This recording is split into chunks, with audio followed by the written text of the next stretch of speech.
I'm Connor Richards. I'm from St. John's University. I'm majoring in sports management and I'm a member of the FIFA team. My name is Daniel Polishuk. I'm a freshman at St. John's University majoring in sport management, and I am on the FIFA Esports team. Hello, my name is Tom Stanowski. I'm from DePaul University majoring in computer science, and I will be playing with the Overwatch team. Hello, my name is Jacob Ahrens. I am the president of Niagara University Esports. I'm a junior here at Niagara, studying computer information sciences as well as history, and I am the captain of the League of Legends team. I'm George Hill. I'm a senior here at NU, and I'm captain of our Smash team. Hi everyone, my name is Tyler McNair. I'm a senior at Niagara University studying education, and I think we at Niagara University are excited to participate in the Vincentian Cup just because it's a unique opportunity to foster those positive relationships with our fellow Vincentian schools and compete in a fun environment. I'm excited for us to compete because this is an event that I think can draw a lot of excitement and really build a following with our student body and other fans of esports locally. I'm excited for our university to be a part of the Vincentian Cup because not only are these showdowns where school spirit shines the most, but it's also quite an exclusive opportunity that is streamed, that people are able to rally behind and support each other. To me, the Vincentian mission is all about giving back to the community, giving back to people who may not be in the greatest position of success and making sure that they have the chance to do so. It means always thinking about others. To me, the Vincentian mission, it's all about bettering the community you live in and bettering communities that are around you. And I think that helping the less fortunate is one of the most rewarding things you can do as a person, and it just makes the world a better place. Within our esports team, our tagline is good luck, have fun, be Vincentian. And of course, this could mean a lot of things, but personally for me, it means that with competitive esports comes a lot of frustration and also a lot of learning. And I think it's important for teams to retain a positive mental attitude rather than turning towards toxicity.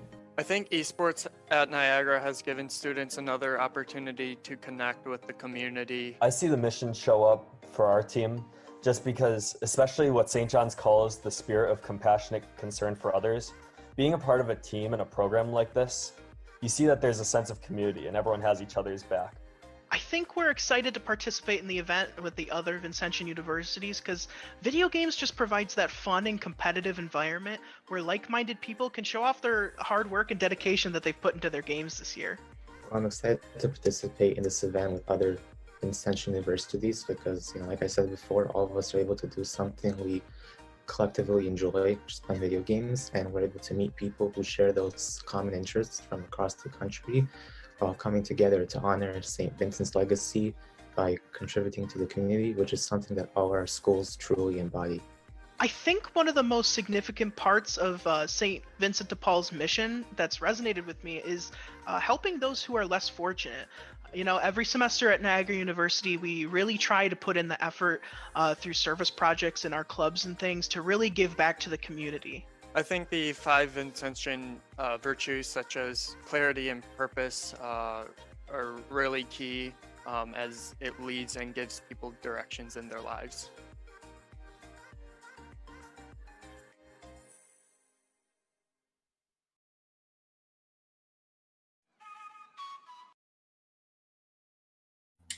Welcome to the Vincentian Esports Cup, a celebration of Vincentian universities across the country, including DePaul University in Chicago, Illinois, and Niagara University in Niagara County, New York, and of course, St. John's in New York City. My name's Superman, along with my co-caster Toxic Gerbil today, and we're excited to be here as a part of the EGF production team, bringing you this amazing event.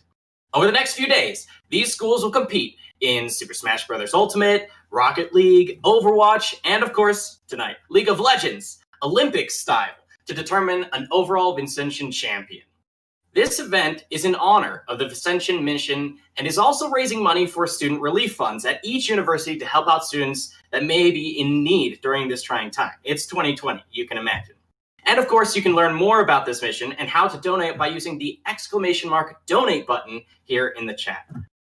Of course, be sure to follow all these teams on social media at DePaul Esports, at Niagara U Esports, and STJ_esports.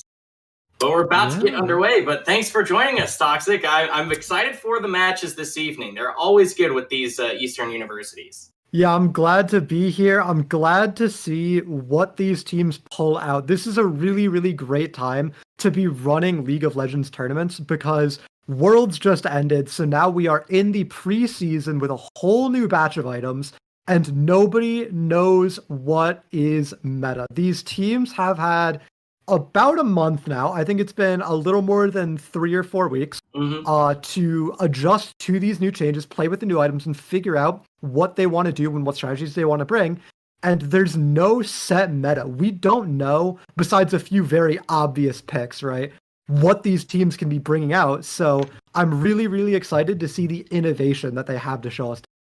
Oh yeah, innovation or everybody's flapping around building who knows what, right? Like you said, it's a complete item overhaul came through in League of Legends just a few weeks back. And I mean, for myself, I've been playing ARAMs trying to figure it out. It feels like it's a little bit faster paced way to do it. But we're about to hop here into Champion Select, see what kind of picks in this wacky meta these teams are going for. Yeah, getting into Champ Select, and God, I've been playing a lot of competitive matchups recently, and I have just absolutely loved Champ Select.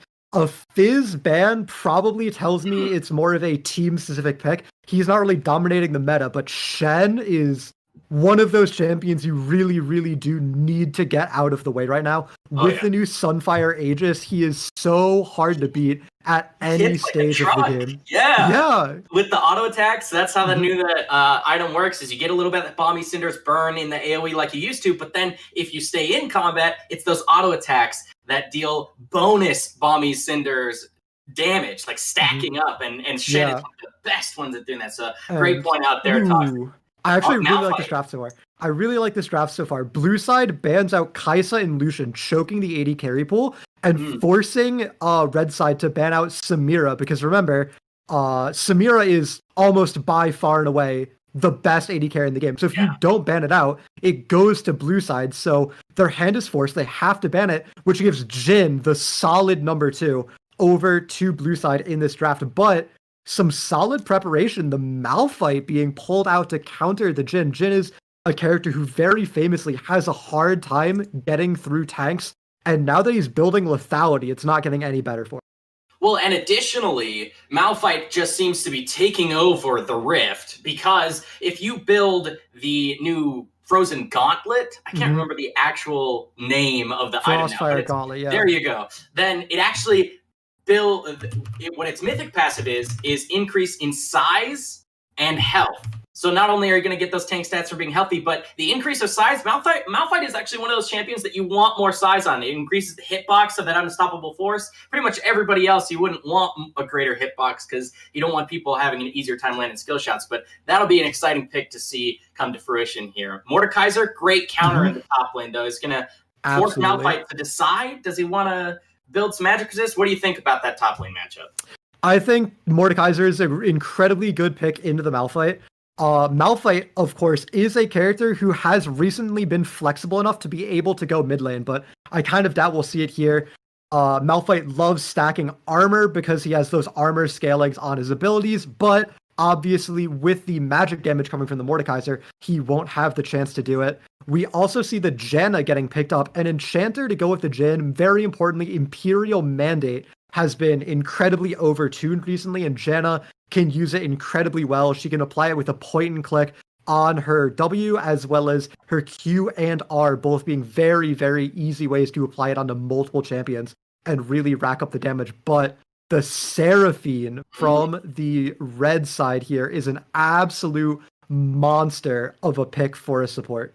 Yeah, of course. Similar to the items, then Seraphine is relatively new to League of Legends, and unless a player has been spamming them, Arzayers here in the bottom lane, if he has been spamming Seraphine, we can trust him to be mechanically proficient on this insanely overtuned, if I may be so bold, champion in the support role. But I've seen many a Seraphine, even in the higher elos, that they don't understand the limit tests that you can run with this champion to really be as oppressive as it's designed to be, or tuned to be at this time. So I'll be watching closely that bottom lane. The enchanters can either be super passive or they can be aggressive, and we'll see how. But we see that DePaul actually misses a ban here. just not having their draft fully prepped out or planned. Just the timer runs out and they're not able to do it. It looks like, oh no, okay. But we do have SJU banning out the Kayn. Really, really important ban. Probably one of the best junglers in the game. It's definitely Kayn, Hecarim, and Graves really showing off as those top three, but Kha'Zix is definitely not far behind. And because neither team has picked a jungler, it is a good choice to choke it out. We see the Vlad ban being picked by DePaul. That's an incredibly scary champion as well. Nunu is a power pick, but not the carry in the jungle that we're used to seeing. Yeah. Olaf is much more along those lines. Right now, we are in a very hard carry jungle meta, and Olaf is a champion who especially excels with the new items like Gore Drinker. Remember, Olaf's W increases healing from all sources, including that active effect from the new Gore Drinker item that he will be building. Yeah, Olaf insanely strong early. And I gotta say, if you can stop him, he's not going to scale fantastically well. And then I'm actually a little worried about the damage for red side here. DePaul really only sitting on that Tristana. Unless the Malphite really gets insanely huge and gets some kills early, then engaging these fights might not have the follow-up damage necessary to wipe a team fight. Whereas you can see blue side, they're looking to, the St. John's is really looking to have more scrappy team fights. The Syndra even plays that hand further, saying that we want to scatter the weak, scatter the team fight, make it into smaller skirmishes where Mordekaiser can take someone away, Jhin can kite someone, Graves can chase people down, and of course, Syndra will be able to probably delete any one person that gets too close. Lissandra! Ooh, that's a nice answer, isn't it, Terrible? Yeah, Lissandra is a very, very nice answer to the Syndra. You can go invulnerable when she tries to hit you with that ultimate, and it also really forces the Lissandra to consider taking Cleanse as a summoner spell here. The Seraphine and Lissandra combined mean that there's going to be plenty of value for that summoner, and if you don't have it, with an Olaf in the jungle for Lissandra, you are an absolute sitting duck for something like a claw into Flash W to root you in place so Olaf can run you down. But I think the bigger pick to talk about here is this Graves for the side of St. John's University. It is one of the best junglers in the game. He uses Eclipse so well, even with the ranged nerfs to it. Graves is a really, really great Eclipse user. That lethality build absolutely shreds, and there's not really anyone besides Malphite who's getting big and beefy on the side of DePaul, right? Yeah. Olaf is going to be going for more of a drain tank style build with probably a Gore Drinker and a Ravenous Hydra. He might get something like a Randuin's or a Thornmail in there, but the lethality is still going to be getting very, very good value against him. And the entire rest of the lineup, a Tristana and a Seraphine, are prime pickings for this Graves in the jungle. Oh, yeah. All you have to do is get close enough to just get like 2-3 autos off with your reload, and then throw your all the abilities comboing your Q and ultimate, and you could probably one-shot somebody once you get your first lethality item, maybe with an extra serrated Dirk. I'll be curious to see if he really does go the full lethality. That is the most popular, right? There's also survivability Graves, where he goes like all the lifesteal. It's like a full sale on everything that's lifesteal, starting with the shield bow into Death's Dance against that physical damage. But there's a lot of magic coming through, so less likely probably. Yeah, and we'll have to see what he goes to do. Remember, with the League Spectator client, we have to wait out this 3-minute spectator delay. So while we do that, we're going to run some ads, make a shout out to our sponsors, and we'll be back after a quick little break. Define yourself. Will you impact the future? Will you lead the pack? Will you engage the world? Will you find the cure? Will you be the hope? So, will you? Come see how St. John students are changing the world every day. Visit us today.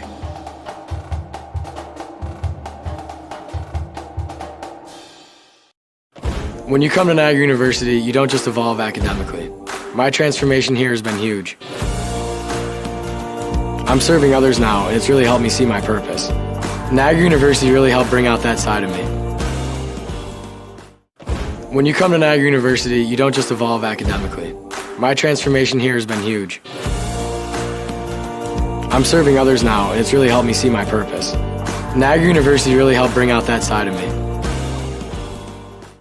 Here, we do what others don't. Dream what others won't. Driven to leap forward, determined to always give back. Here, we work where giants have played, where the connection of work and ethic is made. A diverse community possessed with a passion To know and grow and go and show the world we are prepared to change it. Here, we ask what must be done, for in doing we learn and earn success. and you can get there from here. DePaul University. Here, we do. Define yourself. Will you impact the future? Will you lead the pack? Will you engage the world? Will you find the cure? Will you be the hope? So, will you? Come see how St. John students are changing the world every day. Visit us today.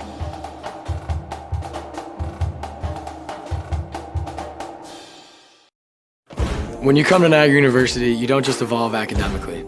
My transformation here has been huge. I'm serving others now, and it's really helped me see my purpose. Niagara University really helped bring out that side of me. When you come to Niagara University, you don't just evolve academically. My transformation here has been huge. I'm serving others now, and it's really helped me see my purpose. Niagara University really helped bring out that side of me. Here, we do what others don't. Dream what others won't. Driven to leap forward, determined to always give back. Here, we work where giants have played, where the connection of work and ethic is made. A diverse community possessed with a passion To know and grow and go and show the world we are prepared to change it. Here, we ask what must be done, for in doing we learn and earn success. and you can get there from here. DePaul University. Here, we do. Define yourself. Will you impact the future? Will you lead the pack? Will you engage the world? Will you find the cure? Will you be the hope? So, will you? Come see how St. John students are changing the world every day. Visit us today.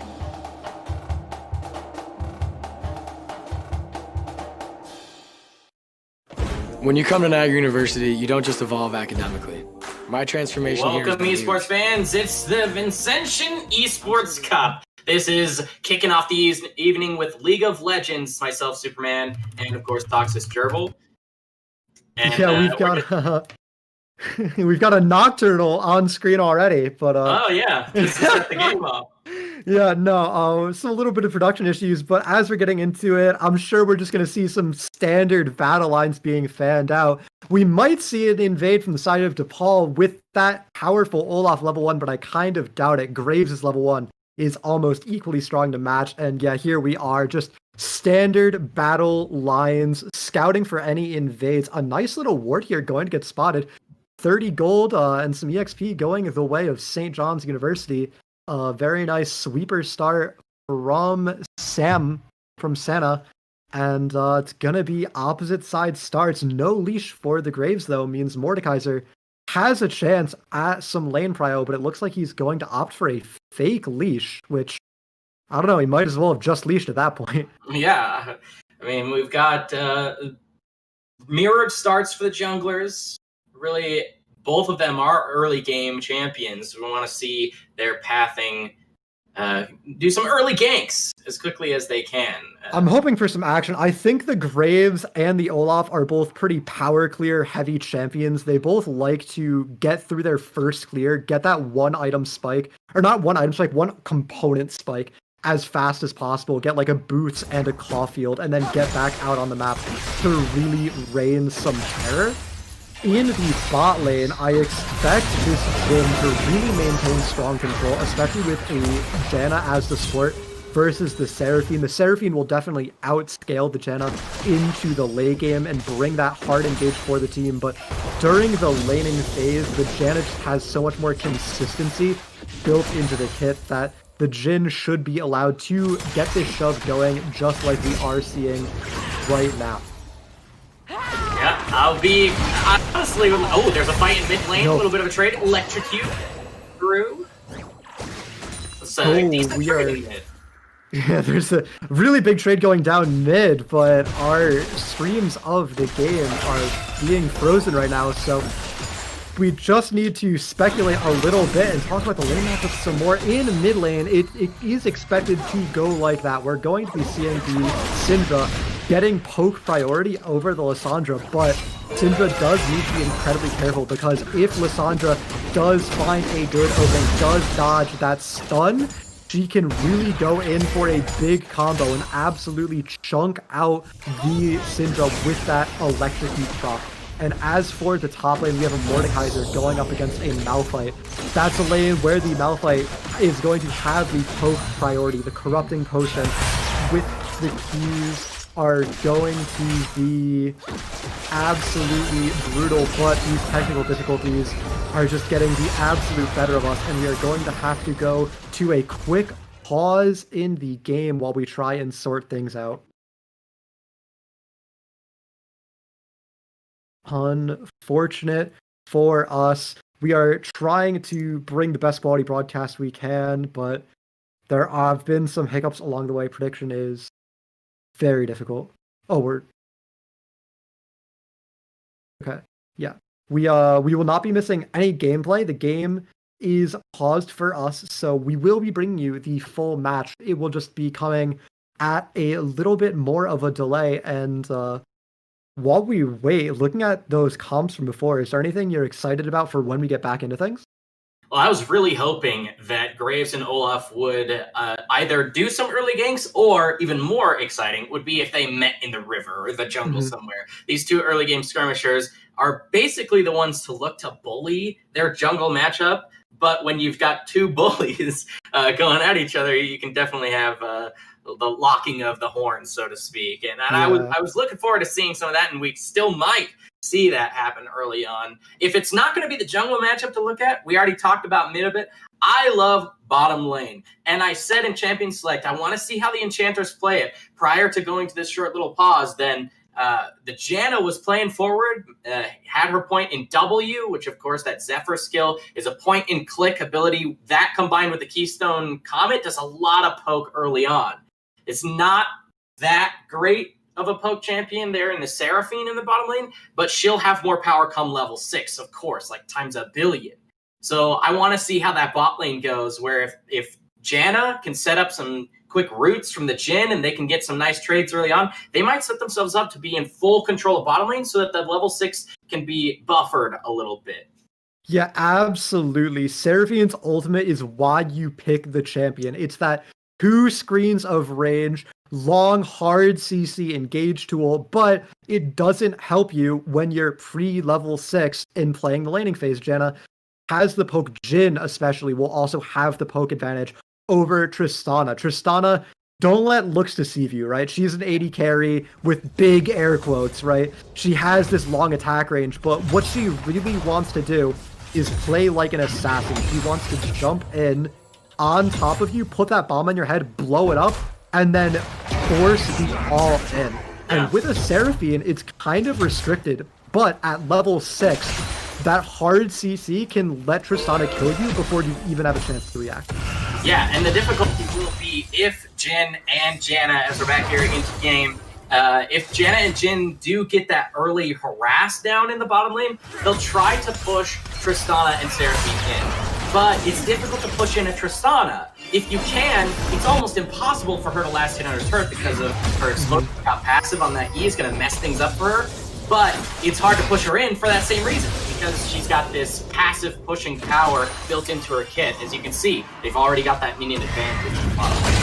Yeah, they have a minion advantage, and even the numbers on your screen lie, it only looks like a but this fight bring on top, and we talk about minions later, this looks like a dead Mordekaiser. He has flashes going to blow it, but Reaper flashes after him, It is enough. A flash for flash is always going to be worth. There's actually more kill gold when you have an assist coming through. And of course, the first button, we'll see if Vincentian with the flash forward. One more auto would have done it, but he can't get it. Search has less than 100 health as he walks away. Teleport comes through the top lane just to pick up those minions. And boy, well played by Zerch. He does lose his splash, so he won't have that, but his ultimate should give him the safety required if he runs into trouble with a repeat gank from Vincentian. Absolutely incredibly well played from the top lane of Zerch and Reaper. 7 swords getting baited into what looked like a favorable trade at the start. He hit his full combo onto Zerch and thought he could get the best of it, but we can see he doesn't have vision in the river, and he has to know that Reaper was clearing up toward topside, and right on time, Reaper is there to turn it into an easy 2v1 kill, and Poisena just barely misses out on getting the return kill onto Zerch. So now, a solid little lead for DePaul and some very needed alleviation in this top lane, because at level 6, this matchup is only getting worse for them now. Yeah, and he's getting pushed in. He should be able to even out the EXP. Yes, he ticks up to level 6 there. But, of course, this is then a cheetah recall for 7 swords, as he'll be able to recall and walk back top lane. Even if he had teleport, he'd have the time to do so. Both teleports were used to the top lane just to get back into lane. And, ooh, here's that moving in the jungle I was looking for. Of course, it's going to be Reaper who gets that first tag with the undertow. Another one lands, and those axes come through. It's just too much damage early on. Unstoppable from that Ragnarok. Reaper picks up the 1v1. Ooh, yeah, but a nice trade and a nice other kill from DePaul's bot lane, roaming up to follow, and I just don't get what Poisena was doing. He's level 5, he knows Reaper got that kill top lane, he's going to be stronger, and he doesn't have lane pride. Look mid lane, Lissandra shoving in, forcing TP from Syndra. Bot lane, DePaul's bot lane was able to rotate up first, and it's just an absolute massacre for DePaul because it's a level 5 to level 6 in the jungle, and they don't have lane prio. It was a little bit of miscommunication. Jim stuck around in the bottom lane just for that. Oh, we're having an engage in the mid. Ultimates are available. IMCZ wants to trade back. It looks pretty even so far. No ultimates committed. You can see Reaper sneaking around. He's going to get spotted by that ward if he steps out. Yes, he does. Pinged out, of course, in that river. But yeah, that bot lane, Prio, just didn't work out for him like you mentioned. Oh, this is going to be a flash ult. Wow, even through vision. You're going to see flashing forward, ulting under turret. Kamcha barely survives from the tower hit, and that's going to be a quick pickup in mid. Top lane just trading back and forth. It's the wet noodle fight. But there we go. Look at that. 3 kill participation in only 8 minutes. That's an early game jungler performing the way you want to see it. Reaper's popping up. Yeah, this is exactly what you need to see from Olaf. You don't pick his champion. Oh yeah, and the dragon as well. You don't pick Olaf to scale into the late game like you pick the Graves for. Olaf is incredibly strong early, and you need him to be making these plays popping off early. I said it in Champ Select, this Lissandra Olaf combination is incredibly powerful, and I said I'm expecting High MCZ to take cleanse. He didn't, and he pays the dear price for it, as he's not able to get out of the CC chain from Kamcha, and Reaper gets a 3-second kill, but in the top lane, a really big fight goes down, and it might be Zerch. I'm not sure about this one. Zerch is quite low, but if he steps in, you're gonna get close. Yeah, he does land a skill shot. 7 swords picks up the 1v1. Of course, Unstoppable Force was used, so it's not going to be available for the next teleport play. Absolutely. That's such... I can't even, express how important it is that 7 swords is able to pick up that solo kill. The jungle... Oh, no. And that, of course, is Ragnarok. Nice use of taking the blast plant. I actually think you can't... You can. If you're... Well, you can, right? Yeah, I would figure. It's a displacement. It's a form of CC. So, great choice there by Jenna to say, even if you thought you could come with me, you can't. Oh, the Janna lives. The pressure's not over. Shoot, Janna with the nice NATO. That's perfect Howling Gale. They're going to root him up. Ultimate is 2 seconds away from cooldown. Now it's Bill, but she's stunned! And the Zephyr will pick up the kill credit. They're going to try and tag a little bit more damage on Reaper as he leaves the jungle, but that was quite aggressive from Kamcha not having the ultimate available yet. Absolutely. He had his jungler behind him. Kamcha saw Reaper was there, but at the end of the day, the bot lane can't rotate in time for DePaul, so it's really a 3v2. No ultimate on the side of Kamcha either, or Reaper for that matter, means that it has to just be the red buff steal and leave, but Kamja overstays a little bit, dies for it, but overall it is still 1,000 gold in DePaul's favor, and they are the ones with early control. Their comp scales relatively well. They don't have that Graves in the jungle, but in the bot lane, the scaling is very comparable.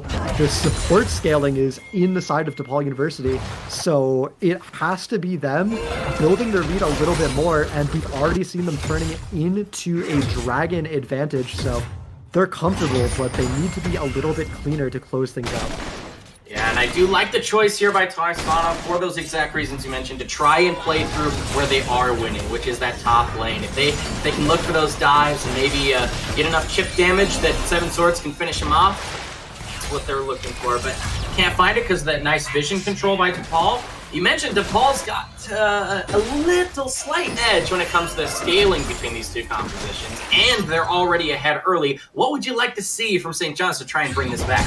Yeah, I think on the bottom side of the map, for sure, DePaul has a scaling advantage. I think in the jungle and the top side, it could go more. They're going to commit, though. All right, will Seven Swords be able to get that ultimate off? He chooses only the Olaf. Runs away. He's just going to be fine. I guess it's a stalemate.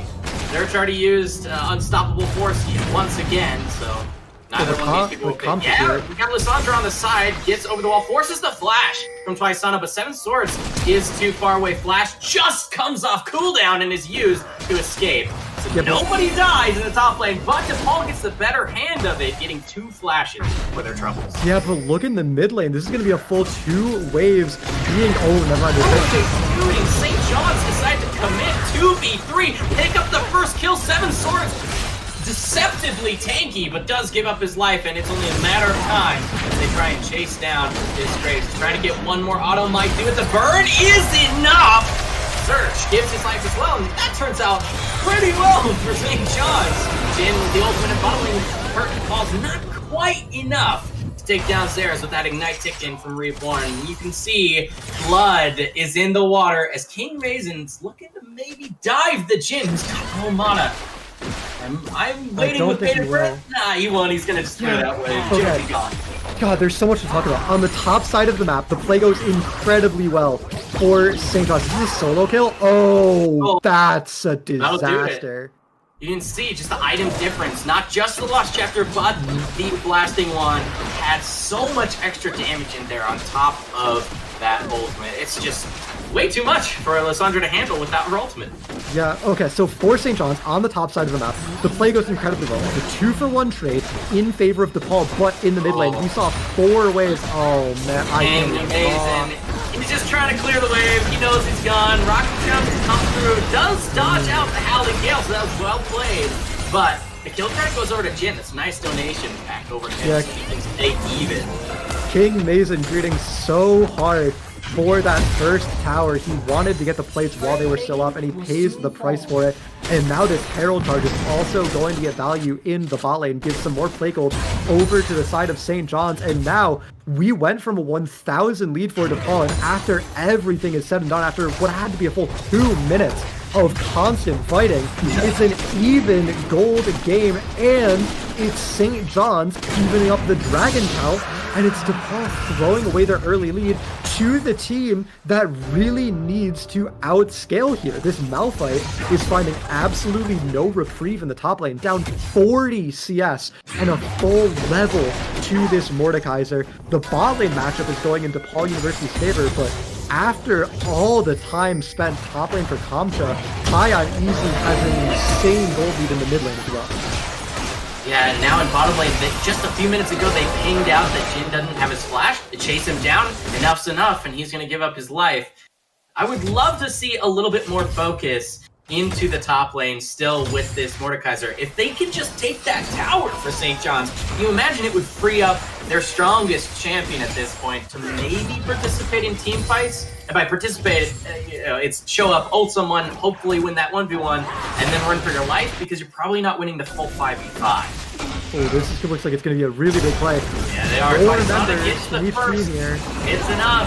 IMCZ is going to throw the ultimate counter forced by the Frozen Tomb. You can see Janus trying to survive against the Tristana. Can't do that. I'm going to go in deep. There's the Mordekaiser. He shows up. Ultimate fuse. The Death Realm is too much for that fed Tristana. And this is precisely what St. John's wants. But Double Force comes through. They're trying to take down 7 Swords. Deceptively taken, remember, with all that AP, Curtain Call used beautifully to take down the extras, and Twisana, a triple kill for this jungler. He says the early game was a fluke. A 4-for-1 massacre, make it 5-for-1 maybe. Oh, Reaper's healing might be too high, but it looks like Sana has the advantage. Oh, he bit off a lot more than he could chew. He's lucky he got out with his life there. Yeah, 4-for-1 lead for St. John in that fight gives them a 2,000 gold lead from an even game, and all of that gold went exactly where it had to be. You got 1 kill onto your carry in the top lane on this Mordekaiser, and you got 3 of them onto Graves, arguably the best carry jungler in the entire game right now. Got a triple kill just handed to him. With Dragon spawning in 3 minutes, it's going to be a couple more clears and a little bit more pressure. And the only advantageous point in the game left for DePaul is this Tristana in the bot lane, but we're about to enter her atrocious mid-game trough, and it might not be enough. And you mentioned Graves just being so strong. They banned delayed the only other jungler that I think would actually give Graves a run for his money, being the Kha'Zix, right? Crazy lethality build as well. And if they can stack the Mountain Drakes as well, there's that extra tankiness that'll come through from the Graves. And he can just be in everybody's face. The lethality damage will come through. Nothing you can do about that. You can build in some armor, you're probably behind the game curve, and he'll be tanky as well with the Mountain Drakes. Yeah, I'd actually love to see the gold stats right now, because with all the plates and the shutdowns that have been going down, it gets kind of hard to keep track of exactly who has how much gold right now. But with these builds coming across, we already see Eclipse and another Dirk in the Graves inventory, and a Gore Drinker and a Phage, meaning the 2 junglers are probably pretty even. But remember, from here on out, Graves is only getting stronger, and Olaf is kind of only getting weaker. He's going to kind of fall off. There's the face check from Surge. Probably not going to turn into a kill. Oh, Unstoppable Force misses because the Death Realm was too thin. Forces the flash away, traded there, but now he's in the river, getting the perfect position that he'd like to. Reaper kind of has to walk away of his own. Somehow Reborn says, hey, supports come up the top lane too. And nice use of the Ragnarok to try and mitigate the CC, but that's going to be 3 members participating in taking down Reaper. See, Basham's taking a lot of damage. Last season deal, I don't think it was necessary, but now they're the ones face checking out of the river, and King Mason's trying to deal with the damage coming from the 7 Sword. And this Mordekaiser is just too much. Excellent ultimate from the Reborn, trying to heal up his team. Man, what a scrappy fight, and St. John's comes out way ahead in the top lane skirmish. St. John's comes out so ahead. Kamsa does get the shutdown onto 7 Swords right at the end of the fight, but he's already so far behind, it's not going to mean a lot. And this Graves gets 3 more kills in his pocket after everything is said and done. The magic damage, it's not there in quite enough force for the side of DePaul. This arm guard is going to put so much work in for 7 Swords, keeping him alive. Graves as well, a champion who has so much innate armor with that grit passive on his E, means that it's going to be so hard for DePaul to find any kills. Tristana is a champion who's really good at DPSing down 1 target with burst, but is very bad at actually sustaining and wiping an entire team in a fight, and it means that there's just not enough damage from this DePaul lineup to actually get through the big bruiser health-wise from the Graves and the Mordekaiser, especially once they start regen testing. Is available. I don't know if they're actually going to look for a fight over this Drake. It does go the way of St. Paul's. That's going to be just way too less damage from the Dark Spear coming through. MCC picks up Razors, and Unstoppable Force used defensively, so they'll just give up 1 life to face check the river, but the dragon was already long gone. I think eyes are on the Baron. Gerbil, what do you think? Can they take it straight 40 minutes?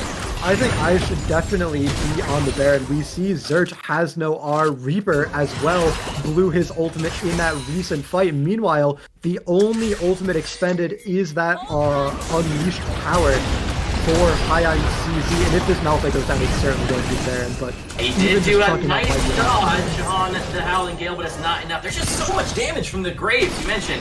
And the one thing I was worried about is just the tank coming through. Even without Unstoppable Force, he might be able to soak some damage, but forget about Baron, they're just going for more kills. Tagging out Calm Shaw, the scoop comes through. Man, 7 swords, MVP of everything, gotta say. He's gonna pick up his 3rd kill, but 8th assist of the game. You can see Graves is worth 1,000 gold, probably twice over. Twice-Sana is gonna start up that Baron. Now they've got their eyes on Yeah, the 20-minute Baron type is real, and honestly, I don't think DePaul's leading is positioning around here to try and stop it. They just need to be shoving mid, trying to get this tower, get anything they can to have themselves while St. John fights for the Baron, but it looks like there's going to be a contest. Seraphine does have ult here. It could be the huge save from Razors. St. John isn't peeling off the Baron, and the fight's about to break out here. Comes through. Team takes the Baron, but that's a great 5-man ultimate from Seraphine.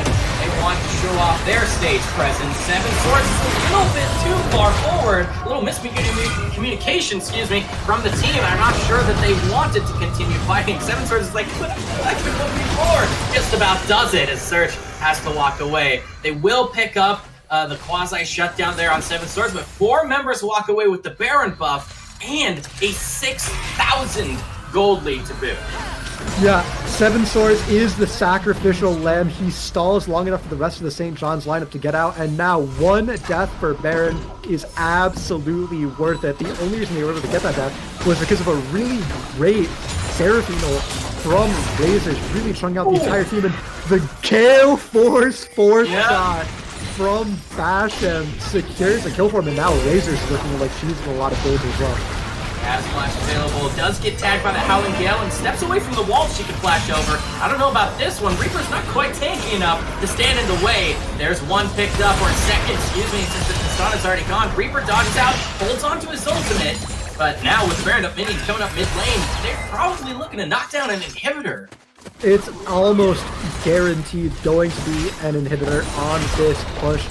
Probably more. We see in top lane, the wave is starting to shove up as well, so I expect this inhibitor to be taken here on this push. There's still 10 seconds with Seraphine off the map, and ultimates are about to come back up for the side of St. John's as well. This poke damage is so brutal. Combo. Beautiful ultimates come through. CZ picks up the kill onto the Lissandra. He didn't have Frozen Tomb. Unstoppable Force is available, but you can't imagine DePaul wants to engage on anything with the Baron buff still there. See Ragnarok's up too. Reaper's trying to just throw some axes to say, can we have our base, please? Hold on for now. CZ is so monstrous on this Syndra. The QE nearly one-shotting Razors on the Seraphine. 7 swords already in the bot lane, getting more and more pressure, taking the tower, snowballing his team's lead further as his team goes to reset, goes to spend their money, and they're going to walk back out onto the Rift, head toward this bot lane, and get their 3rd dragon of the game. This Baron buff going to last just long enough to make it almost guaranteed. Yep, and they're going to use the last of it to get those quick recalls, I believe. Twice-Sana cancels his to stay top for a little bit. I don't know about this. He's in the enemy jungle basically alone as Janna's going to leave. And feels powerful, but he's probably sitting on 2,000 gold in his inventory right now. He has to be careful, but no one's going to walk around the corner. 7 swords, not quite able to snag it that time, but we'll see if this dragon fight goes the same as the last, where they were able to just have Zayers just base check into the river and the full control was theirs. Yeah, I expect there not even to be a dragon fight. If anything, we're going to have a threat fight around this blue buff pit. I just don't think DePaul University is strong enough to even get close. Oh, that's just got to feel terrible. That's why a lot of AD carriers go the Immortal Shield bow these days instead of Kraken Slayer, because you need a little bit of survivability against that kind of burst. I mean, I guess a shield bow isn't saving you there either, buddy. You're right. You're going up against a 10-2 Graves who's got your number. GPS locked on. taking you down. Reaper, I don't know, he's sitting alone in this side wave. Has to use Ragnarok just to not get scooped. You still have Death Roam available. Search has Unstoppable Force, but he's never been able to use it aggressively this game. And look, the super minions are already in the base. The scoop! There's another defensive Unstoppable Force, and they just gotta try to survive the curtain call. Playing the tune on the piano is just enough. Stop the Reaper might die here. Yeah, buys him enough time to catch up. Remember, Ragnarok's down. That's gonna be a dead jungler. Forget the Drake, it's already gone. Will they be able to take another? Not quite enough form set up for the ultimate on Sierra. Now 7 towards deep again. Remember, the turret can still aggro him. Uses the ultimate. Try and survive. Being amazing. He's got one more auto. It's gonna do it. They do get the shutdown onto the Mordekaiser once again. Now Mordekaiser set up that early game so well, but now he's struggling to stay alive. Yeah, Seven Swords really has been feeling pretty hypey this game. He's been going really deep for his plays, and his team can't really back you up in that death realm. No, so it's a little bit awkward. He gets the kill, but he dies after, but nonetheless, third dragon to St. John's University. They take the tower for themselves. The tower lead is 6-2. They're going to reset, spend their money, head back out on the map, and the Baron is spawning in a minute. With this inhibitor still shoving in mid lane, it's going to be St. John's taking control of the top lane, setting up vision, and trying to set up another clean Baron fight, right? There's still a 10,000 gold lead in their favor. This game is all but over, as it would take some chain of miracles for DePaul to contest this Baron. And with that Baron in their pocket, it's going to be a matter of time before St. John. No, honestly, Dribble, I would say Baron might not be necessary and might even be more risky than it is worth it if all members are on the map for St. John's to try to close this out. I mean, they've got supers coming up mid, they've got pressure coming through in the top lane, they've got full vision control. I think it might be risky to possibly allow for a steal. You've got Unstoppable Force, you've got the Prosit 2. Those are a lot of pick abilities that can really come through. There's, speaking of a pick, a root goes down on Concha, and there's going to be Ragnarok trying to take out the Janna. If they can get that heal out of dodge. Oh, one off attack of Collector's enough. Twice-Sana says, hello, I'm brave. He's going to help pick up that second kill. They're just going to chase down the enemy Seraphine. That'll be 3 in a row. They haven't lost a single life for it. And like I said, the Baron, they're going to... Oh, my goodness! The last hit of Curtain Call takes 70% of their Tristana's life wave, and they're just looking to take the Nexus. Yeah, and that's going to be a 5-0 team fight. Baron not needed. Indeed, a great fight, a great game from St. John's. After a rough early game, they're going to be able to end through mid and take it in a clean 27-minute victory. Yeah, DePaul struggled to find their footing after getting slightly ahead early in the jungle, and then it just went wildly out of control, Dribble, from that top lane skirmish. They kept returning to that Mordekaiser like we mentioned, and it worked out fantastically for Twice-On, picking up everything. You know, it's curious because the early game really did, early meaning the first 15 minutes, had to have gone nigh perfectly for Red Team DePaul. They've got that combo you talked about of Lissandra locking down the Syndra. Olaf can just chase him down. Olaf got that first kill, 1v1. You know, everything seemed to be working out perfectly for DePaul, and they lost their footing, taking some bad fights in the top lane. Honestly, credit where credit is due. St. John's, they chose the battles they took that were successful for them, and it earned them this fantastic first win of the series. Yeah, great first win. DePaul University was able to get a huge lead at the start of the game through their bottom side of the map. That Seraphine Tristana lane was able to get multiple kills in lane, was able to farm the first tower, all 5 plates going into the Tristana's pocket. But Tristana is a champion who has absolutely suffered from the crit changes even before. She was this champion with a really weird power curve for an AD carry. She had an excellent early game. She can jump onto your head, blow you up with those bombs.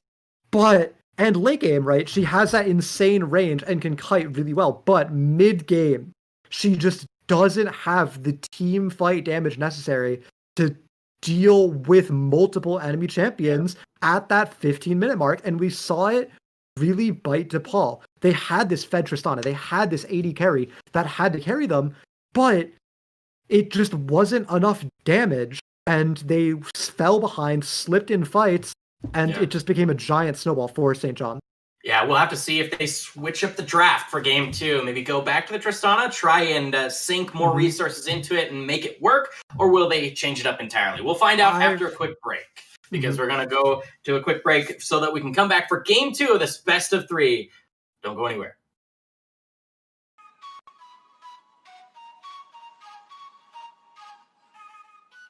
I'm excited for the Vincentian Cup because I know that Vincentian values are a large part of what Niagara University is. So it's really awesome to have an entire esports event with schools of similar values. That we really get to showcase the kind of like hard work that a lot of our players have been putting into, honing their passion for all of the games that they play, and creating it into like a really tangible, like a real skill that they're able to show off. Excited to participate in the Vincentian Cup and be able to do what we all enjoy, which is play video games, but we are also doing that with other schools who share the same values and mission as us, which means we're all playing, but we're playing for the same purpose, which is to raise funds and to continue to support and maintain our Vincentian mission and values. I'm really excited for the Vincentian Cup in terms of its competitive nature. At DePaul Rocket League, we have a bunch of new players that are fired up, ready to go, and this will give them the first opportunity possible to represent DePaul and get some W's for us. Competing in this cup is a great time for us to network with the 2 other Vincentian schools in DePaul and St. John's. It's also the first time our League of Legends team gets to play this year. Let's go Niagara! Let's go Niagara. See you in December. I'm really excited to see how this all plays out in December, so let's go Team DePaul. Let's go DePaul. Let's go St. John's University. See you in December.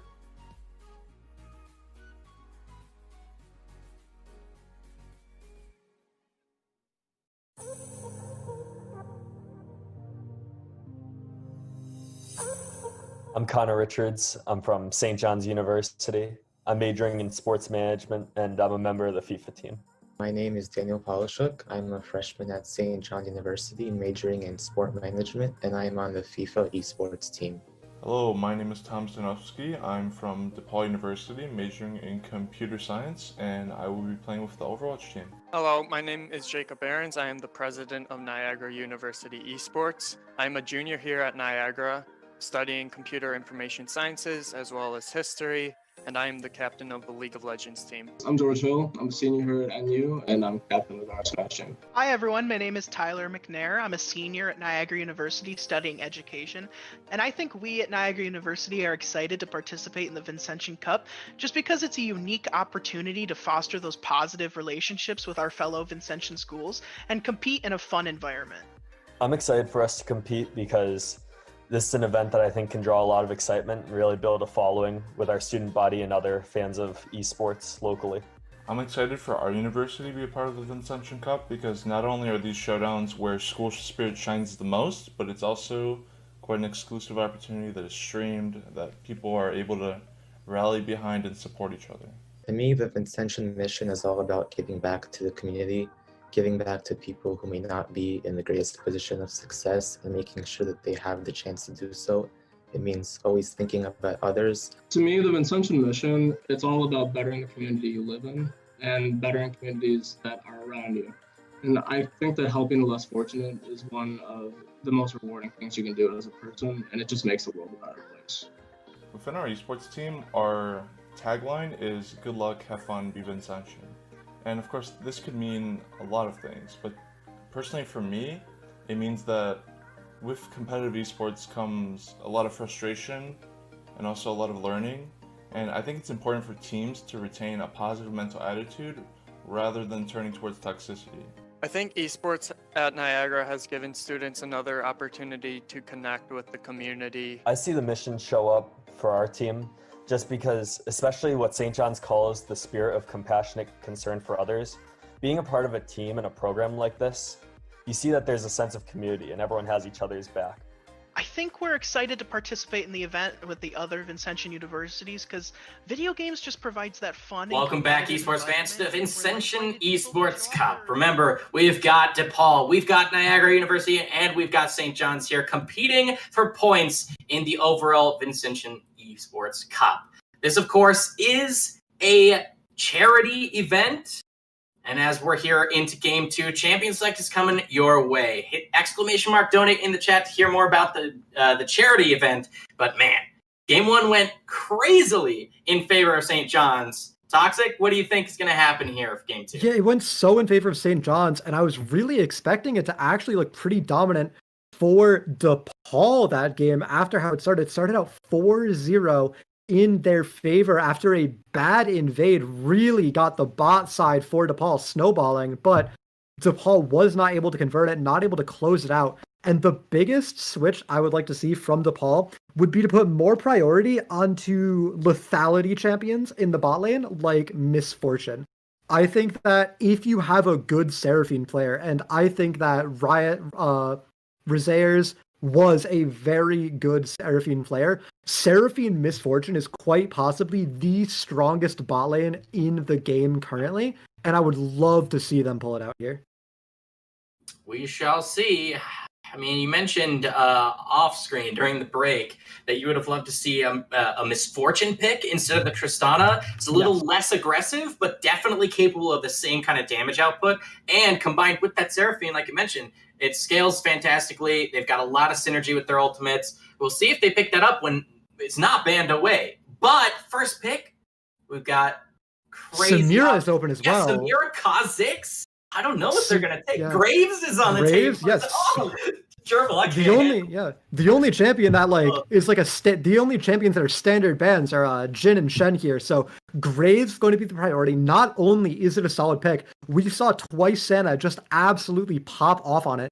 So it's a denial pick from him. 7 swords. Okay, the gauntlet gets thrown down, Gerbil. 7 swords, who played the matchup against Malphite last game, says, let me show you how it's done. And he's got that kind of confidence to lock it in. You know, when this happens, it makes me want to root for the other team, though. Just to be like, no, you don't get the VM like that. I would love a Game 3 with just that. Okay, there's Misfortune.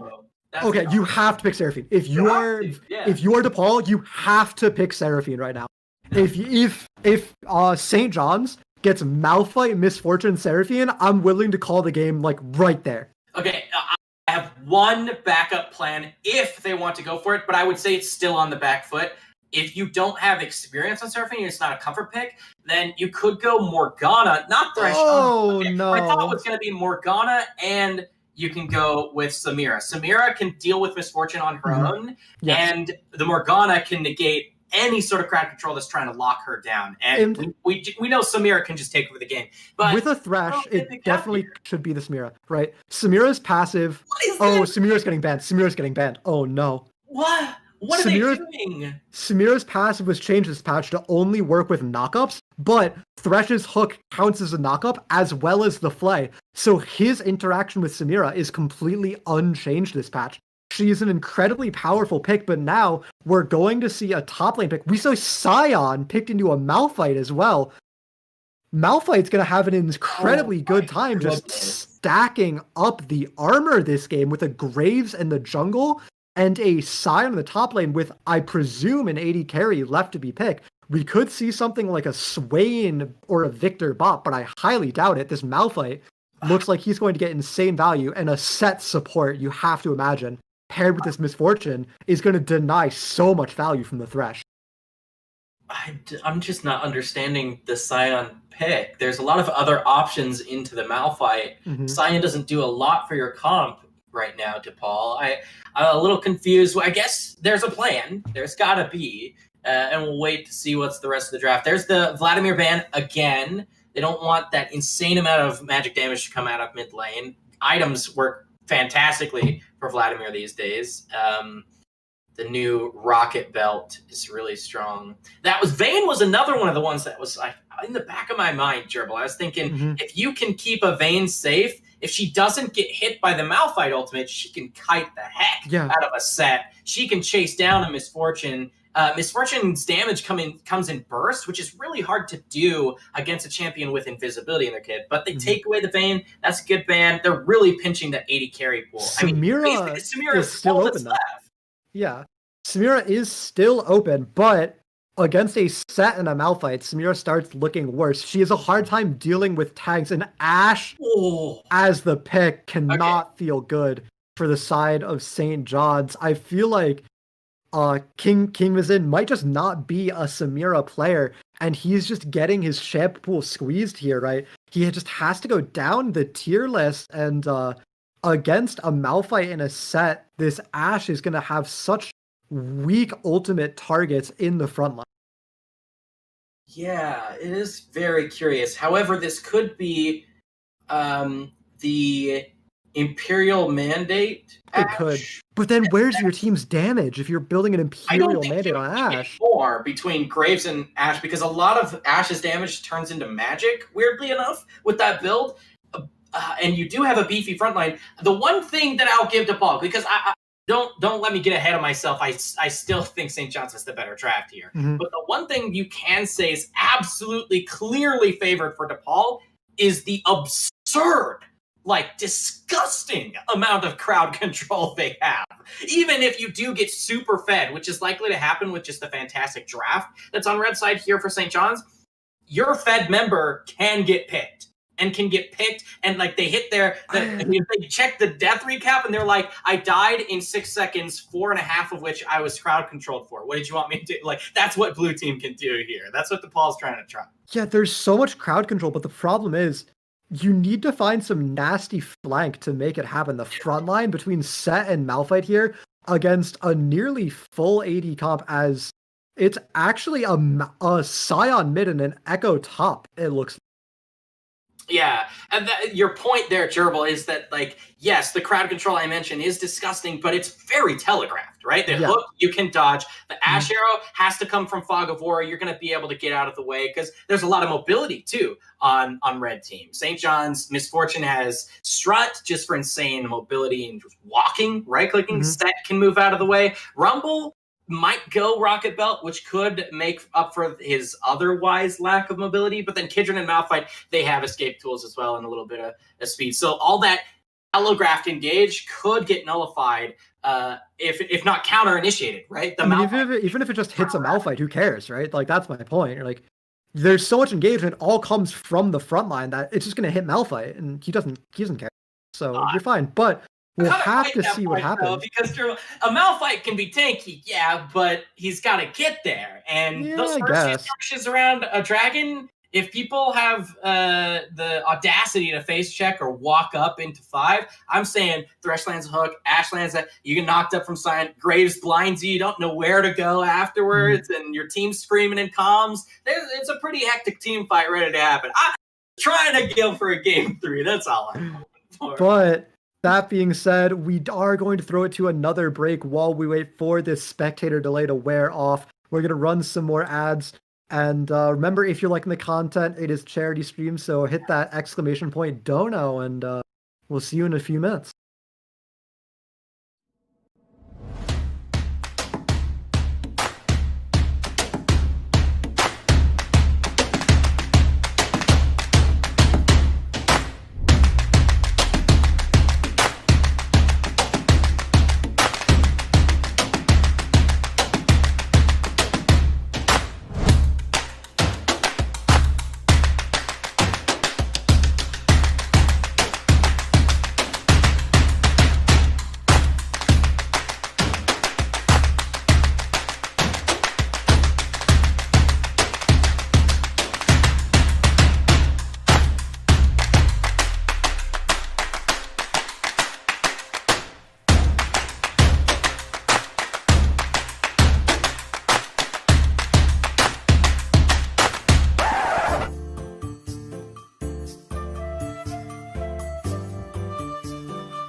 Niagara University is really where I became the more confident version of myself.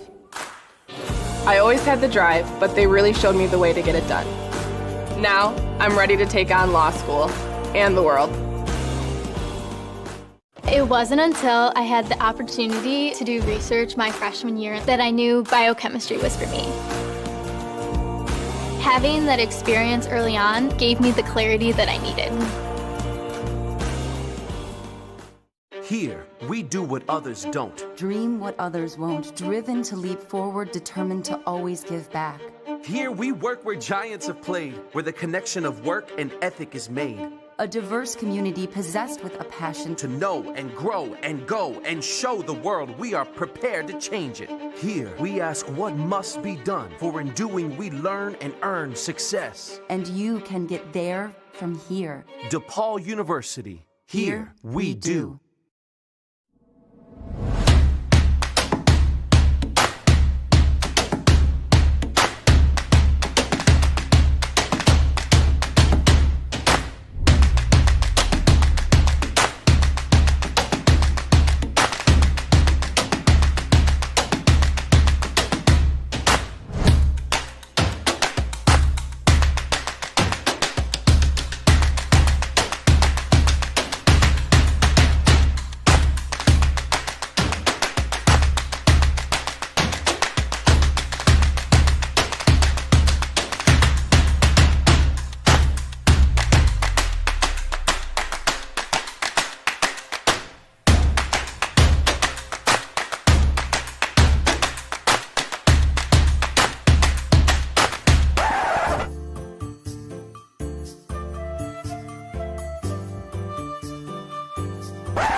Niagara University is really where I became the more confident version of myself. I always had the drive, but they really showed me the way to get it done. Now, I'm ready to take on law school and the world. It wasn't until I had the opportunity to do research my freshman year that I knew biochemistry was for me. Having that experience early on gave me the clarity that I needed. Here, we do what others don't. Dream what others won't. Driven to leap forward, determined to always give back. Here, we work where giants have played, where the connection of work and ethic is made. A diverse community possessed with a passion to know and grow and go and show the world we are prepared to change it. Here, we ask what must be done, for in doing we learn and earn success. And you can get there from here. DePaul University. Here we do.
Niagara University is really where I became the more confident version of. Welcome back, esports fans. It's the Vincentian Esports Cup. We've got DePaul and St. John's taking to the Rift. This is the second game of a best of 3. Game 1 went heavily in favor of now red side St. John's. DePaul trying to bring it back on blue this time around. Yeah, it looked good for DePaul at the start, but it slipped away from them. And now we have a pause out the gate after a long load time, probably some computer issues going on for one player, but it gives me some time to do some early analysis. We actually see a Scion going top and a Echo going mid, but it looks like the champs or the roles have been swapped between the players, and I'm not sure if these lane assignments are going to hold going forward. I think the goal is for DePaul to put the magic damage dealing Echo up against the Malphite in the top lane and put the Scion against the Rumble, but neither of those matchups are really great for Scion or Echo, so I'll have to see how it plays out. As for the bot lane, we see the tier start from the Ashe and the Comet, which means we are probably going to be seeing that Imperial Mandate poke build from Ashe being pulled out here, which means it's going to be on Reaper and Zerch to be the big damage dealing carries who can beat down the tank. Ashe can do some insane DPS as well with that build, because little known fact, it's somewhat abusable, I would say. There's a lot of champions that can do this. Imperial Mandate's first proc of damage applies anytime you slow or immobilize an enemy champion. The second proc can only happen on that cooldown if it's procced by an ally. Wow, flashing forward already in the bottom lane and committing that ignite. Basham gets one more auto attack in. King Amazing, look at that slow, forces the flash in return. There's a cleanse available for the Misfortune, but not a heal that's still held by Ashe. The point I was making about the Ashe is that Imperial Mandate procs every time she would auto attack or land a W. Does not work on her auto attack. Does it not? No, it's not work on her auto attack. Only her W applies it. I don't know. I don't know why it doesn't. But I think it's because it's not an ability slowing them. I think if you were to build a frozen mallet...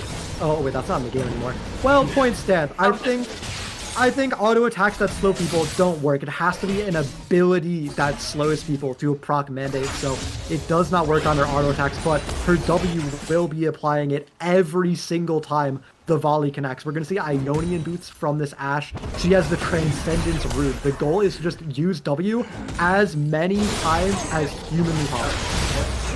Fight in mid. The stun does land. Haim CZ gets quite low, but an extra health pool from the Dorans helps out a lot. Kalamcha gets a nice trade in the top lane, but it's all a bait. It's Beast. Twice Sana with double buffs this year. That's first blood going over to Kindred. Wasn't a mark quite yet, but that is a nice chunk of gold. You can see the hook come through from Razor.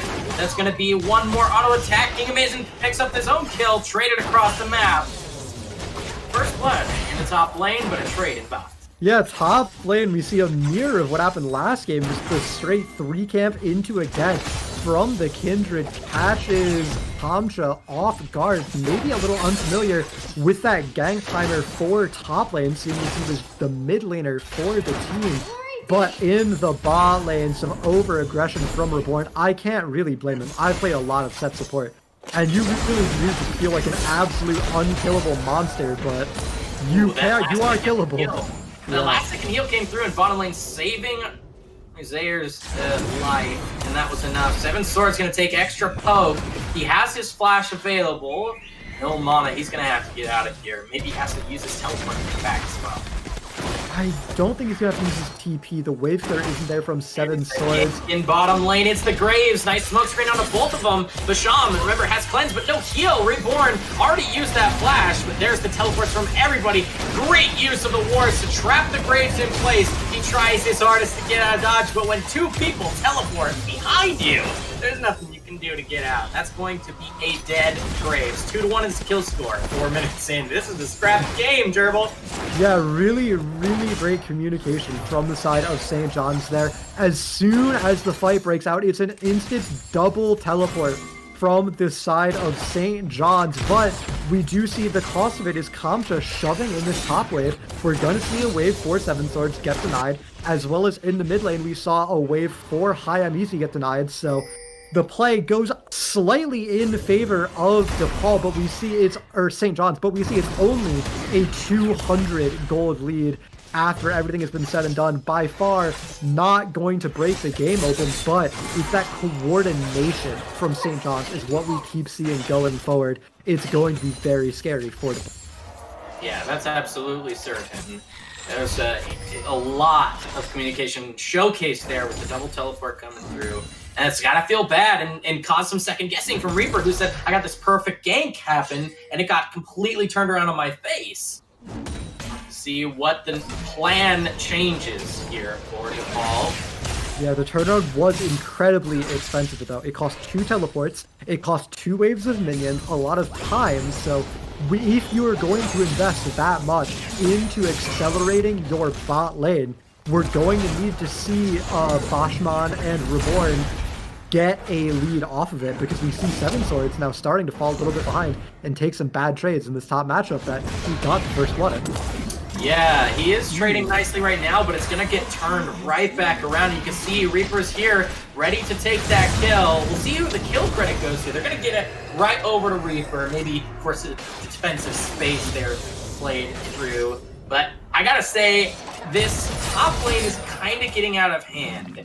I see that the Malphite is trying to do this. Seven Swords is a great player and all, but that matchup is going to get a little bit more difficult. This Contra will have so much more wave clear and can show up elsewhere or harass Seven Swords. It's going to be slower at clearing that wave.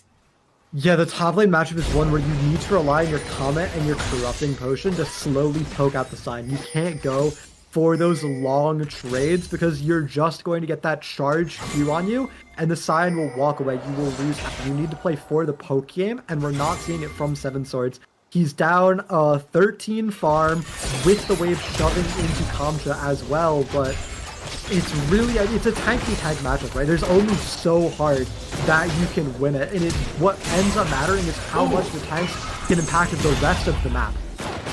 Yeah, Flash was blown by King in the bottom lane. Ash stepped a little too far forward, and you could see fire in the eyes of Reborn with his flash available. He was ready to go in, but Ash didn't want to take that fight just yet. They've got Graves on the bottom side, and when Ash hits 6, they might be able to go for things. Speaking of level 6, ultimate use to get back to the lane on the top side. Yeah, the farm alarm has been rung, and a nice little trade as well comes off the back end of it, as Zach is staying by his tower here, kind of helpless as his enemies try and farm plates. A W zones them off, and Reaper over the wall means no action should be breaking now, but we might see a greedy invade turn into a duty here. Both ultimates are available. You can see Farzana has that Lamb Spite. It's going to be enough, but it was the flash used by Echo. Has to use his own ultimate to get escape and the flash. You can see Ash brought down sub 100 health too in the bottom lane. Tries to turn around. There's a flash from Basham. Maybe Thresh can turn this around. A couple more auto attacks, but it's not enough. Double kill for Basham. The 80 carry for St. John's is popping off again. And the roam down from Seven Swords too secures the kill on to Zach. He's going to lose a wave to the tower. Rumble's going to be able to shove him in, and it's an absolute disaster for the side of St. Paul, or DePaul. St. John gets a huge lead for themselves. I said we needed to see that misfortune really pop off after getting the early pressure, and pop off it does. A double kill onto it, and this mid lane falling behind means it's currently 2 losing lanes for the side of DePaul, and their only advantage is on this tank Scion, who's going to have a hard time solo carrying the game and putting the team on his back. Yeah, they have to bring Graves up. I would love to see Reaper show up right now. Scuttle, I would say, is not worth as much as diving that Malphite, who has no ult available. Absolutely. Diving with the Scion as well makes it so much easier. You have that extra security that even if it's a 1-for-1, you're almost guaranteed the kill. As Reaper comes up, he's spotted out on the ward, but Seven Swords opting to stay by the tower, and it looks like that ward is going to intimidate St. John's from committing to the dive, but the recall is cancelled.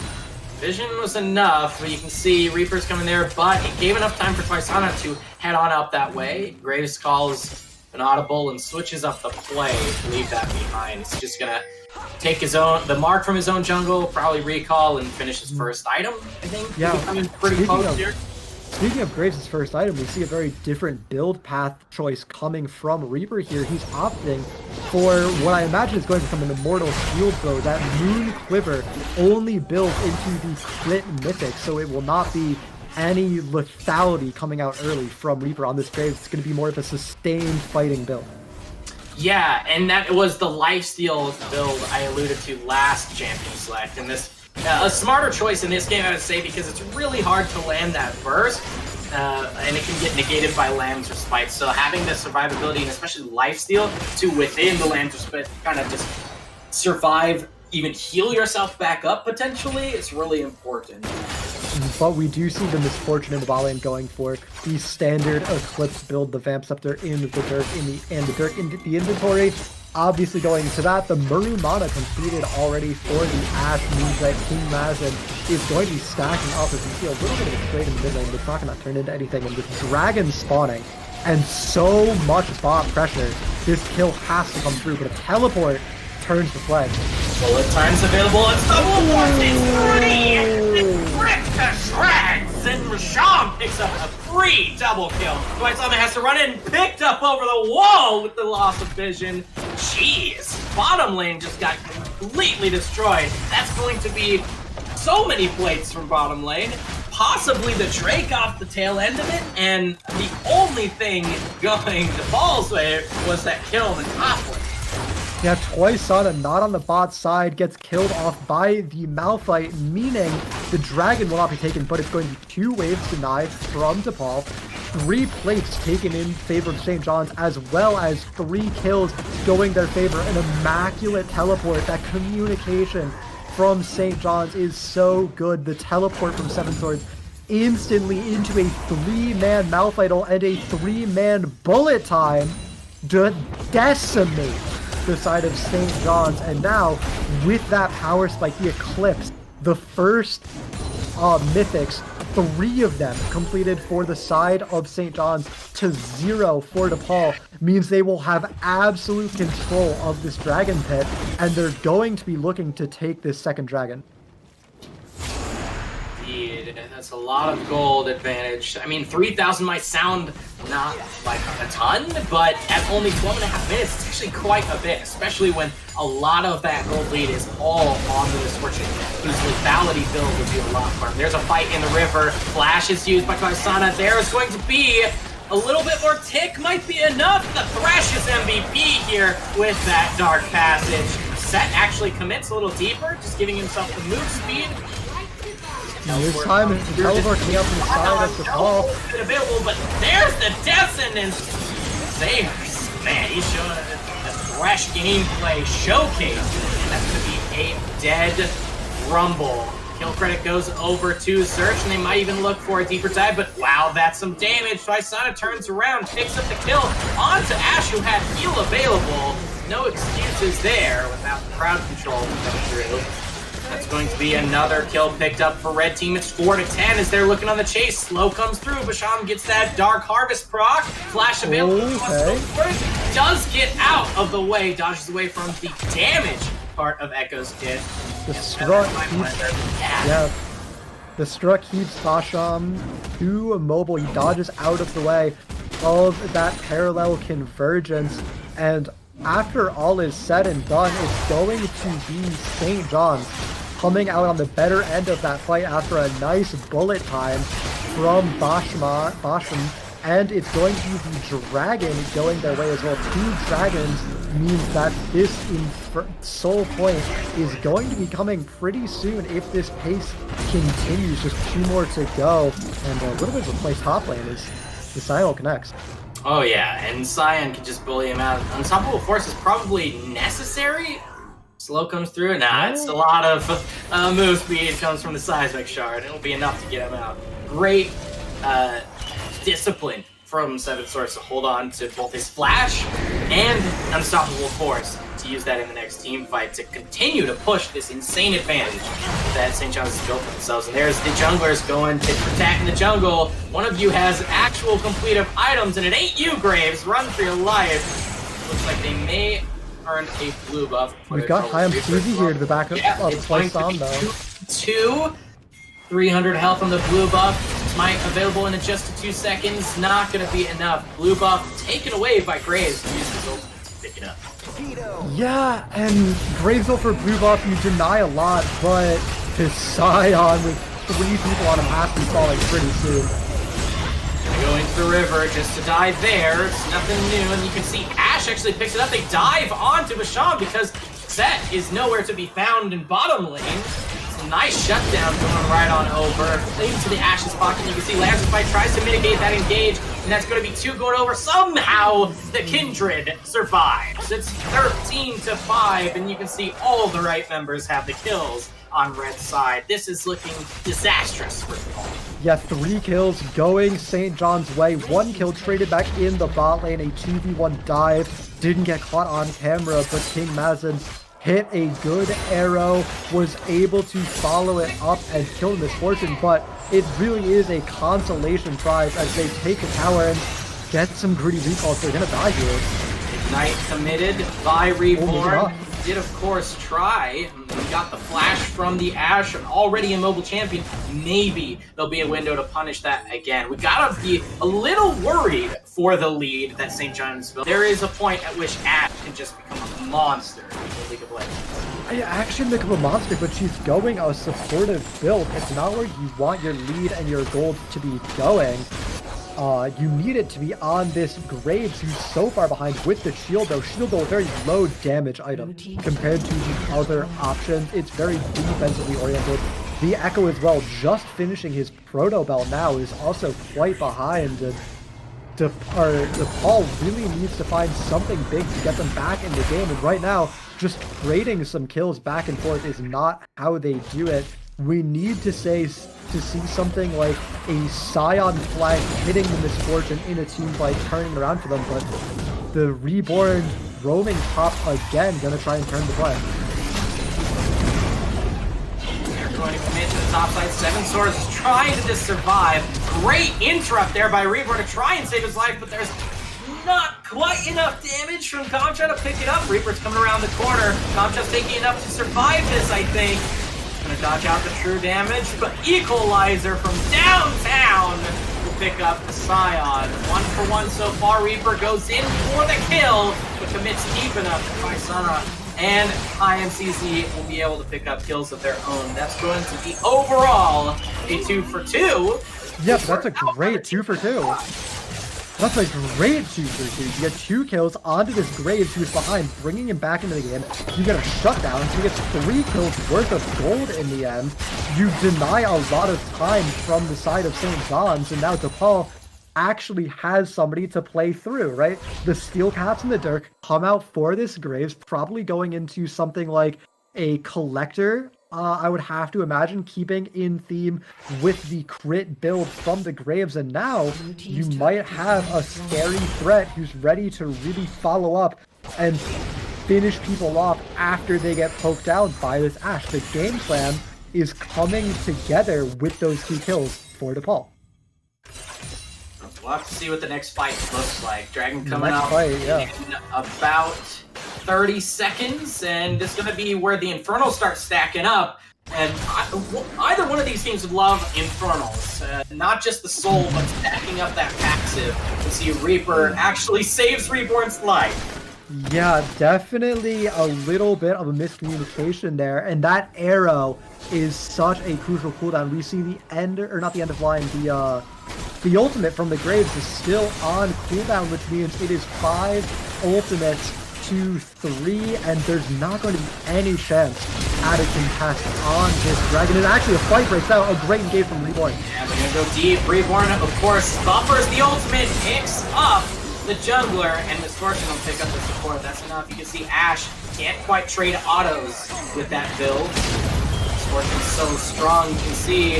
Now Reborn's trying to get out of the turret, slowed underneath, only 200 health remaining. They're going to pick up the Echo that just tried to get it It wasn't quite enough. Vaisama just has to get 3 autos off. There's the third. It's enough. Lambs are spiked to survive the tower. Man, this just looked like cyberbullying at this point. You see 19-7 and the Drake in their pocket. It's a lot going the way of St. John's. Yeah, we now have St. John's on Soul Point. Gold leads in every position. The total gold lead is over 6,000 in their favor. They're stealing camps. They're getting the crabs. They're hitting their power spikes. And now it's going to just be a Baron setup coming for the side of St. John's.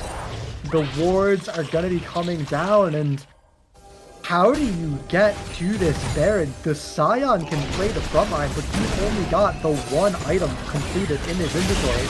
He's not that tanky yet, but his arrow could be how it starts. Yeah, Zerish wants to go in deep too, but has to ult defensively. There's not been an equalizer just yet that's landed. There's that bullet time combo. It's just too much bullet time with the Unstoppable Force.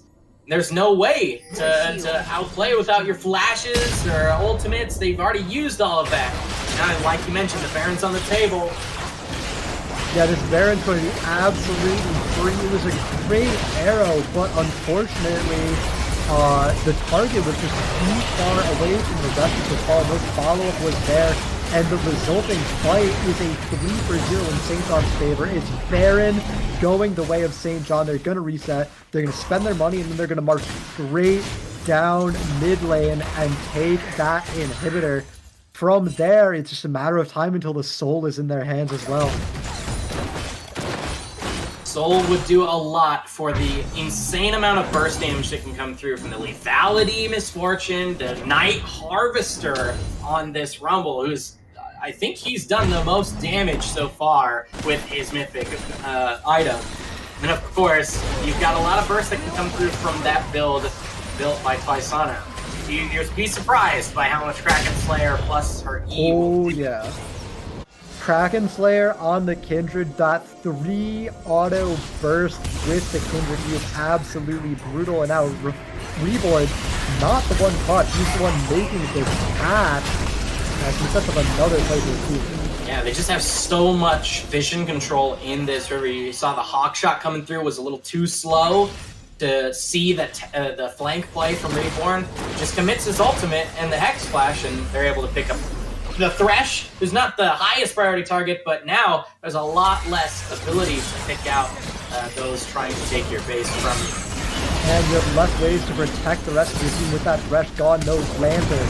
Very crucially, flash in, Unstoppable Force only tags the Ashe, and it wasn't followed up by bullet time this round, but you can see King's trying to trade a few autos in, gets that nice slow, the poke come through, Crystal Arrows almost back available. It started by going wide that fight. The flash core from High CC has to commit the Hourglass as well. Does pick up the kill. Ashe is gone. There's not enough damage left to defend this base. You can see Reborn is just crushing.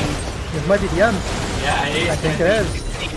Triple kill for lethality, Misfortune. That's the kind of build for AD, attack damage. Very out this match. 2 Nexus turrets fall. St. John's gonna take a quick 2-0. Gonna farm some KDA. The first game ending in 27 minutes was not fast enough for St. John's. This one ending in 23 as the St. John's lineup looks incredibly clean, and it was just an absolutely dominant showing from them. We'll have to see what they can pull out against NU coming up soon too. Yeah, it was fantastic showing from St. John's. They got the drafts they wanted both times, and it really ended up falling like dominoes in their favor. Again, this is the Vincentian Esports Cup. I'm Superman, Gerbil's with me, and we have been casting this first best of 3, and now in its conclusion. Don't go anywhere, because when we come back, we've got some announcements for you, and we'll have a second best of 3 to set things up for this weekend's finals.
Welcome back, esports fans. It's the Vincentian Esports Cup here with Eastern Universities competing for this charity event. Of course, it's a celebration of Vincentian universities across the Eastern Seaboard, including DePaul University from Chicago, Illinois, Niagara University in Niagara County, New York, and of course, St. John's University in New York City. My name's Superman, and I'm joined by Toxic Gerbil. We got through that first best of three, which turned into just 2 quick games. Yeah, those were pretty one-sided stomps by the end of them.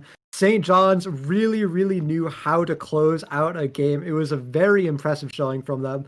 We have DePaul going up against Niagara now, I believe, as our current matchup looking forward to, and it's going to be a little bit of a redemption story for DePaul that they're trying to pull out here. Yeah, and of course, everybody's competing just to get as many points as possible in this event. The event is in honor of the Vincentian mission, and they're raising money for the students, relief funds for each university to help out students that may be in need during this trying time. Honestly, 2020 is just insane, and especially for students that are trying to get through their education. If you want to help with that, hit !donate in the chat to learn more and help these students out. You're watching them live, and you're seeing how fantastic of athletes they are, so help them get through their education, of course. And we want to give a shout out to their social media channels. DePaul, who's competing in just a few moments once again here, is at DePaul Esports, and then Niagara is at Niagara U Esports. And St. John's, if you like watching them smash those last 2 games, it's STJ_esports there on Twitter too. So yeah, Gerbil, I want to see DePaul show us what they've got. Draft is coming up in just a few seconds, and I want to see them draft a little bit better than they did in those first 2 games of the night. Yeah, the problem is we don't really know these players' champion pools in and out, and that can really restrict your draft, right? I can say MF Seraphine is such a dominant bot lane, but if your players don't play those champions, you can't pull it out. Once again, we see a Shen ban coming out from DePaul, a Nunu ban from Niagara. Both pretty standard tanks have been feeling really good recently, and DePaul may be learning a little bit from that last game they just played. They decide to ban out the Misfortune, recognizing the insane power that the lethality build really brings, the incredible lane pressure as well as team fight dominance. Yeah, they want to give a little bit more breathing room to their bottom lane. Their highest ranked player is King Amazing on that AD carry position. And we've seen, especially that Thresh gameplay, even though they didn't win the game, I gotta say, I was mind blown by how many hooks left and right were landed at the Dark Passage Lanterns to save some lives here and there. I would love to see more playmaking gameplay from Zayers in the bottom lane and setting things up to maybe get King Amazing fed. Yeah, absolutely. King Amazing, Grand Master, really needs to be the carry for this team. We haven't seen him be able to pull it out yet, but he has both games been the best point for their team as we see a Nasus being hovered, a little bit of BM as we end up locking in this Graves, a very standard. Yeah, and that's going to go for Reaper again, who's had a pretty good performance on the Graves when he's had his hands on it over the last series, and it really just came down to not having the opportunity for that pick to shine, because he even went down quite a bit of gold last game. He was able to pick up that double kill in the skirmish top side, so he's on this comfort pick, a strong pick in the meta. Would love to see him pop off and get that redemption arc coming his way. Absolutely, we just saw him on that Graves on the blue side, first picking it. I think Graves has been the first pick in all 3 games we've watched so far. Janna for the other side with that Imperial mandate being prioritized for Niagara, as well as Sejuani in the jungle, just trying to pull out a big tank who can contest the Graves early and shut him down, stop him from snowballing into an absolute monster. Yeah, Sejuani will do a lot more for you in a team fight, but going to struggle if she tries to duel the Graves early on in the river. Oh, wow, this is going to be a Blitzcrank cover. I don't expect that to get locked in. Nautilus, a little more likely. As far as hook champions goes, a lot more tankiness, quite a bit of damage too, like deceptively damage-oriented early on in that bottom lane. And I do like the hyper-scaling late game monster that is Kai'Sa, but who can also get a lot of damage. You can see the plasma passive gets stacked up from the CC that Nautilus can provide. So there's a lot of damage that can actually just come through very early on before Kai'Sa gets those items. Yeah, Nautilus Kai'Sa, a very standard lane that Nautilus ultimate sets up absolutely perfectly for the Kai'Sa ultimate. No matter where you run, you're gonna get CC'd, and Kai'Sa can ult to follow it. Caitlyn, however, a very classic Kai'Sa counter pick. You have so much range over Kai'Sa. Kai'Sa tied for the shortest range AD carry, and of course Caitlyn, the longest range one, means your laning against her is absolutely dominant. And when you have a Janna sitting behind you, backing you up, it just becomes even better. The poke and the lane pressure from the side of Niagara should be incredibly powerful in lane, and we'll just have to see if DePaul can weather the storm and have King Amazen carry up. Shall see. It's very difficult for a Caitlyn to overly abuse her range when there is the threat of an engage from Nautilus, and Graves tends to be a much faster clear in the jungle and will have priority in the river. But Caitlyn can shove in Kai'Sa Nautilus, and that would be probably the correct choice if they can keep vision in the river and just whittle down the turret, get extra plate gold for that range. Yeah, Caitlyn is a champion with a fairly mediocre mid game compared to other AD carries, but what supplements that is her exceptional early game, allowing her to stack turret plates and accelerate through that mid game as fast as possible. And an Ornn pick from the side of Niagara being countered by the Trundle. This is a classic matchup. I actually would have loved to see it. I would have loved to see a flex sending the Graves into a lane and running Trundle to counter the tanky Sejuani and Ornn. But it's not what we see. The Camille pick is going to be picked up instead. And Camille, another very solid tank counter, that true damage on the Q can absolutely melt through these resistance stacking.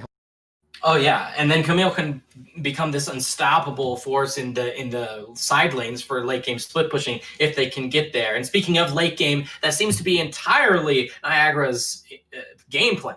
If they can get to the late game, you can't push into that Anivia. You can't afford to get engaged on by Ornn Sejuani. The one thing they may be struggling to have happen is if they're the ones engaging instead of counter-engaging or disengaging, Caitlyn may struggle to get close enough to deal that damage. And, of course, Caitlyn is the primary source of damage here for Red side, whereas there's a lot of threats. Orianna, Graves, Camille, guys, they're all damage threats on blue side for DePaul. They really want to get some kills. Yeah, absolutely. I do like the comps for both teams. I think both are really well drafted and have different goals. I think the main issue for the side of DePaul is the fact that they're going to have a hard time finding early priority for themselves. Yeah. And when both teams have early scale or have very solid scaling for them, the Anivia and the Ornn for one side, the Camille, the Kai'Sa, the Orianna for the other, right? Stacking those dragons early becomes more and more important.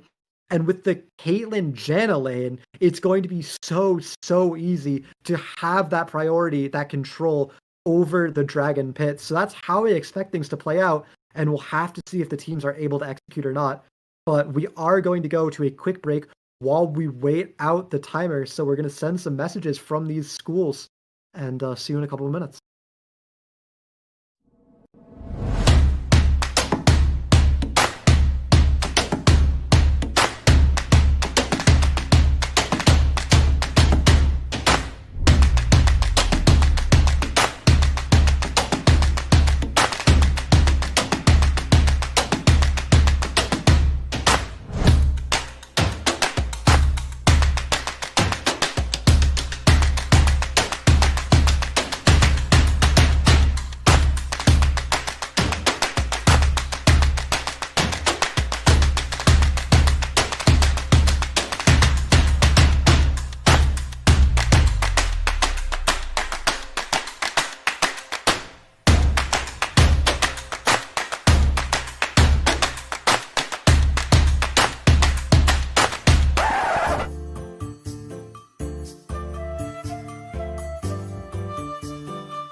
Niagara University is really where I became the more confident version of myself.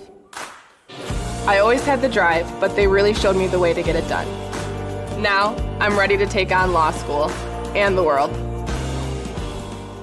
It wasn't until I had the opportunity to do research my freshman year that I knew biochemistry was for me. Having that experience early on gave me the clarity that I needed. Here, we do what others don't. Dream what others won't, driven to leap forward, determined to always give back.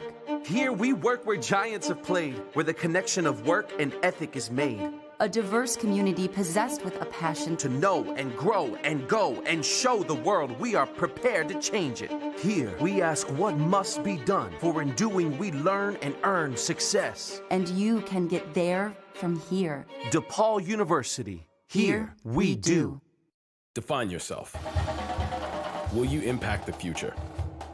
Will you lead the pack? Will you engage the world? Will you find the cure? Will you be the hope? So, will you? Come see how St. John students are changing the world every day. Visit us today.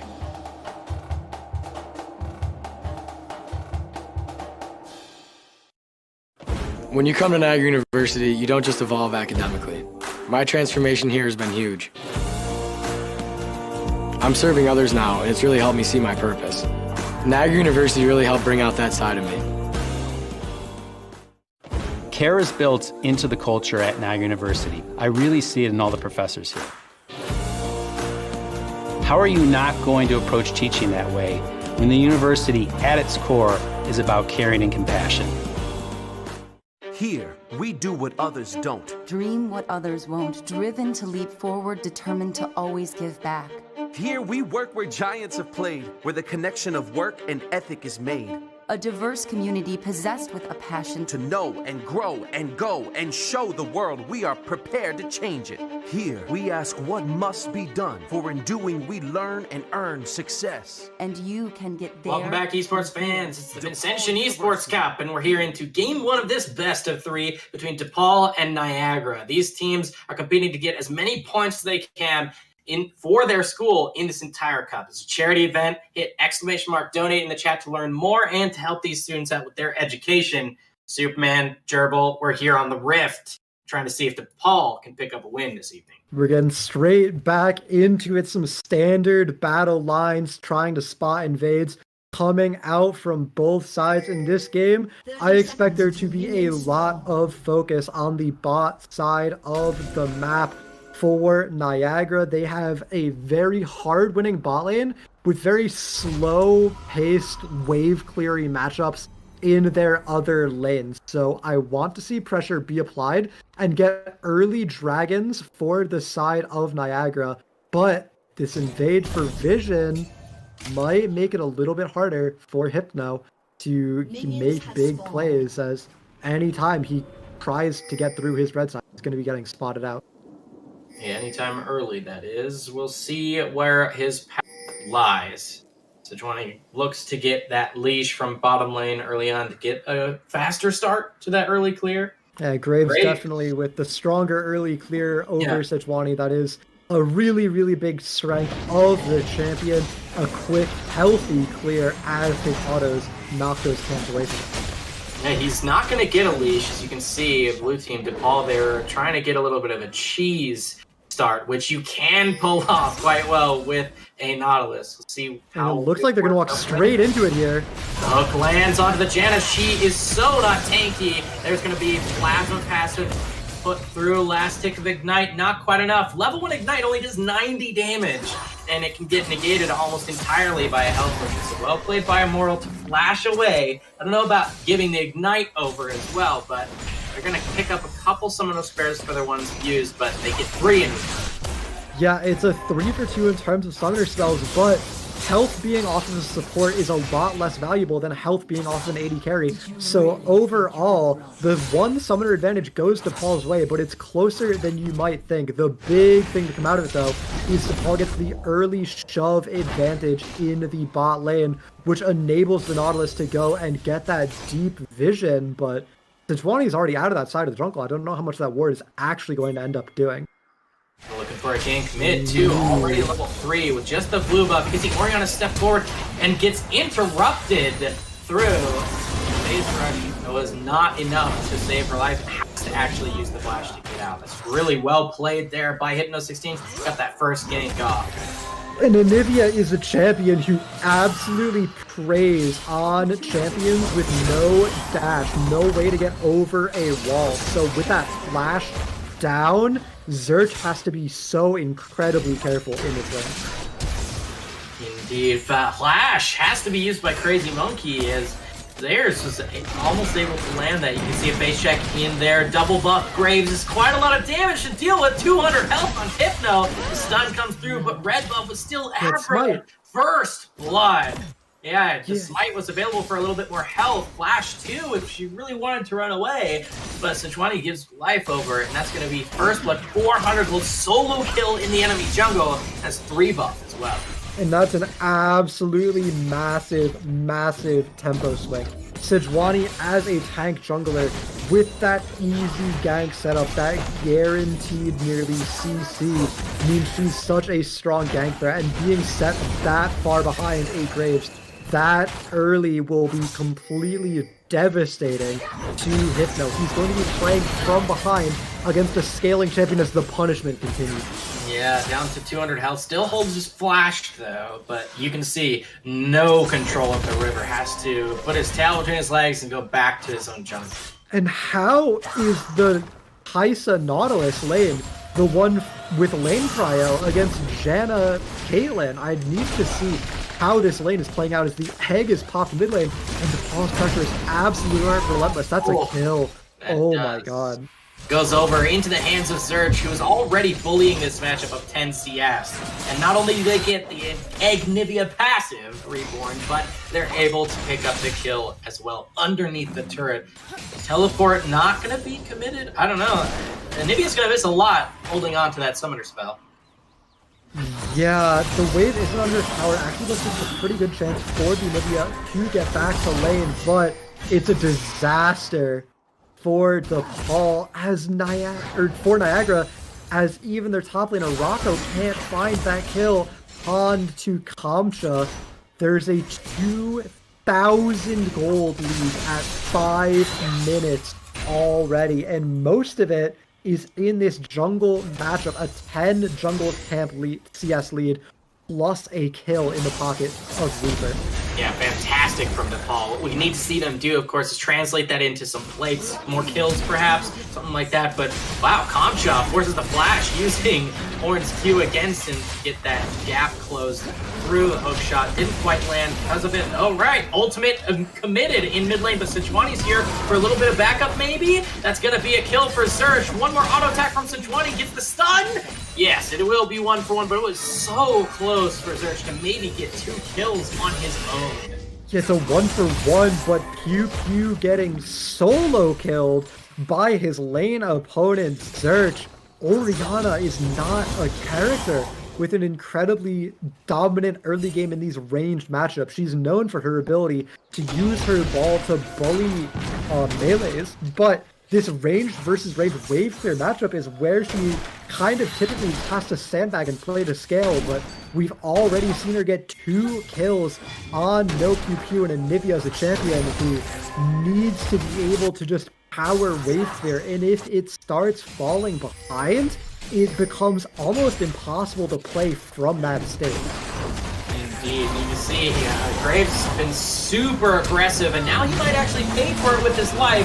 He's down to 200 health. There's the call of Forgotten. One more auto attack, and it goes the way of Sejuani. Stun comes through onto the Camille as well, trying to cut off all escape paths. It's a double kill for Hypno16. That's 3 in a row for the jungler that died solo in their own jungle. Yeah, the first kill, maybe a little bit more of a gift, but that was a really, really clean double kill, an overextension from DePaul trying to counter jungle camps that just were not theirs to take. You have to respect the level 6 Ornn. That ultimate is so incredibly powerful. It turns the fight, and now a double kill for Niagara. Evens things up a little bit. 1,500 is the gold lead now, down from the 2,000 that was earlier, and it keeps Niagara in the game, but still behind as their bot lane especially is down hard in a winning matchup. Yep, it looks like the solo kill wasn't tower shot. enough. Yeah, it was enough to pick him up. Oh, the last tower shot just barely connects for no pew pew. Turns the play back around, and that's a solo kill in a lane where Zerge was up so much. Niagara still down a little bit just due to farm differences, but they have been able to really clean things up, and now it's the dragon, though, being taken for DePaul, and Niagara has no idea. This is so sneaky. Yep, and that's going to be blue team picking up the dragon on top of their early pressure. Even though the kill score is 4-4, it's been cleaned up a little bit by Sejuani's counterplays in the top side. There's still 1,000 gold lead in favor of DePaul, and now the chonkiness that dragon brings. Yeah, the Mountain Drake is going to make the team for DePaul a little bit tankier, which is some much needed stats. There's not much in the way of durability on their side for itemization, so the Mountain's going to be very welcome. And that Mountain might have done enough to keep Orianna alive through that combo in mid lane. You can see Graves chasing him down, uses the smite to cancel that ultimate, get the egg underway. Hypno 16 is going to get shut down, perhaps. 400 gold over to the Graves, and now the jungle's even once again. Great wall from the Anivia to get out once she came back after that aim. So it's just a 1 kill picked up because a nice counter game came through. And this Graves is so terrifying. Once again, going for that shield bow lifestealing build with the fleet footwork instead of the electrocute or the phase rush. And he is going to be incredibly hard to kill. There's such little sustained DPS, especially once he starts using that quick draw to stack up the armor from Grit. This Caitlyn, crazy monkey, isn't going to be able to kill the Graves, and the Anivia's going to have a hard time as well. See, there's the ultimate use. Phase dive is enough. They're going to pick up 1, maybe 2. Yes, it's enough. Double kill in bottom lane for King Amazing, and they're going for blood in top lane too. Hypno doesn't have ultimate quite available. Call the Forge Guard comes through to try and buy some time. Does save the Sejuani, but now Reiko's alone in a 1v3. Nivea's trying to separate the team fight out, but Search finds an opening, trying to go deep, and already committed her own ultimate. Looks like Red Team, Niagara did enough to save lives for those in the top lane. They saved their lives, but they're not able to make anything happen on the backside of the fight either. So the pressure remains in DePaul's favor, and very quietly, they are now almost cresting a 4,000 gold lead. We see 30 CS is the lead in the bot lane, 30 in the mid lane, and the top lane as well. A 90 CS difference, yeah. The burst is crazy, but... Yeah, it's Anivia without a completed item. Half health the Graves as he phase checked into the jungle.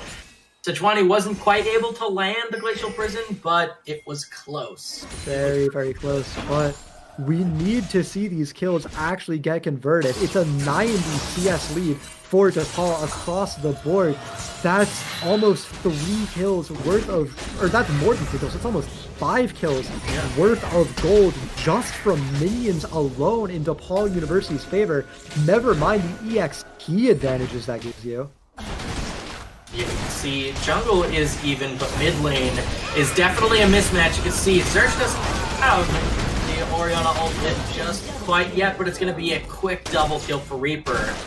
It's just so much damage. He got some nice crits in that fight, but he honestly didn't need them. And you can see 1v2, Amaze's trying to go deep, dodges out the trap, picks up the support, and is just chasing down the Caitlyn too. Next trap miss as well. We're not Yordles. You can't snap them. It's going to be a double kill 1v2 for King Amazing, who holds onto his own summoner spells as well. This is a Kaisa who's taking over this game. Yeah, that's what happens with Kaisa, right? She has a relatively weak early game when she's even, but as soon as she gets the smallest advantage, she becomes this inescapable assassin with a screen-long dash as an ultimate. And you see King Amazin play it perfectly, get the 1v2 double kill. 0, 5, and 0 is the Niagara bot lane, as it looks like it might just keep getting worse for them. But it might be Razor's spot a little bit too far out, actually. With a flash, and now it's Hippo getting kited. Oh my goodness, the dredge line's enough. The flash forward over the Howling Gale, and that's a third kill in just the last 90 seconds, going the way of King Amazin, who also uses his heal to try and save his support, and does. Top lane, they dive, getting Reiko taken off the map, using Herald to pick up extra plates. It's so crazy with first turret already falling in bottom lane. That gold lead has just ballooned Toxic Gerbil. It's now 8,000 gold in favor of DePaul. They're back with a vengeance of Summoner's Rift, but they do have time to breathe. The Zerch is just going to walk away from that quasi-gank. Janna shows up just to say hello. Yeah, the redemption arc certainly has begun. King Amazin really flexing on Niagara University's bot lane, absolutely doing whatever he wants. Another solo kill in the making in the mid lane as well. And it's just so absolutely brutal for Niagara to make anything happen. They're just getting outclassed in every lane across the board right now.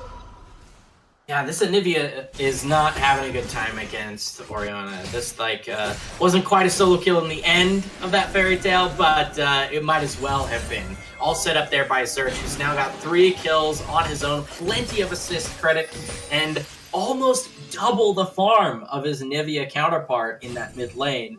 I didn't quite get a catch on how many plates were taken, since there were just so many fights that used the Oriana. I can't imagine there were too many of them taken, but when this kill score is 14-4, almost a 10,000 gold lead, and a lot of that is on your mid and bot lane carries, ooh, it's an uphill battle to say the least for Niagara for the rest of the game. It is quite the uphill battle. 2 Drakes going the way of DePaul. They've been killing them almost on cooldown at this point. They are looking for quite an early soul for themselves as they're posturing, maybe looking for a dive. That's a little bit too risky when you can just make some safer plays and try and make something happen mid lane and get this tower. And this mid tower is going to be, oh my god. There's just so much damage that happened onto the Janna, who gets bursted out even through the ultimate, didn't have flash available. Top lane's trying to go for a little skirmish as well. Before Cap lands both ends, but Contra gets that adaptive shield that's just makes him deceptively tanky, forces the flash, Hextech Ultimatum, one more auto will do it, and that's enough to take him down with the Sheen proc. That's 2 kills quickly across the map. They're looking to dive an inhibitor turret as they already picked up the tier 2 in his bottom lane. So much damage just comes through. DePaul is just playing fantastically here, and for Niagara, it just feels like 2020 all over again. It's a solo kill in top lane, kills in the bot lane. Already we have 3 towers taken at 15 minutes for DePaul. This mid tower is about to fall as well as they rotate the team over to make sure it goes down. It's going to be a quick reset here soon, and then DePaul is going to set their sights onto this tier 2, the Anivia wave clear. Dissuades a lot of shove, but with this Camille in the top lane, all they really need to do is pull teammates to one place or another and just whittle away at towers. Kamcha goes for a 2v1 here. Yeah, he's trying to bully. He doesn't really need to be there anymore. Gerbil, it's not just 17-4 in kills, it's 5-2. Zip, zilch, nada. Niagara falling off the face of the map. Yeah, the control is absolutely slipping away between their fingers. No kill participation for the bot lane. Very little impact from this top lane. The CS is completely out of their hand. It's DePaul choking Niagara out of any semblance of a chance in this game. They're going to steal away the camps. They're going to posture inside of the enemy jungle. And once this Kaisa and this Camille get back out on the map, it's going to be mid lane being shoved in, top lane being shoved in, and then in 2 minutes, it's going to be the 3rd dragon as the objective. And look at these items already for Kaisa coming up for that dragon fight. 2 completed items, one of which is mythic, plus the tier 2 boots. I mean, it's feeling like Cyberpunk character selection at this point. She's got everything she wants, all customized for the next fight. There's no way to deal with the damage that this Kaisa is going to bring out. They're going to have to completely lock her down and burst her in half a second just to be able to survive the team. Yeah, it's 2 completed items on the Kaisa compared to 1 completed item on the Caitlyn, not even boots, and that's really the story across the board. There's going to be the Shockwave, picks up 2. Zerk's trying to get out with his life. One more auto attack might do it. Flash away. Zerk lives, and in deep is the turret. You can see the 80 carry. Jason's taking on 3 behind the tier 2. One more auto attack, and Caitlyn gets the shutdown. No, it's the Ignite takes it stolen away. Jana got it. No, that's just a nightmare on top of a nightmare as the 1,000 gold shutdown goes into the support's pocket. Tier 2, the last on the map in favor of blue team, gonna get picked up here, and then dragon setup's just a few minutes away. 1 away, and ooh, that was okay. All things considered for that, but it was tough to watch. DePaul is out for blood. They're not going for the clean play. They're just going for any play here as we see them dive between the towers. King Amazing ult into the 1v3 and almost come out the victor of it. They're gonna die. They're gonna reset and spend their money. A 13,000 gold lead for DePaul University. A 60 CS lead in the bot lane. It is absolutely crushing. Even a Herald being taken by DePaul to add insult to injury, as this Infernal Drake is going to spawn in 13 seconds and die probably in around 15 seconds. Yeah, it's not going to take long for them to burn down the neutral objective. I gotta say though, Gerbil, if there is one thing to pay attention to in the last vestiges of what we can call a match here, it is going to be, can DePaul actually clean out? Can they end the game quickly? Because if they can't show us that with a 13,000 gold lead, they can close the game out This quickly. is a 4v5, and Razors is already chunked, right? The Camille isn't here. He's just now 2%. He's going to be very late. Take it down, that's a 3-man shockwave, and they're just absolutely deleted by the Orianna Kaisa. Yes, they picked off the support, but he gave his life for far more than nothing. It's an ace going in the favor of DePaul, and this is what we hope for. The redemption arc. The story to come back, and you can see DePaul should be able to pick up the Baron. You can see their side stage ping on the way. Yeah, it's gonna be the ace, it's gonna be the dragon, it's gonna be the bot inhib, it's gonna be the Baron, it's gonna be the mid inhib, it's gonna be absolutely everything but the Nexus here, as it's just gonna be the Baron. A quick reset for the side of DePaul, spend their fat stacks of cash, and then just roll down the mid lane and end Niagara's misery. Go next here is I don't see Niagara coming back from a 14 or a 16,000 gold lead for the Yeah, it's no longer an uphill battle. It's actually trying to rock climb Niagara Falls, like underneath the waterfall. It's a impossible task, and one for the record books if they can pull it off. They're down so much gold, and the gold is in the hands of precisely the right people for DePaul. They should be able to clean this up. The very, very low mid lane turret, because Herald was committed during that Baron take. Yeah, it's just going to be the Camille going to split bot, the Zerch on Orianna in the bot lane, just a 1-3-1 with the Baron. Some smart, slow play. I'm sure they could just force a 5v5 in the mid lane, but this is the 100% instead of the 99.9% play. So very, very nice. It's going to be crazy going down again.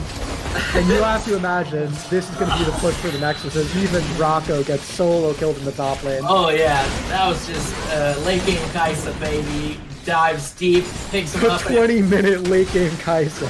Well, yeah, he's got almost completed inventory. There's a little bit of damage coming through. There's a little bit of a defense, base defense, but not enough for sure. Wow, alright, Anivia as well on the Nexus platform. Gonna get taken down. That's enough. Enough is enough for Niagara University. University. Their nexus will explode. DePaul takes game 1 in this best of 3. And it's going to be DePaul taking it 22-minute game. They lost their last one in 23 minutes, but they win this one in 22. And honestly, I don't even have that much to say about that game. It just looks like DePaul was completely outclassing Niagara across the board. Yeah, DePaul, clearly their players have to get home for dinner or something because they don't want to play for 25 minutes or longer in any game, regardless of what side they're on. And this time, they showed us they can be the ones in the driver's seat. So fantastic play from them. Niagara looks to bring it back and maybe take us to a game 3. Don't go anywhere because after the messages from these schools, we will see what happens in game 2.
Niagara University is really where I became the more confident version of myself.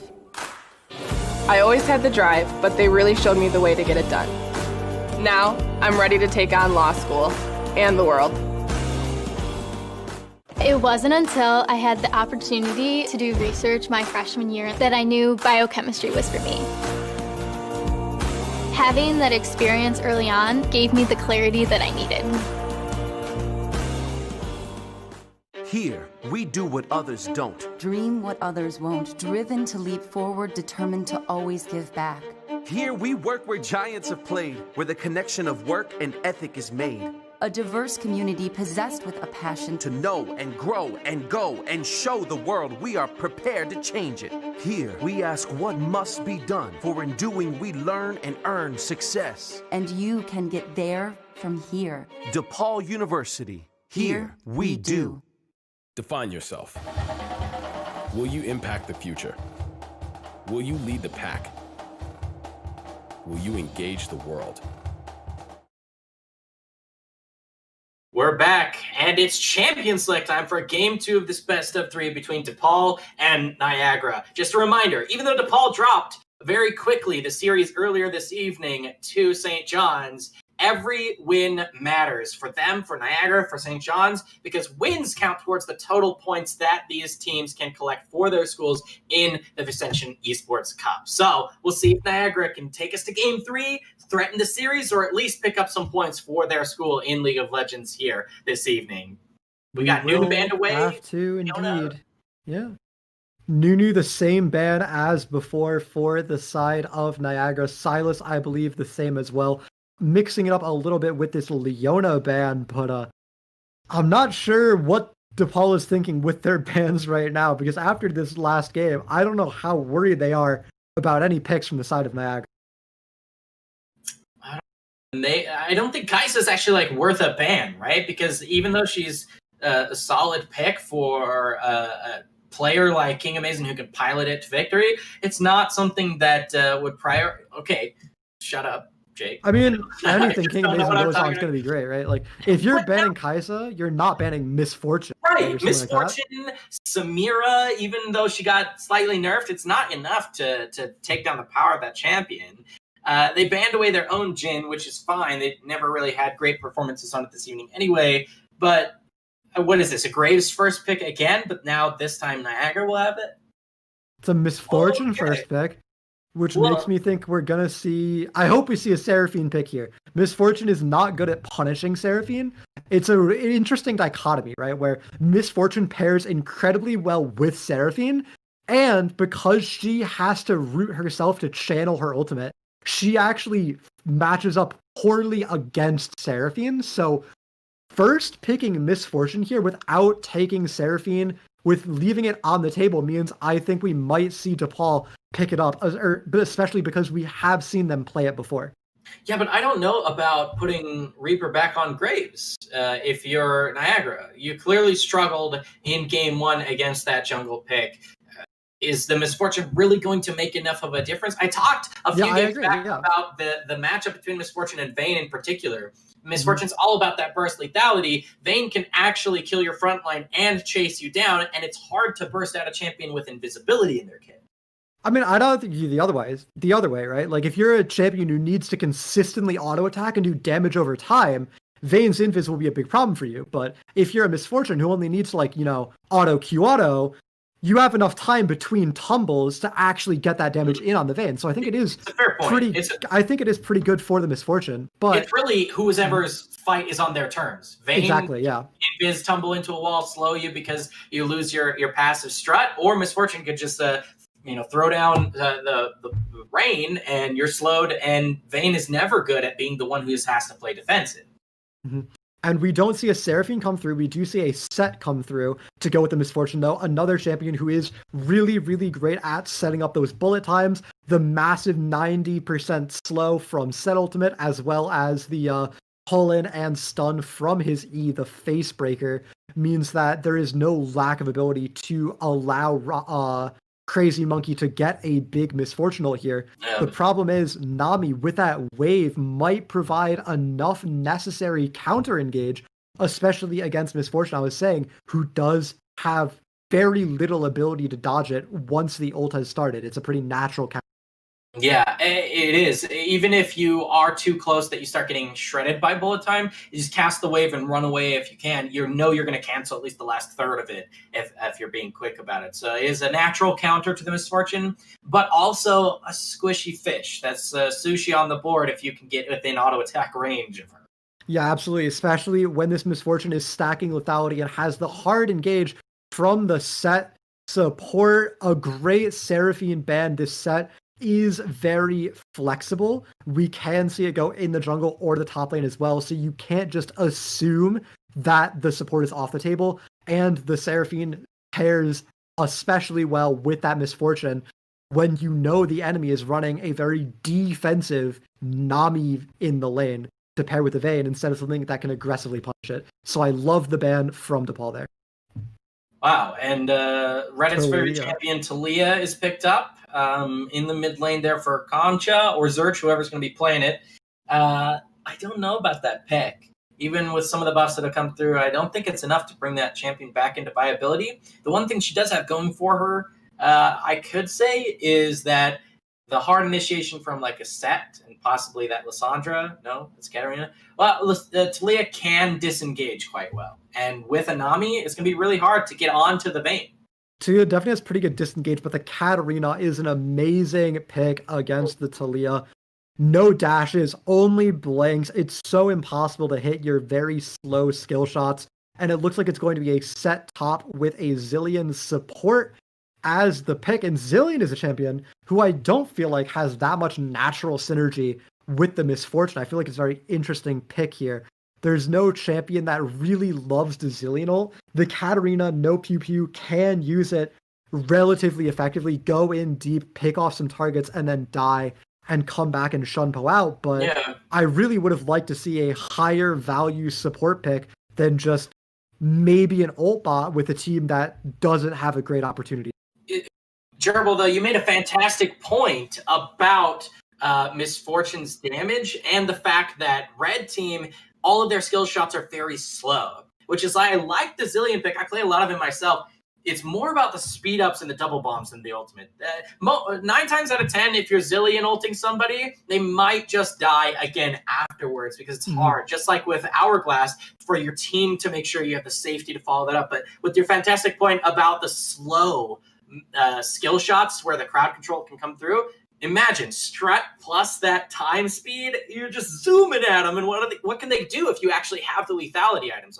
Nami's going to miss her bubble. She has to commit wave, which then you can just walk the other side to and be like, oh, nice tidal wave, bro. I'm Surfer Misfortune this time. Hey, if we get into loading screen and she has Pool Party Misfortune, I'll just go. Absolutely, yeah. That is a good point. The movement speed can fare well, but I still would have loved to see a more aggressive support to punish this very greedy Nami Vayne lane. But we'll have to see how it pans out after we cut to a quick break to load in.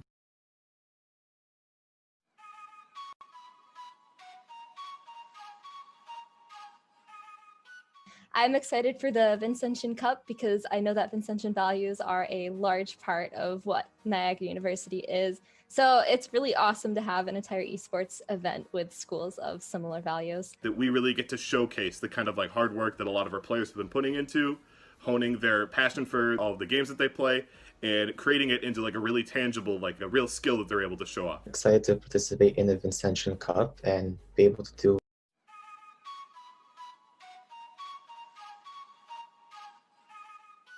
I'm excited for the Vincentian Cup because I know that Vincentian values are a large part of what Niagara University is. So it's really awesome to have an entire esports event with schools of similar values. That we really get to showcase the kind of like hard work that a lot of our players have been putting into, honing their passion for all of the games that they play, and creating it into like a really tangible, like a real skill that they're able to show off. Excited to participate in the Vincentian Cup and be able to do what we all enjoy, which is play video games, but we are also doing that with other schools who share the same values and mission as us, which means we're all playing, but we're playing for the same purpose, which is to raise funds and to continue to support and maintain our Vincentian mission and values.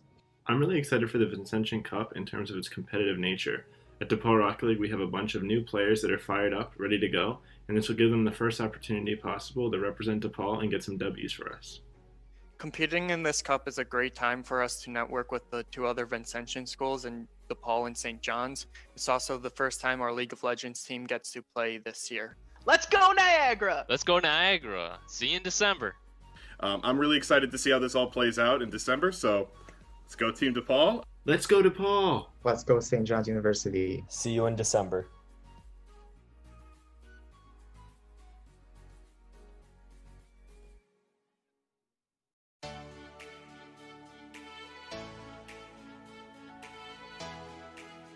Hi everybody, I'm Bill Newton. I'm the Assistant Director of Campus Activities here at Niagara.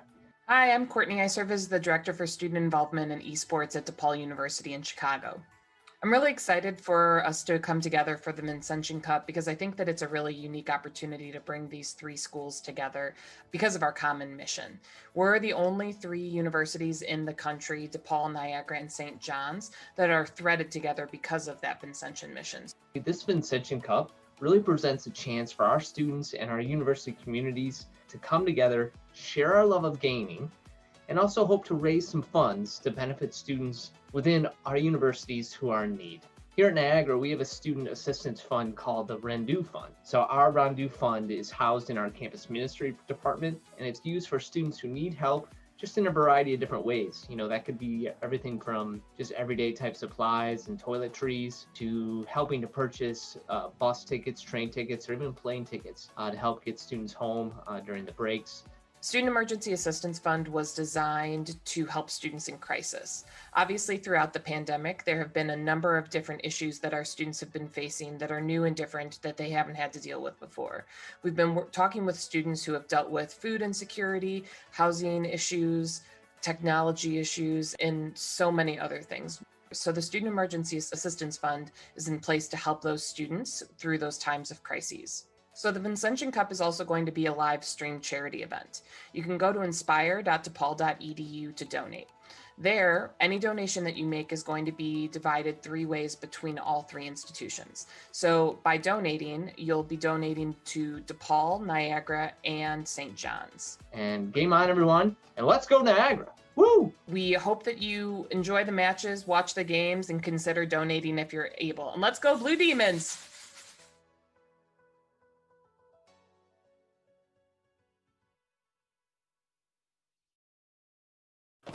Niagara University is really where I became the more confident. Welcome back, version of esports myself. fans. It's the Vincentian Esports Cup. I'm Superman, joined by Gerbil. And remember, if you want to support these universities in this charity event, hit !donate in the chat.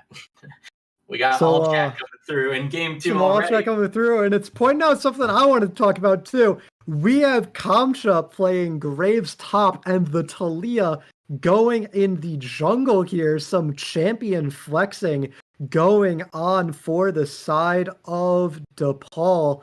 Very, very interesting. Yeah, this is a throwback to when Graves was first changed early on. Wow, that's an early invade. They got the Fog of War play. Quite a bit of damage onto Reiko. No summoner spells quite committed from either side, though. It's going to be fine. They'll walk out, but that means Reaper has a little bit more pressure in the jungle, showing that they'll get that deep vision into the river. He'll get his pick of the litter where he wants to start. But I was talking about the Graves. If you'll recall, Gerbil, you remember when Graves first got reworked and he was playing top quite a bit? I do remember. It took a while for people to start playing him in the jungle, but I guess we have come full circle here. Conqueror on this Katarina, not Electrocute, means we're probably going to see one of the more sustainy builds, something like the Borg Ravenous build, maybe coming out from this Katarina instead of the Night Harvester Lichbane type build. We'll have to see what No Pew Pew opts to go for. Mm-hmm. And I'll be curious to see how successful the top lane Graves really is. It's a little bit new to some viewers that may have never seen Graves in top for years now. But basically the power that he has is that he has this insane pushing power being showcased by the camera right now, where with his Q and with his AoE auto attacks, he can shove into the tower over and over and over again, and then harass you from range underneath your turret. The problem would then, of course, be if he gets ganked, where does he go? He's a ranged character. He can get engaged on quite easily. It's easier to engage on him, but Graves has a lot of natural durability with that quick draw. It gives him that short range dash he can use. And against an Elise, a short range dash is often all you really need if there's no setup from this set with the Facebreaker to lock down Kamcha first. If you dodge that cocoon from the Elise, she has a very hard time following up and actually making the kill happen. And speaking of this Elise, this is a champion that has been pretty out of meta for a long time. Oh, but and that's Hypno, if you land a cocoon, then it doesn't matter how long you've been sitting in meta prison. Hypno 16, perfect skill shot accuracy there, and does pick up first blood for No Pew Pew. And there's nothing worse than a fed Katarina against such a squishy lineup. This looks like it might be a dive here as Reaper actually reveals himself by hitting that Scry's Bloom, and he's in a little bit of danger. Hypno 16 is now in the wrong canceled his place. recall. Yeah, that's going to be quite a bit. You can see Pew Pew might be able to pick it up. Excellent use of the Elise Repel. Gets the flash out of Kamcha, but now that's just a 1-for-1 overall. Kamcha's, like you said, deceptively tanky. No Pew Pew hasn't been able to spend that early gold. One more auto attack, not enough. And that'll be the quasi shutdown for Katarina 2-0-1. But, all right, Gerbil. He gets out over the wall. Excellent Katarina game. Hopping off in this Katarina. Katarina, a champion that's often considered more of a solo queue hero, but with her recent slew of buffs during preseason, she is actually shaping up to be a complete meta terrorizer. And with No Pew Pew getting fed early, he opts to go for that Hextech alternator, building into that Night Harvester. This is going to be a very high burst Katarina. And remember, Graves only gets natural armor, so even he is going to be at the mercy of this burst damage. Yep. The shield bow can only do so much for that kind of survivability when you're going against so much magic damage burst, like you mentioned. First Drake spawning in 10 seconds. You got all this pressure on bottom side. We'll see if they go for plates, possibly a dive, or if they want to back off with their jungler for that. It looks like they're going for the dive. You can't ult at level 3, Mr. Zillion. One more auto attack, maybe 2, and that'll be 2 quick kills for the Vayne. One of those actually went the way of Nami. That's quite a bit of experience missed out as the minions will crash against that turret. That's 1 extra plate too. It's worse things happening in mid lane. As you can see, Katarina didn't quite pick up the dagger to go deep into Fog of War. Might not have been the brightest idea either. Yeah, no, kind of getting lucky by misstepping there, as Hypno was waiting to throw that cocoon with no shunpo. It would have meant a very, very dead cat, the spider, getting the cat for one. A nice little trade for no pew pew, and looking at the gold lead, it is still DePaul favored as this bot lane for them once again popping off, getting a double kill on a dive, and that is the downside of playing something like this Zillion support. You have very, very little lane pressure. You don't deal as much damage as a traditional mage support. Oh, great use of the Graves blind. He didn't know that the ultimate was coming through, and so he didn't pull out his shield. That was excellent work there by Kamsha to pick up the solo kill. Incredible, I agree. But yeah, this Zillion is just, it's so hard to have that early pressure, and you have immense late game payoff, but you need to make it, and it's looking like it might be hard as King Mazen is up 10 CS already, a solo kill in the top lane, but it's going to be Niagara taking the dragon for themselves here with basically no contest, and it's not going to do anything for the gold lead, but it will mean some good pressure for Niagara going forward if they can keep this up. Yeah, despite being down a couple thousand gold, they're able to pick up the Infernal Drake, which doesn't quite even things up by any means, but it's nice to pick that up early, or at least deny it from Red Team. You know, I did take the advice of Kamshan to look up his OP.GG, but we'll get to that in a moment as they're going so aggressive in bottom lane. Level 5's only available, so there's no ultimate there. One more auto attack is baited by the heal. You can see King Amazing picks up yet another. That's 3-0 in the bottom lane for these 80 carries. And that's just even worse for the jungler down there because now they're going to get extra plates. And once again, Vayne is a champion just like Kaisa, who absolutely can start taking over a game that Condemn is going to put in so much work against this fed Katarina. It's going to be hard for No Pew Pew to shut down King Amazing on this Vayne. And Niagara is really paying the price for picking this Zillion support here as King Amazing really just flexing his 80 carry prowess on them right now. We did see a trade kill in the mid lane go the side of Niagara, a nice 2 versus 1 catch onto Zach, but right now they're going to need a couple more, and it looks like they might get some more for themselves here. Indeed, it actually was quite close. The double bomb didn't land for Zillion, so Zerch was able to get out of dodge even without his flash available. Yeah, the phase rush really putting in work for Zerch saving him a lot. Yeah, looking at the items coming through for these teams, you can see those first items just about to be completed in their entirety for Red side. That means DePaul is going to be looking mighty fine coming here into the 10-minute mark. Whereas there's quite a different story on Blue's side. Yeah, I don't know how good you are at math, but a kill is worth 300 gold, and there is 2 kills in favor of DePaul. That's 600 gold. And if we look at the gold lead, that's a little bit more than 600. That's almost a 4,000 gold lead as there's another play bot lane. Oh my goodness. Yeah, the Condemn was flashed away, so they can't pick that up. Crazy Monkey has to heal to not die to that insane front-end burst. You can see now Jungler shows up to the counter gank, but it's not going to look aggressive. They're just saving themselves from getting dove under turret for the 3rd time in bottom lane. Back to my previous point, though. There's almost a 4,000 gold lead for DePaul, and it's because there is a 50 CS lead top lane, a 40 CS lead bot lane, and 10 in the jungle. It's absolutely brutal, the laning phase.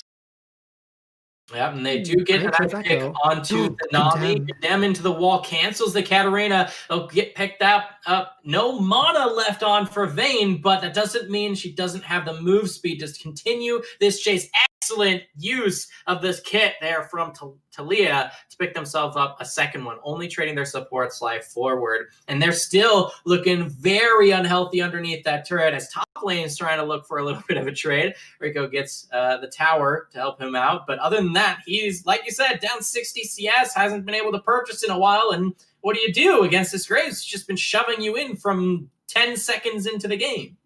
And now, even with DePaul, Flash ults him underneath the turret. The true damage almost gets him. Kamcha down to 60 health. And had already committed his ultimate to this trade. He's trying to heal up with that fleet foot and a little bit of lifesteal in his items. But great play, honestly, by Reiko. He almost got that solo kill down so much gold. Incredibly close to making it work, but just barely by the skin of his teeth. Kamcha is able to survive, and that kill not going over is so important as Crazy Monkey looks pretty dead here in the bot lane. Flash down, tried to get out of the tidal wave, but that's a Vayne with the red buff. If it wasn't already hard to outrun a Vayne, it's impossible when she slows you with her auto attacks. True damage to boot. Now that CS lead continues to balloon in bottom lane. See if they can pick up those last two plates before the 14-minute mark. But boy, this Vayne already feels like late game Vayne. What are they going to do about it? It only gets worse as this Rage Blade or the Bork comes in next. And even this Katarina is losing the mid lane matchup now because of how strong Diana is in the mid game. Not even a completed item and just such a big bully. Yeah, and they're going to have to run down the river to maybe save their lives. You can see that skill shots go wide, dodge out with into the rafters. Immortal Beloved already ulted himself, and they actually do pop it. I thought they were going to wait it out, but can't quite land the crowd control on top of that. Wow, a little bit of a misplay, I got to say, from DePaul. They've been playing cleanly so far, but they definitely missed out on a few kills that could have picked up. Yeah, the timing not quite there from Reaper to punish the revive from the Zillion ult. Nonetheless, they turn the play, and instead of getting picked, actually end up farming plates for themselves, extending the gold lead further, even bullying Hypno out of his jungle. And it's still a 70 gold lead, or 70 CS lead in the top lane. One player gets to play the game and the other one doesn't. So now it's even more action ball lane. Yeah, Hypno tries to dodge it out, does actually, and goes into Repel, comes down a little later than the Talia damage, survives, and somehow Bullet Time picks it up. Then you can see Vayne is in the mix. Uses the invisibility to get back to her team. 80 health, one more auto attack to keep herself alive. Not able to survive as Reiko shows up to help his team. The teleport came through. One more auto to take down the Diana. It is enough, and the Trade of Legends goes over. Graves shows up too. Teleport matched, and it turns out that on the map, 4 lives were lost. Nami barely respawning. And that would mean Kamcha will do what he does best and push in yet another wave. Absolutely crucial 4-for-4 for the side of Niagara. They're so down here, but they cash in shutdowns, even up the gold ever so slightly. They're still, after all of that, 7.5 thousand gold behind. But maybe there's a glimmer of hope as your stride breaker set. Rocco gets the shutdown, the 1,000 gold shutdown on King's Amazon, and he's so ahead that he still has shutdown gold left over. And quite a bit of it, too. And the Graves is trying to play ring around the rosy in that bush with 3 members away, just buying time for his team to pick up their first Drake of the game. It will be a Cloud Drake, which you can only imagine how much move speed the Vayne will have if she goes into that last hour. Yeah, the Cloud Drake and the ult CDR is pretty valuable as well. The Graves are, the Vayne are is so important. She becomes a different champion when she has that online. So stacking these Cloud Drakes will be incredibly powerful for the side of DePaul, but we'll have to see if we even get to stack Cloud Drakes this game, as 15 minutes in, the gold lead is already at 8,000, and DePaul is grouping up, looking to siege this mid tower. Yep, might be enough. I do like this Vayne build with the Rage Blade. Remember, there are major changes to Rage Blade versus what the item has been for the majority of its life. It has been changed quite a bit.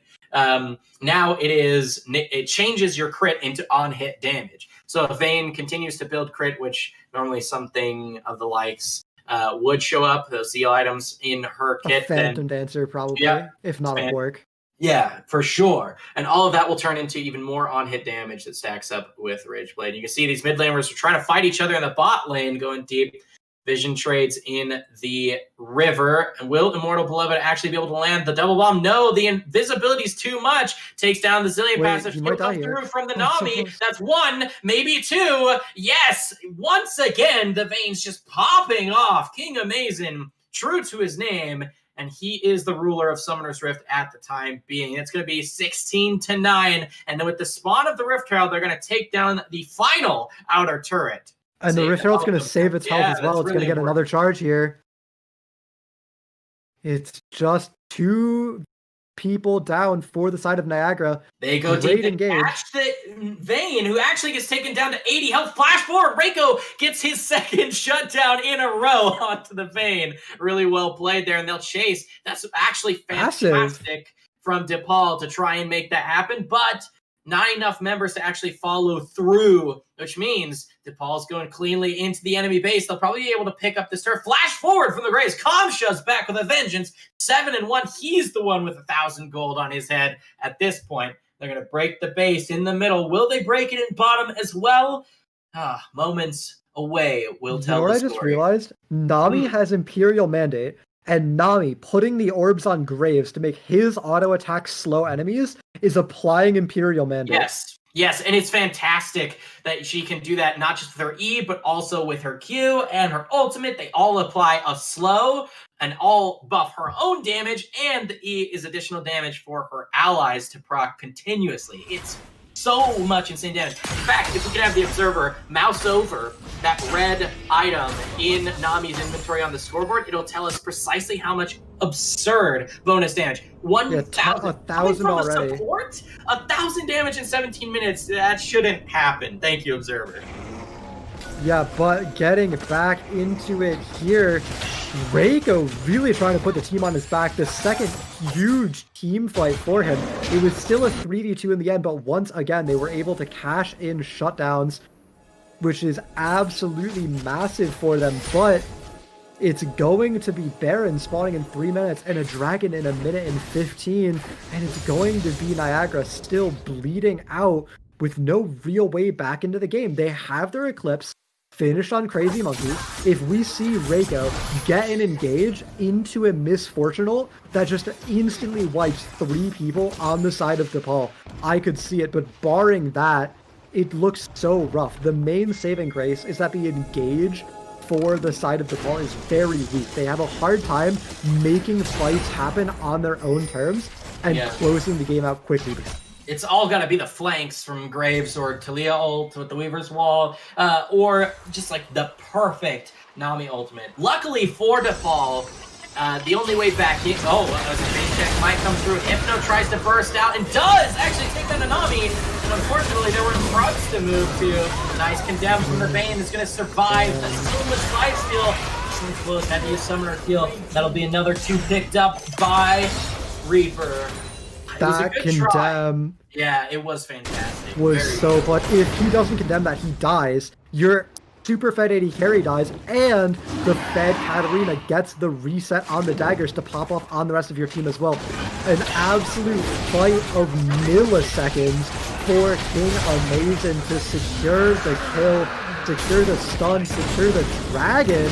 And now 2 dragons to 1 for the side of DePaul. Whoa! Farming more kills in the top lane. That Collector coming in clutch for Kamsha as he keeps bullying Reiko.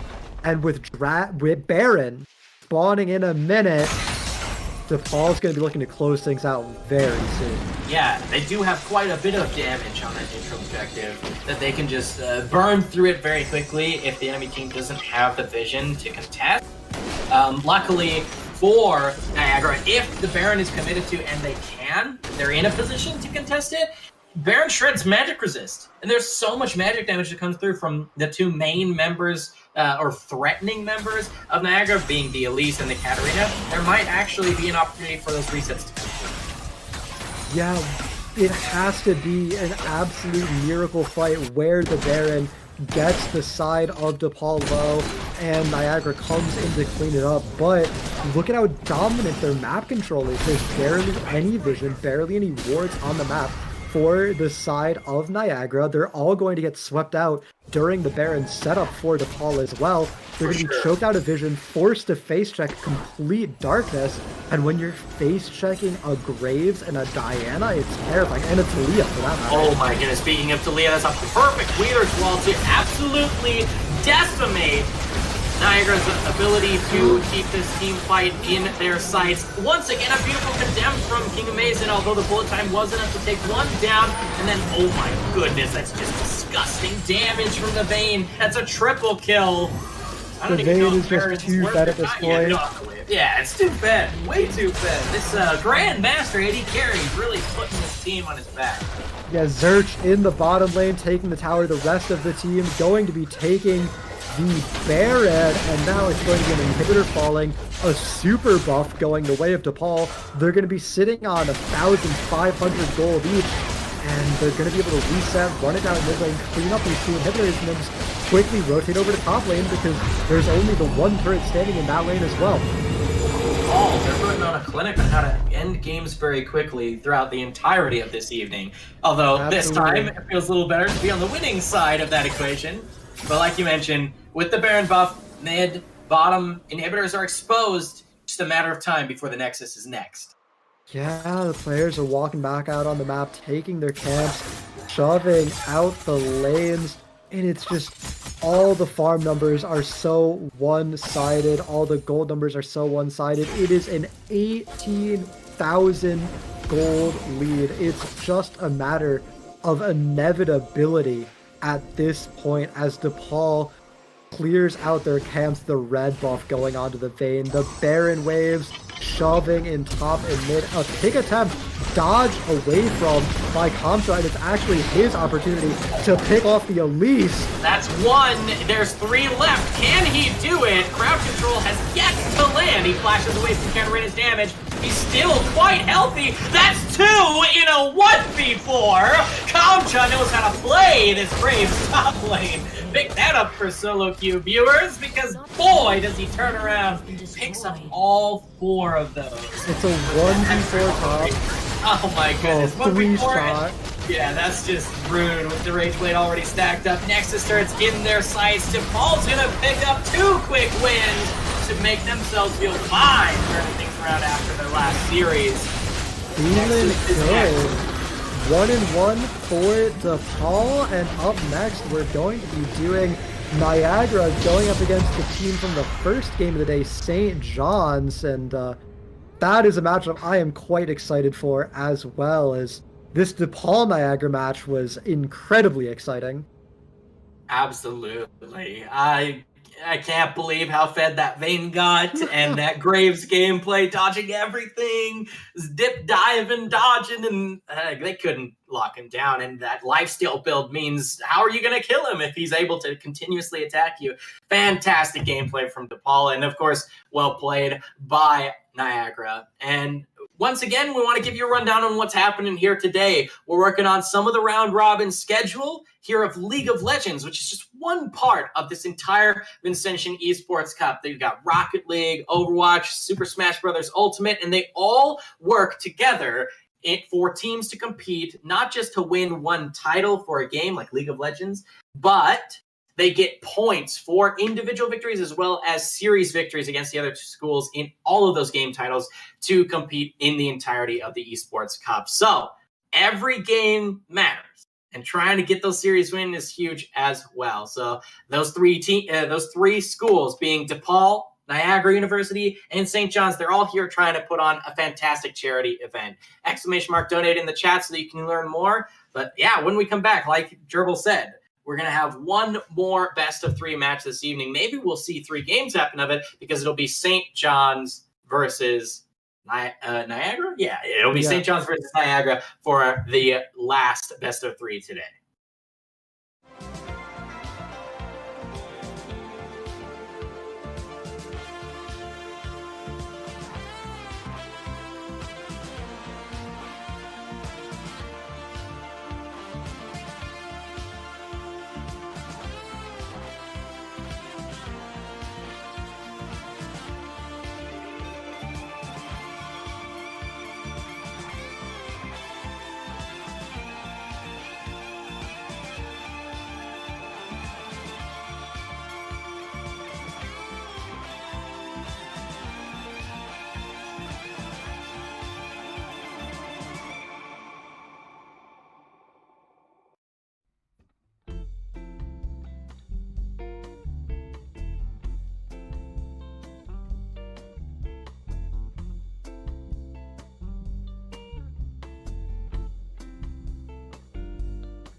welcome back to this third set in this Vincentian Cup little tournament thing we got going on here. Remember, this is charity. If you want to donate, type exclamation point donates. Yeah, My name's Longbone. I got Toxic Gerbil with me, even though I still got Superman right below my pretty face in that picture. I apologize, people. Cats, cameras, they don't really work all that well when you got cords. Yeah, today we've seen Niagara University, DePaul University, and St. John's University play. We saw DePaul lose one of their matches and then win one of their matches. The match they lost was to St. John's in our first match of the day, and we saw Niagara lose to DePaul in their second match of the day. So today, for our third match, we have Niagara going up against St. John's. Remember, this is a charity tournament. It's in honor of the Vincentian mission, and it's raising money for the student relief funds at each university to help out students in need during this trying time. You can learn more about the mission and how to donate by using the ! donate button in chat. And in all honesty,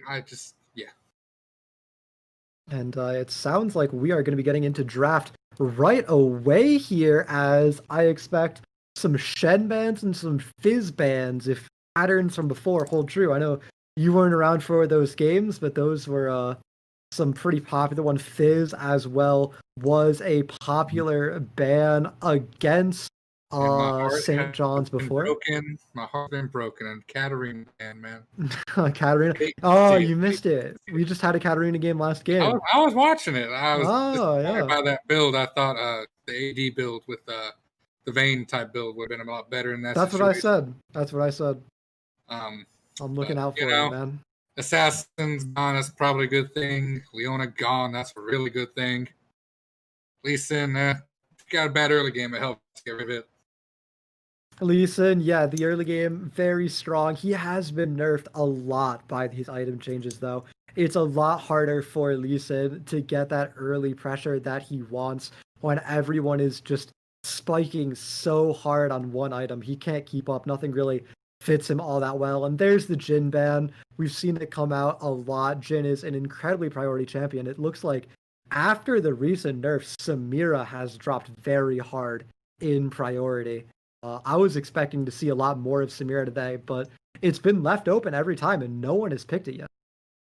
As the them short range 80s, you have to be right on top of them, and Samira doesn't exactly have built-in tankiness that we see this Dep has.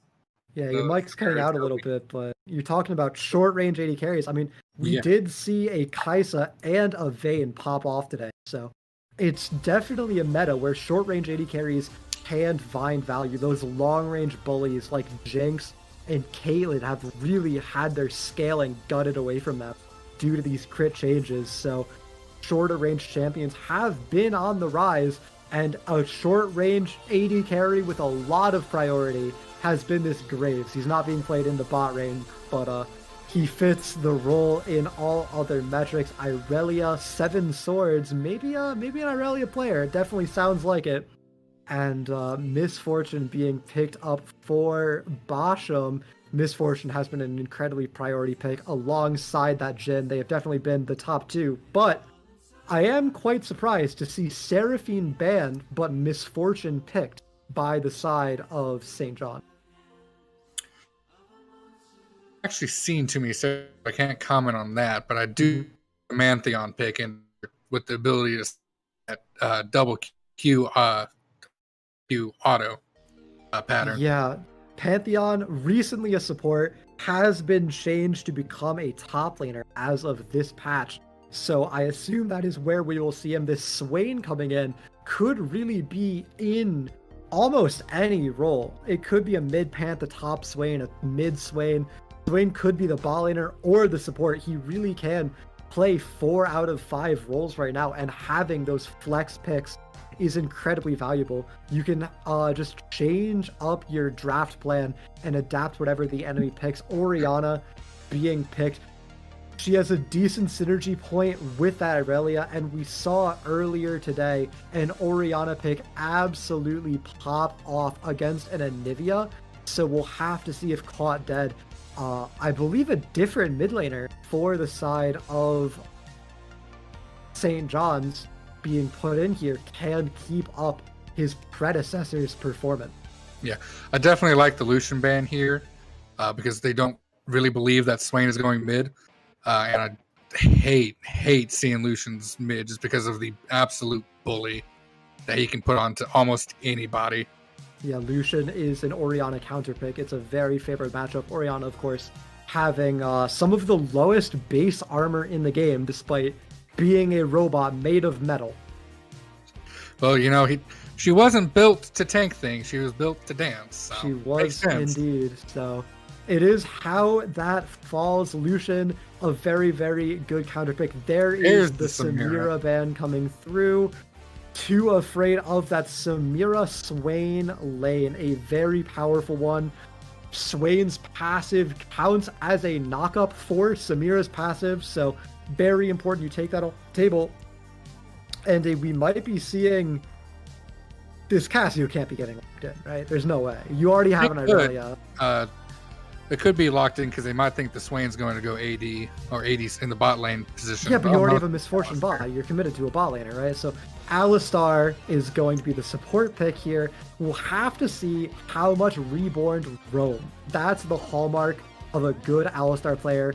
The amount of value that you're able to get out of your roams is incredibly important. Now Twitch locked in with the Nico. I'm pretty sure it's going to be Nico mid, Swain support with a Twitch bot. But honestly, we've been seeing AP Twitch support as a popular pick recently. We've been seeing Swain in all three of these lanes, and Nico historically has been able to play all three of these lanes. So this draft from the side of Niagara is very, very hard to read, and we'll have to see where the champions get passed around to. And it looks like it is going to be an AP Twitch support with a Swain bot, Alistar, and Misfortune is going to be the lane for the side of St. John's.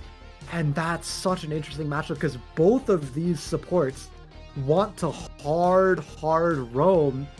And importantly, Twitch is a champion that is very vulnerable to hard engaged supports like this Alistar. So we'll have to see if he can dodge those headbutt pulverite combos that will absolutely blow him up when combined with the burst from Misfortune, or if we'll see him snowball, because this Twitch pick is completely feast or famine. Yeah, definitely also got to see if he gets accidentally trolled by his APC with the Swain, and he accidentally pulls him too close and able to engage on him then. But this is going to be an interesting lane. I have personally not yet seen support Twitch, so you saying the phrase AP support Twitch just blew my mind. Oh man, if you've been reading the patch notes, it's Rad IRL's been pulling it out, dominating Europe with it. We'll explain it more to the viewers as we come back from our quick little break. We're going to have a word from our schools while we wait for the teams to load in. Niagara University is really where I became the more confident version of myself. I always had the drive, but they really showed me the way to get it done. Now, I'm ready to take on law school and the world. It wasn't until I had the opportunity to do research my freshman year that I knew biochemistry was for me. Having that experience early on gave me the clarity that I needed.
Here, we do what others don't. Dream what others won't, driven to leap forward, determined to always give back. Here, we work where giants have played, where the connection of work and ethic is made.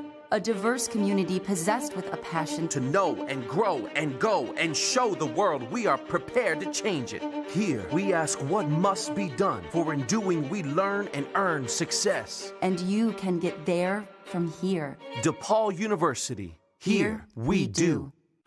When you come to Niagara University, you don't just evolve academically. My transformation here has been huge. I'm serving others now, and it's really helped me see my purpose. Niagara University really helped bring out that side of me.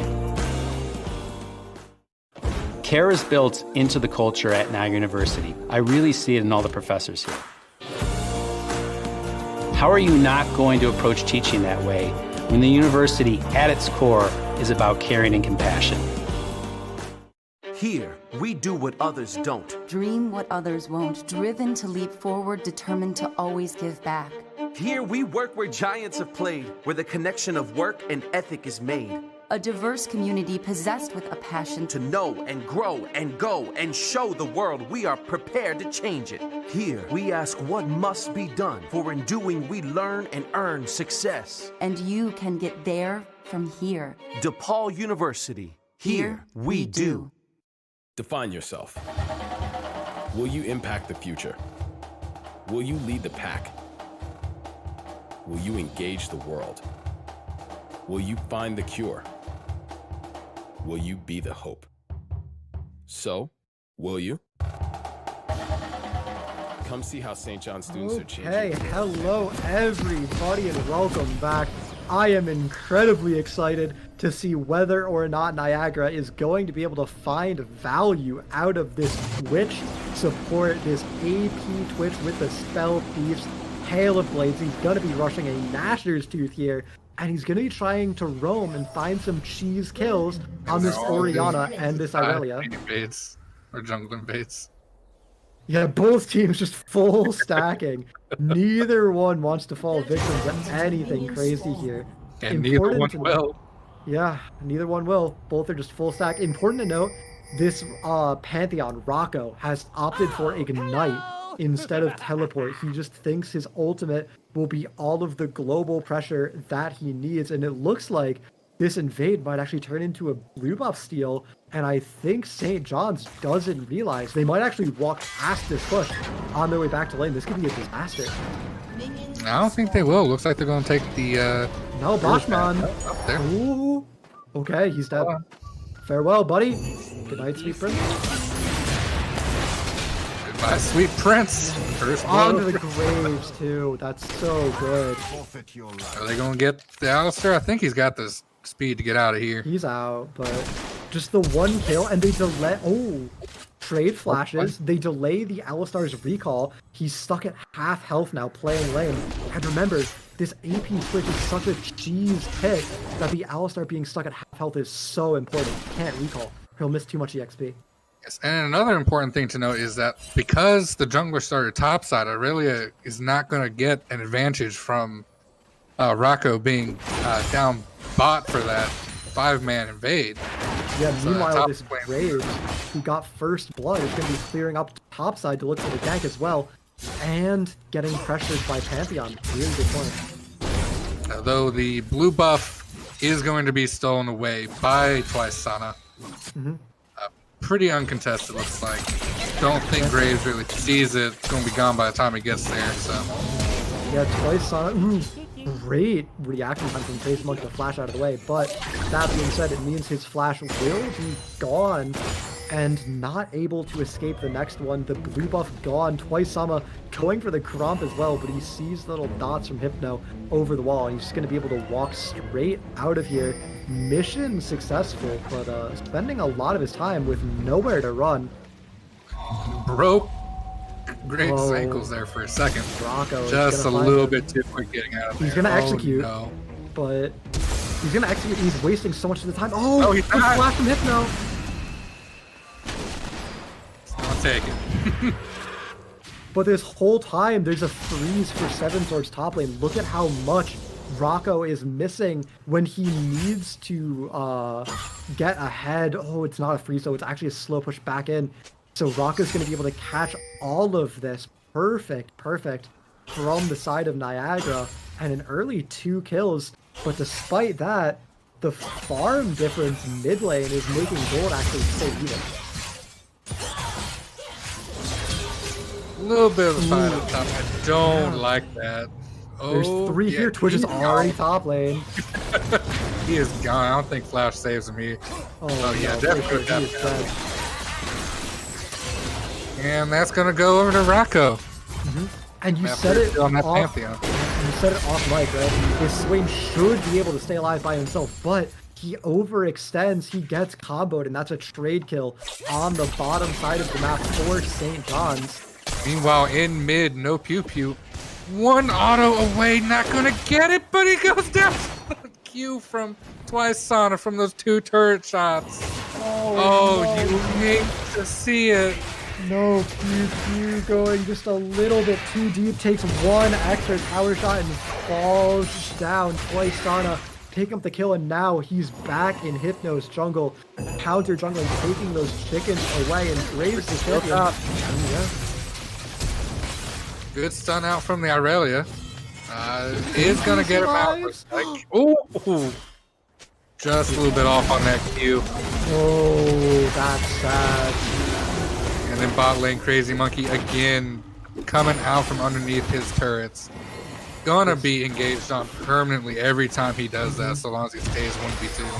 Yeah, this is the problem with this perma roaming support is when Alistar has too much engaged, you can't stay safe in the 1v2 when Alistar can go on you from wherever, whenever he wants, and that misfortune burst on top of it as well makes it so impossible to survive. And with Immortal Beloved finding only marginal value on the Switch so far, he got an assist on a kill that was probably secured without him, and then forces a recall from Seven Swords but doesn't even kill him. It means that it's really going St. John's favor so far.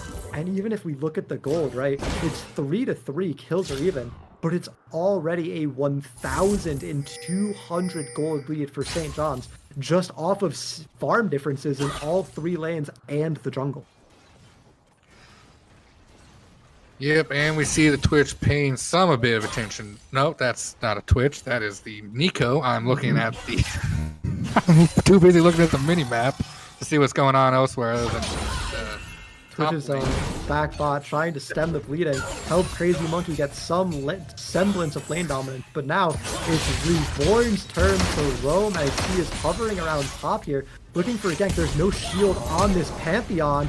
Great flash, but despite keeping himself alive, that flash is now expended, and against an Irelia, that champion can really run you down. Twitch in mid, jungle fights. Hypnosis is really going to need to get out of there. Yes, Voice Sala. Nope, going to get the knockup here. W, auto, great combo. Great 1v1 in the jungle. An absolute solo kill as St. John's is just individually outplaying their opponents. They had a bad early game where they got teased a little bit, fell prey to the early pressure, but now that it's back to more normal laning, they're farming CS advantages, they're finding kills just 2v2 and 1v1 by themselves, and building a huge lead for themselves. Dragon is up, the jungler is super ahead, and you have to imagine they're going to go for it soon, but Reborn fights off more than yeah, looks like he might. No, he's not going to be able to trade it. Gonna go over to the Twitch, but I would like to go back to that mid lane point when Reborn was chasing up, and we got a fight in mid. Let's see if he's gonna get out of that again.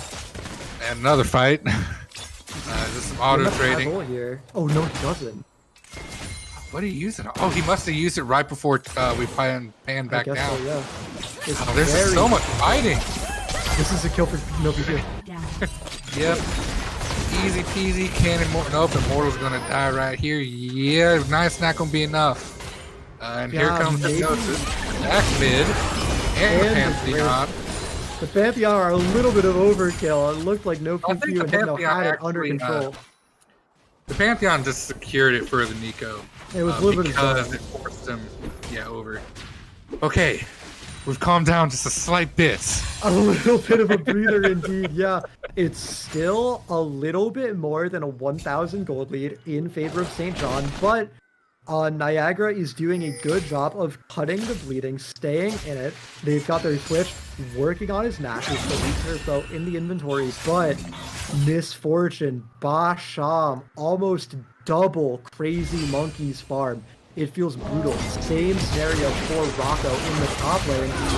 And there goes Immortal Beloved going through his own jungle and can't even do that. Runs into Reborn's Twice Sama, and they're just gonna dive. No X-Pac into the wall as well.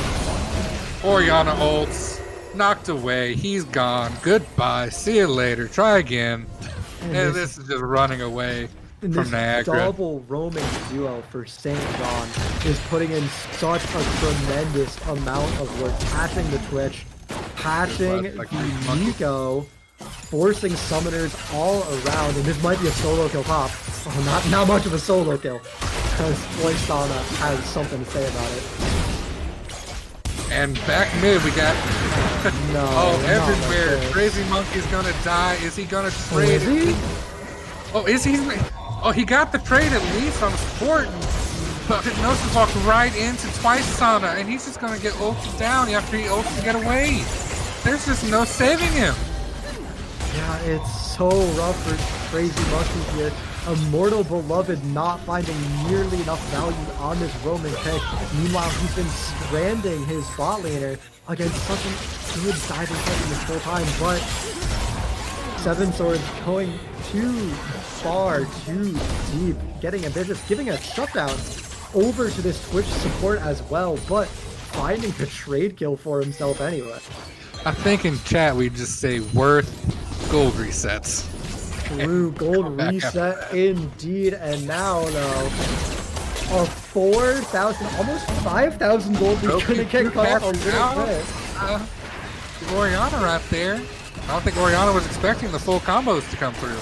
I don't think so. No Pew Pew has definitely been the glimmering light for Niagara University here, as everywhere else has been falling apart for this lineup. Twice on another kill might be coming through a second here, but the Pantheon with the outplay, no ult on Twice-Sana, barely gonna live, he has nowhere to run to. Great shutdown. Reborn going in.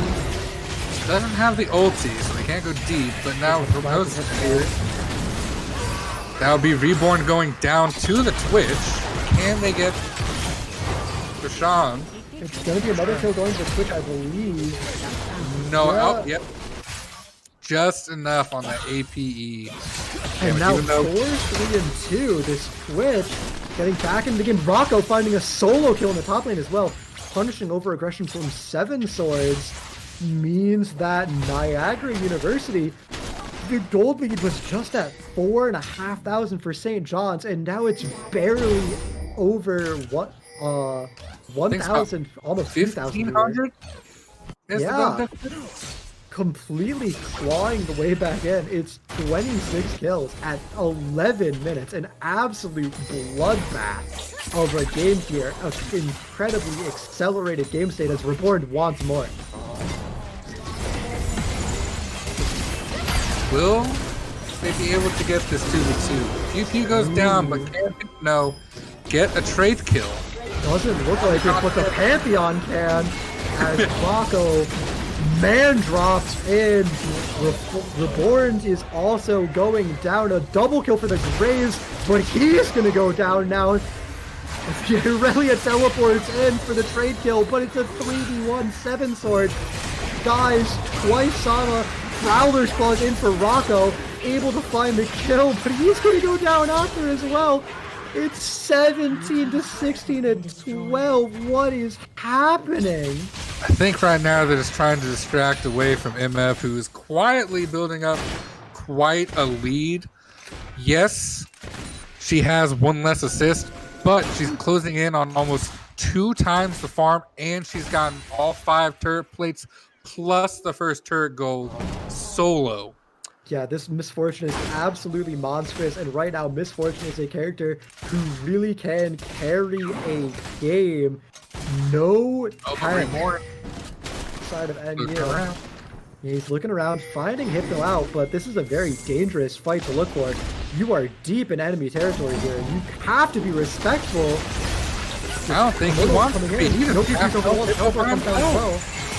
Yeah, but Reborn, quite important to see, going to fall, but the insane damage from the lethality misfortune right in the choke turns it into a 1-4-2 trade in St. John's favor as with not spotted, cutting off Bashman, but I don't think Immortal Beloved wins this 1v1. It's closer than it looks, but the E does not come down in time for Immortal Beloved, and it's going to be a triple kill going the way of Bashman. At least in the extended play, even though the Yeah. announcer lady is not going to want to give him full credit for it. Now it's back to a 4,000 gold lead as well. Yeah, it looks like they realized, well, we're throwing a little bit. Let's go ahead and bring that MF over here. Get back to not doing that. Rocco, can't go into your own jungle. What are you doing, dog? Yeah, well, how dare you? How dare you go into your own jungle twice on around? Yeah, it's going to Don't be you know twice you on can be anywhere. Yeah, twice on getting the kill. Going to start up this Rift Herald, but Nico, Crazy Monkey, going to scout it out. The team is there to back up Twice on it, though. Reborn just hanging around. Great roaming. I love how Reborn has been playing. And the Prowler's Claw burst is going to destroy No Pew Pew with no counterplay. Prowler's Claw and Rek'Sai, such an incredibly powerful item, giving that extra dash over this champion. The just flashing on top of Crazy Monkey. Just no care that he's under turret. Just, you know, I got it. Everyone knowing running away from the more beloved. Probably won't be able to do through the true damage adds up from the passive, but Blaze Sonic coming in for the trade kill, 19-23. There's hardly any time for either of us to talk without talking over each other. It's absolutely insane, this game. This is the League of Legends you like to watch. I mean, I'm a fan of the cold, calculated gameplay, but give me the clown fiesta. Yeah, every once in a while, you need an absolute fiesta, and here we are. And it's St. John's, right, coming out on the better end of that fiesta. 23-19, up 6,000 more than that, actually, gold here, as the Prowler's Claw, Rek'Sai has no counterplay. Can he get out? Yeah, he will. Yeah, he came right back. Oh, no. No, he's not. Crazy Monkey, right place, right time. Another shutdown going over against Niagara University. On the one hand, you gotta feel bad, right, about it's always the enemy team getting shut down. So you're always on the worst end, but you gotta feel good. You know you're cashing in shutdowns. That feels pretty great. And it's a 1v3. No Pew Pew goes down, and it's Reborn here to turn the play as well. Double knock. Oh, that was disgusting. What happened to Twitch's health? And Bashman is unstoppable. Oh, can Hypno live? Is he gonna get out? He's gonna make it out, but he is. You know it's bad when the 80 carry is out leveling every champion on your team. The 80 carry is tied for highest level in the game. And but yeah, Ashaman has been sitting there solo farming bot lane so much. Yeah, I was gonna say part of that is because he's really playing a solo laner right now. Oh yes, after 5 minutes. I would like to point out the second item collector. Oh, that's standard. That's standard. This is Eclipse Collector is just what all the cool misfortunes are building these days. You want as much lethality as possible to blow people up, but Bashman a little caught out. No follow-up though. No R on Bashman, remember. Can't actually turn a fight in this fight with the Reborn. A 5-man Orianna R. That is disgusting. No Pew Pew is gone. Nope, I was about to say gonna get out, but no, Twice on with that ult. Clean 4v5 ace. Don't get top lane outer, mid lane outer. They could get second rift if they really wanted to. 20-32. The gold lead is 12,000. Turrets are falling mid lane. 9-2-4 on this misfortune. 14-5 on this Rek'Sai. The inhibitor tower is getting chunked out. It's almost certainly going to fall here. But no, Dukas is stopped great hourglass response then, but I think he's going to die for it anyway. But the bullet time over the top eviscerates Niagara University's lineup. It's a 3 for 2, and now this turret will fall, but the inhibitor might not. No, with 7 swords showing up, it's probably going to fall. So. Look at that damage on the It's just not even fair. The last double tap 2 for Bashman. How many souls has he harvested this game? I have to wonder. I don't think it's actually been that many souls, just because of how long that she's set in bot lane. Yeah, but it's looks 13 and 5 kills, 5 assists. It's absolutely crazy. It looks like it's 16 stacks on that Dark Harvest as he takes the red buff, works on his little victory lap as Baron hasn't even spawned yet. It's not even on the table for St. John's. They have to wait, maybe take a Herald as a consolation prize, and then take the Baron in a minute. I don't think they'll take the, 7 Swords about to get caught out, surrounded by 3. Can he get to the Blast Cone? He will get out. But Reborn doesn't care. Always looking to engage. Well, absolutely. This is how you have to play Alistar. You have to be a turbo Chad on the champion. A notable one gets engaged on. And just absolutely destroyed, as to be expected. Rocco falls as well. Oh, maybe not. Rocco almost turning the play. The Ignite taking down Betrayal. 7 Swords just barely alive, and now with 2 people dead and Nico in the bot lane. It's gonna be a dive. It's gonna be a massacre as we might just see a push to end at 19 minutes. 3:20. No Baron. Bashman is already in the base, shoving the wave. It's only no PP alive, and it's not going to be a sub 20-minute game, but it's just it's barely going to last 20 minutes with Bashman spawning in. That is disgusting. The fact that you can spawn kill. Oh no. Oh, it's so bad. Rocco, we finally get the only respite we get is the Nexus falling in a 23 to 45 minute kill game. We averaged 3 kills per minute that game in the craziest fiesta I think I've ever had to cast.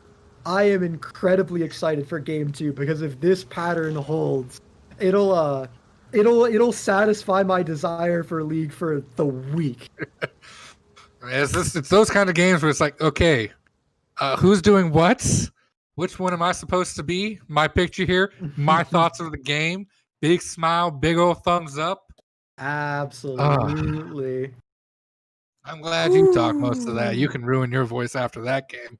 Oh yeah, that's one where you got to get Captain Flowers on the cast. I'm not a rap god, and I don't think you are either. You need someone with those fast-moving lips, that tongue of lightning, getting those words out of 500 words per minute or whatever he can talk. But we're doing our best over here, and we'll continue to do our best after this quick little break. Remember, after these action-packed games, type !Dono in chat. Find out how you can support these players, and we'll be right back after a word from the schools.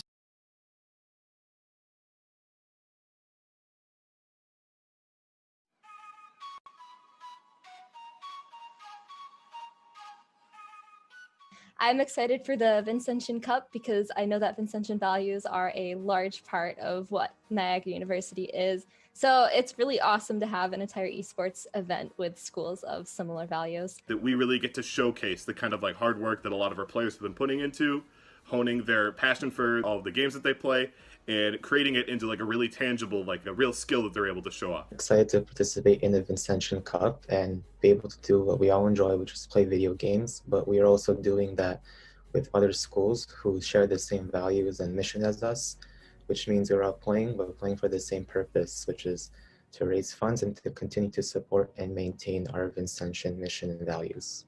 I'm really excited for the Vincentian Cup in terms of its competitive nature. At DePaul Rocket League, we have a bunch of new players that are fired up, ready to go, and this will give them the first opportunity possible to represent DePaul and get some W's for us. Competing in this cup is a great time for us to network with the 2 other Vincentian schools and DePaul and St. John's. It's also the first time our League of Legends team gets to play this year. Let's go Niagara! Let's go Niagara. See you in December. I'm really excited to see how this all plays out in December, so let's go Team DePaul. Let's go DePaul. Let's go St. John's University. See you in December.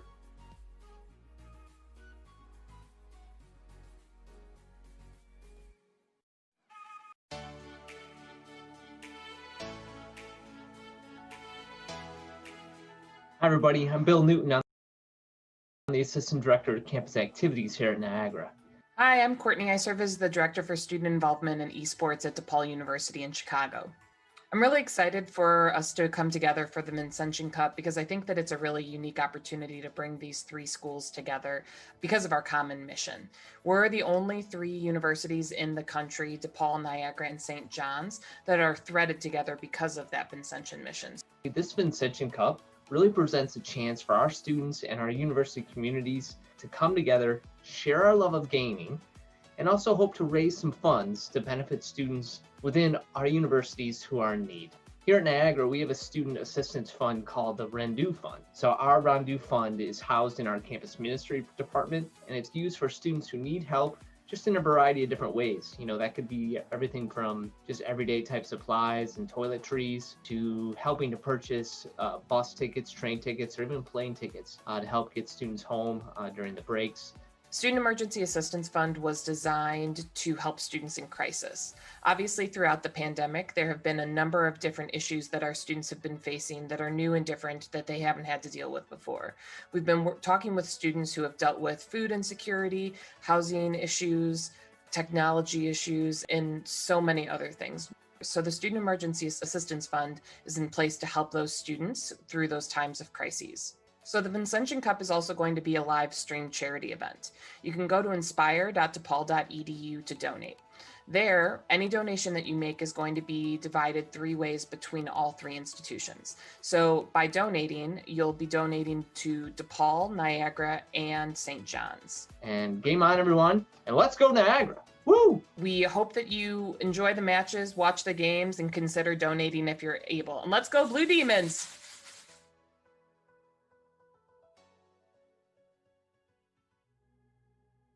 Hello and welcome back, everybody. We have a chance to catch a breather. Got a nice little champ select after that absolutely unprecedented, insane game between these two teams. And unsurprisingly, we see a Twitch ban, a Misfortune ban, Alistar ban coming from the side of DePaul, or from Niagara as well. And we see Jin locked in, but a Rammus to counter is incredibly spicy. I mean, all Jin's got to do is count to 4. Yeah. And he won't be done counting to 4 by the time Rammus's taunt ends at any point in the game. But I'd be scared if I was Jin with that Israel sitting there with a. Yeah, Ezreal is a very powerful champion. That Divine Sunderer, as well as Cyrilda's Grudge, are both absolute dream items for the champion. The Muru mana changes to give it CDR have really benefited the champion as well. He can't keep up going toe-to-toe with these lethality champions who are absolutely dominating the meta, but don't be fooled. Ezreal is incredibly strong right now and a very, very solid pick here. And there goes my dreams of seeing another Katarina game. Both Silas and Syndra picked up, which is a nightmare for the champion, as instant do not pick for any experienced Katarina player. We're probably going to be seeing a Silas. Oh, yes! No Pew Pew. I was wrong!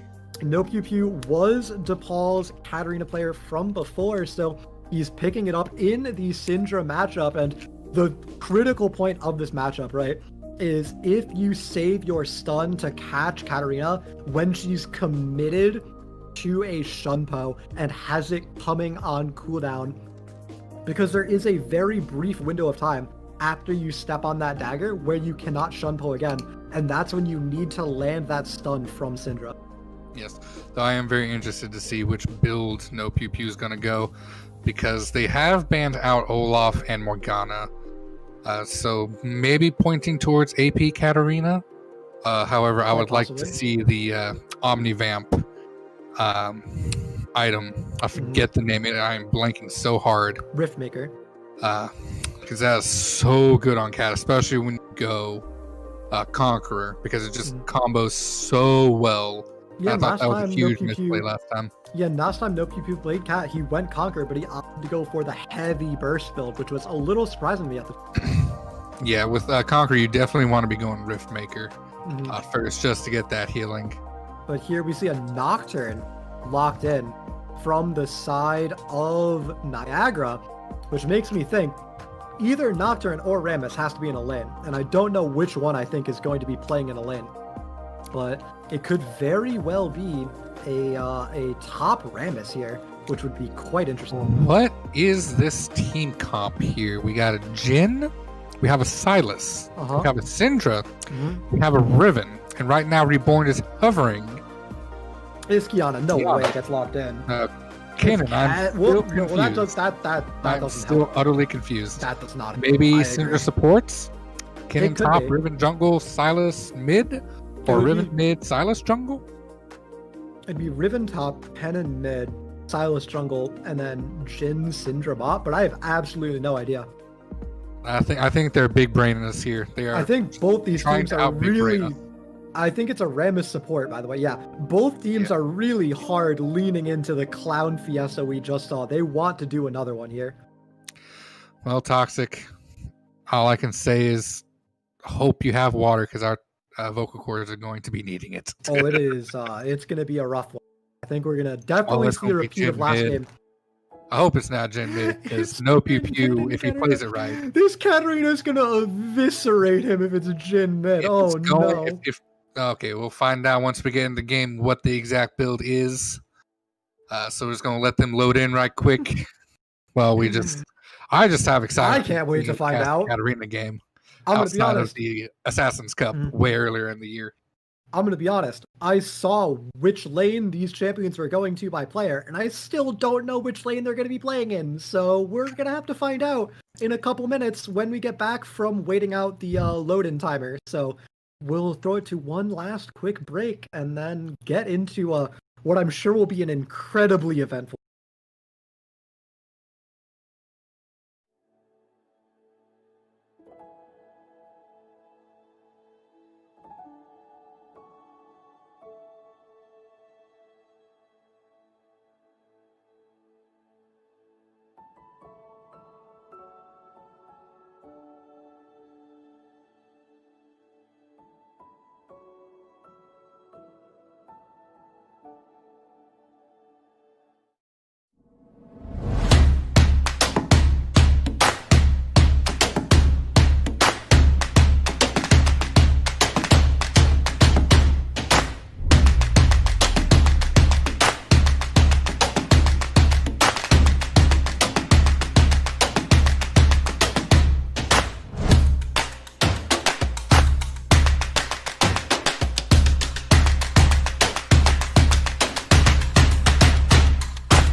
Niagara University is really where I became the more confident version of myself. I always had the drive, but they really showed me the way to get it done. Now, I'm ready to take on law school and the world. It wasn't until I had the opportunity to do research my freshman year that I knew biochemistry was for me. Having that experience early on gave me the clarity that I needed. Here, we do what others don't. Dream what others won't, driven to leap forward, determined to always give back. Here, we work where giants have played, where the connection of work and ethic is made. A diverse community possessed with a passion to know and grow and go and show the world we are prepared to change it. Here, we ask what must be done, for in doing we learn and earn success. And you can get there from here. DePaul University. Here we do. When you come to Niagara University, you don't just evolve academically. My transformation here has been huge.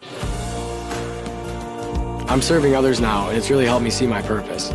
Niagara University really helped bring out that side of me. Care is built into the culture at Niagara University. I really see it in all the professors here. How are you not going to approach teaching that way when the university at its core is about caring and compassion? Here, we do what others don't. Dream what others won't, driven to leap forward, determined to always give back. Here, we work where giants have played, where the connection of work and ethic is made. A diverse community possessed with a passion to know and grow and go and show the world we are prepared to change it. Here, we ask what must be done, for in doing we learn and earn success. And you can get there from here. Hello, DePaul University. And welcome Here back. We are do. getting into it as this level one is already looking impactful. 3 wards go over the wall for Niagara. No PP. You don't want to be there. You're a level 1 Katarina. You don't do much. The overlay's backwards. I'm pretty sure we're gonna have to turn that off in a second. But we reminder, we do have St. John's on the blue side and Niagara on the red side here. Immortal Beloved on this Rammus support, going up against Reborn on the Kennen support. Very off meta, very interesting picks. A Riven in the jungle, a Stylist top, and Ghost Flash Dark Harvest Jhin mid. Now, I would like to point out the keystone for No Pew Pew is not Conqueror like it was in the last series. It electrocutes. So we are probably looking at the AD build is what I'm hoping. Because with 3 incredibly squishy members on the side of St. John's, I think that is probably the proper choice. Yes, but we'll just have to see if No Pew Pew can get there, or if it'll just be another run and stomp. He did pop off at the start of his last game against DePaul, so he does have a history of popping off on this Katarina. He has great map awareness. He was able to roam to jungle plays very effectively, but in this melee versus range matchup, No PP is going to have a very rough time until, you know, like level 4, level 5, level 6, when he could just go in and take really, really good mobile trades against him. Yeah. Honestly, if he doesn't go in when he's got 4-shot up, he can usually go in, get a pretty decent trade level 3. But this is about the only thing I can talk about with any type of knowledge, because who's ever played Syndra Kennen bot lane against Israel Rammus? I played a good amount of Syndra bot, but I did not have a Kennen support when I was doing it, so we'll tell you that much. And I was definitely not playing against anyone on Rammus. However, it does look like the double ranged matchup is going to be able to get the shoving advantage. No surprise there. And Ezreal is going to get shoved under his tower, forced to farm there. As this Kennen we just saw on Alistar, Reborn really loved to roam, and with this hard shoving matchup, we're going to see a lot of poke going down and probably some less roams from Reborn. Possibly, but the big advantage of having that Syndra down there is she can bully the Ezreal a lot in the levels to get him kept down a little bit in those early levels, and then hopefully keep him down just from having the gold and range advantage, which you usually don't say for the person going against the Ezreal having the range advantage. Yeah, but that long range stun is really powerful. But yeah, we do Syndra have trouble with spots already. Oh, flash taunt. That's going to get the Syndra every single time. Nerf Rammus. Support Rammus is OP. It's been dominating the meta for years. Honestly, like, I'm so sick of seeing this champion in support. It's so good. Right. Nerf Hammer. Take out the kneecaps. Let's go. Come on. It's been a year already. Need to get it going. Man. But in all seriousness, really well played from Immortal Beloved. finding that opportunity. Basham Going right on a caught dead. Gonna flash out and avoid anything, get a little decent trade in return. But that is a flash on an immobile ADC against a Katarina. Yeah. Who, when you use the EWQE combo, is not going to be fun for you if you don't have flash to get out. It is incredibly important for Jin to have his flash in this matchup as a panic button, and not having it is so bad as Rammus just goes for the turn cake. There's no flash this time. Where can you go? Oh, the trap just barely slow Immortal Beloved enough for Caught Dead to make it away. But this pressure is absolutely relentless. You Hypno here, okay. Katarina just barely not behind the Jin enough. And that's going to cost her quite a bit of health and have to fall out. But because of that, they do get a turret plates down in bots. They get a plate and they get a lot of CS as well. Already an 11 CS advantage is Crazy Monkey's having a hard time farming under tower. 1v2 against all this poke. Basham on Syndra. Syndra already known as an incredible. Oh my god! Oh, that healing is so insane. Great even flash from 17. Even through the Grievous, he got so much health on that W. It's okay, no lie. I actually want to see that nerfed into the ground with that healing on Silas. No. That is insane. It is not fair. Silas W heals exactly as much as Nunu can consume. It's insane. And on Nunu, it's fine because he has to be in the middle of everybody. Yeah, that's the whole point of Nunu, you know? But like Silas, it's crazy. So never back down the bot lane. No pew-pews coming down with ults. Let's see if we can get any crazy plays here. Bersham does not have enough mana to do a whole lot. There goes the exhaust is so crucial. Really great by Basham. Saves the exhaust, and now it's a summoner lost bot lane, but it's a wave being shoved in by Caught Dead mid. A lot of farm missed by this Katarina, no pew. And Caught Dead has done a really good job of staying safe so far, but this Rammus is roaming up the river, and he's still walking up the tower greeting. Here comes but this Quinn controller mid might keep him safe. It might not matter. Not nearly. No, not at all. That is a dead Jin. Katarina gonna pick that up. Not something you like to see as the Jin. Though I still am curious as to what the itemization for Cat is going to be. Have to wonder, and it's the Cat starting to get fed, right? Cat's actually positioning himself to really carry this game. No pew. The roams have all been to his lane, establishing pressure for him. He's getting fed. The enemy team doesn't have great ways of handling the Katarina either. Now it's Twice Sonic getting caught out in his own jungle, but reinforcements Is it really being caught out? If you got teammates coming. I mean, Crazy it was. Used his E. Not really going to be able to... Oh, you hate to see the banana and everything. Yeah. Hate to see it. The double kill going to Twice Sonic. Let's see if no pew is going to pay for taking the pink ward. Doesn't look like he will. Not quite They yet. are coming down. Curtain call. No stun finds Mortal Beloved, means he will stay safe. And now 3-2. It's a gold lead of 1,700 in favor of St. John's.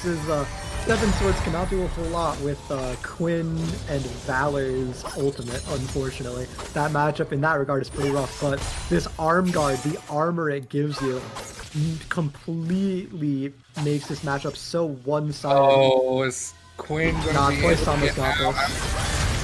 So, see, you're caught dead. Might be caught dead. Don't know. He barely lives. Barely lives. And he's still got a farm too. HP. But again, I do not like this Katarina itemization. Going again for... I don't even remember the item name because I never build it on Night Katarina. Harvester. I mean, I think the burst build's good here, right? Because like the whole enemy team's squishy. Like you just need to blow up the Jin and the Syndra really fast. But well, the other problem that's because of Silas, specifically because of Silas and Riven, you need some kind of survivability. Now, granted, they're can't really do anything because you got stunned up like that. But you're not always going to have that Rammus right next to you. And you have the CC from the Jhin, the CC from the Kennen, the CC from the Sylas, the CC from the Syndra. Everyone can stop your ultimate. You need some way to lifesteal back up. And that's why I prefer the AD build in this situation. Because... Well, you definitely can't go AD here, right? Then your whole team would be AD. No, because Like- your passive and your E are still magic damage. Oh, they are, huh? Interesting. But the fact that you're also dealing a bunch of true damage with it, and the fact that Bloodthirster procs on your Over ult. this Hypno. That's gonna be the kill. The exhaust cannot save him. Or Oh maybe my- it can. Oh my god. Maybe we don't even Night Doxing that though. Can't dodge an auto attack, unfortunately.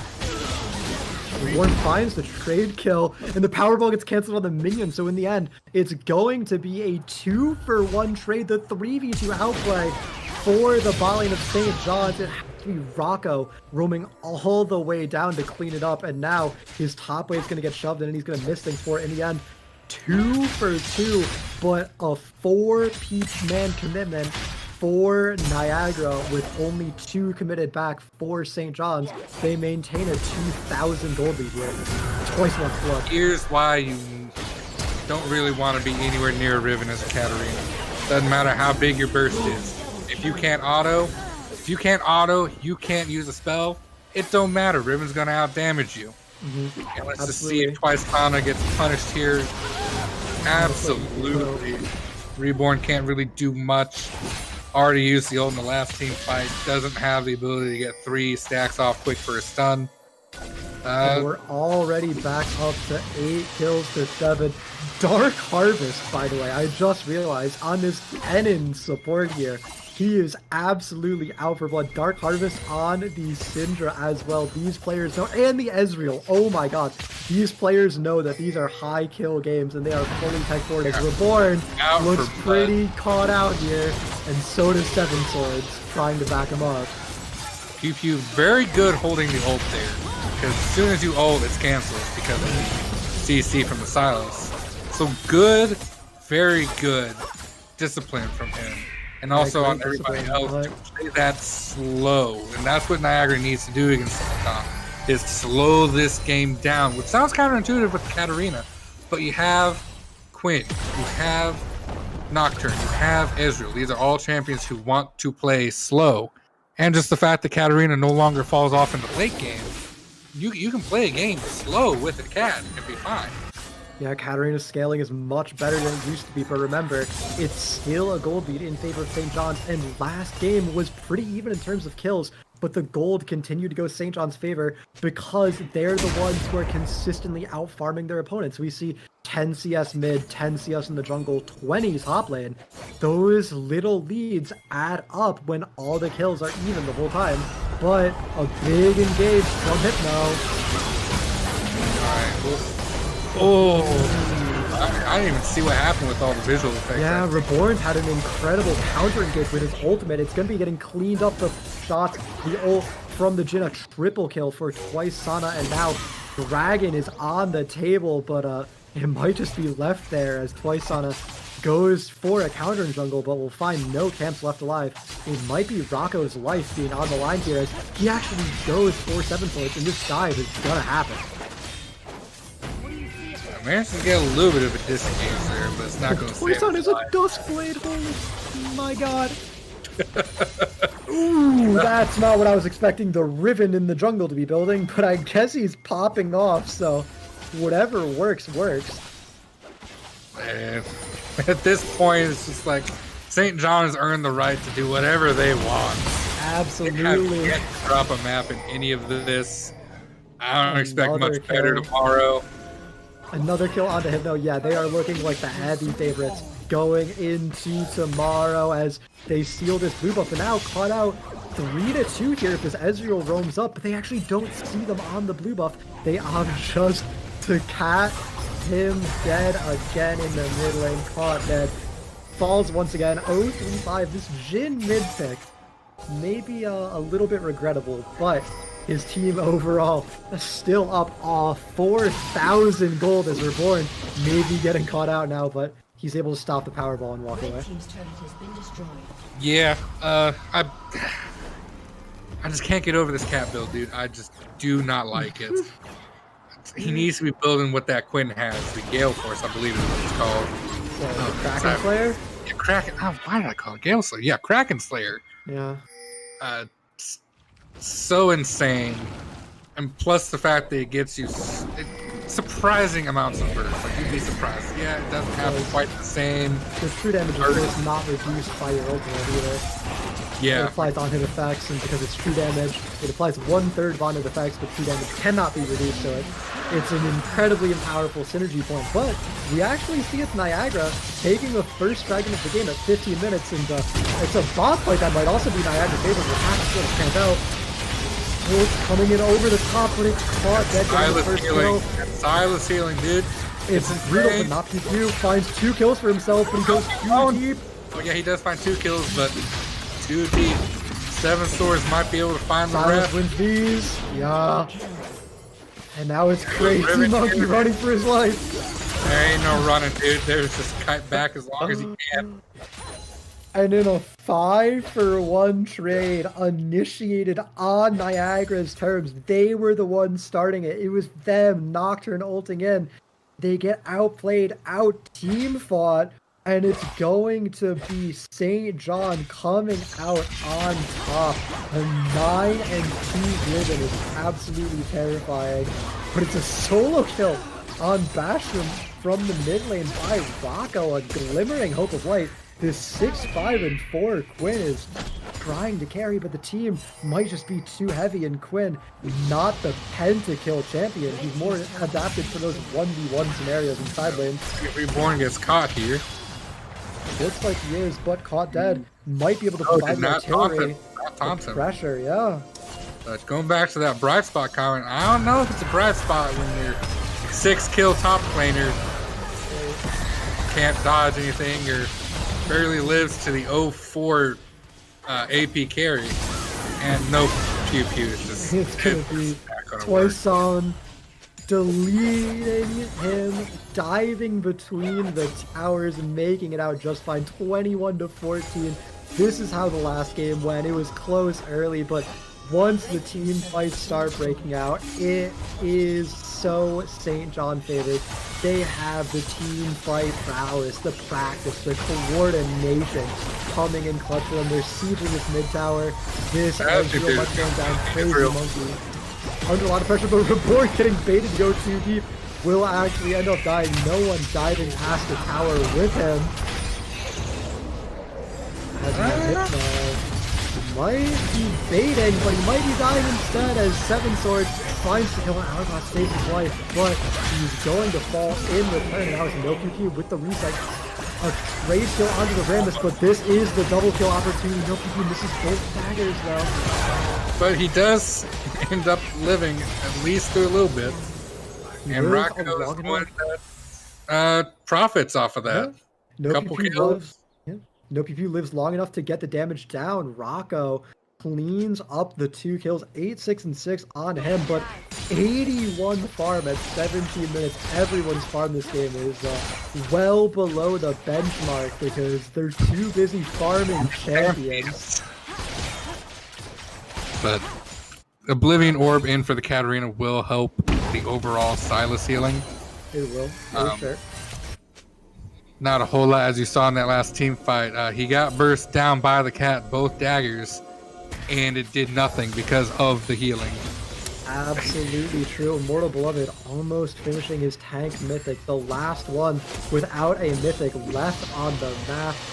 The Riven with her Ravenous Hydra is going to have so much healing as it is Reborn getting caught out again.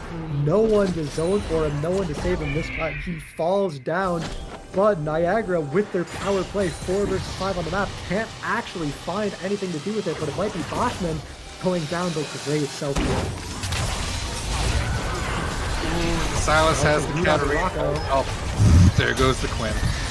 And there goes the Quinn. Immortal Beloved might be falling soon as well. The tower has gone down. The Katarina ult from the Silas finishes him off, and now 7 Swords going deep, decides to not go under the inhibitor tower. A little out of character, I might say. Yeah, well, you know. Oh, now he does. Okay, he made the decision. He figured it out, yeah. Just, you know, got a zone with the threat of death. That's all you can do. This inhibitor tower might be falling. There he goes, flashing down. Honestly, 19 minutes in, and St. John's isn't even threatening to end a slow-paced game. Honestly, slow-paced. After last game, yeah, this is slow-paced. Because they're about a minute away from ending. They had an inhibitor 2 minutes at this point. They might be pretty close to ending if twice Sano is here, but he is just peacefully farming his jungle as his team takes this inhibitor, but they're sitting on a lot of gold. They're pretty weak. They might be putting up more they can shoot, but it looks like Niagara wants no part of the fight. They're going to get zoned off. The inhibitor's going to fall.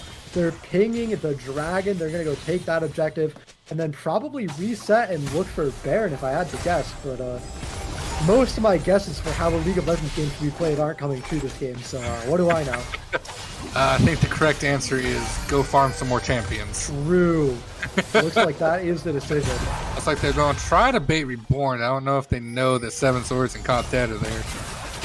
They're going to Reborn goes down with nearly trade kills, not PQ. This is a full AP cannon build. It's supported name only if you look at it, a rocket belt in the inventory.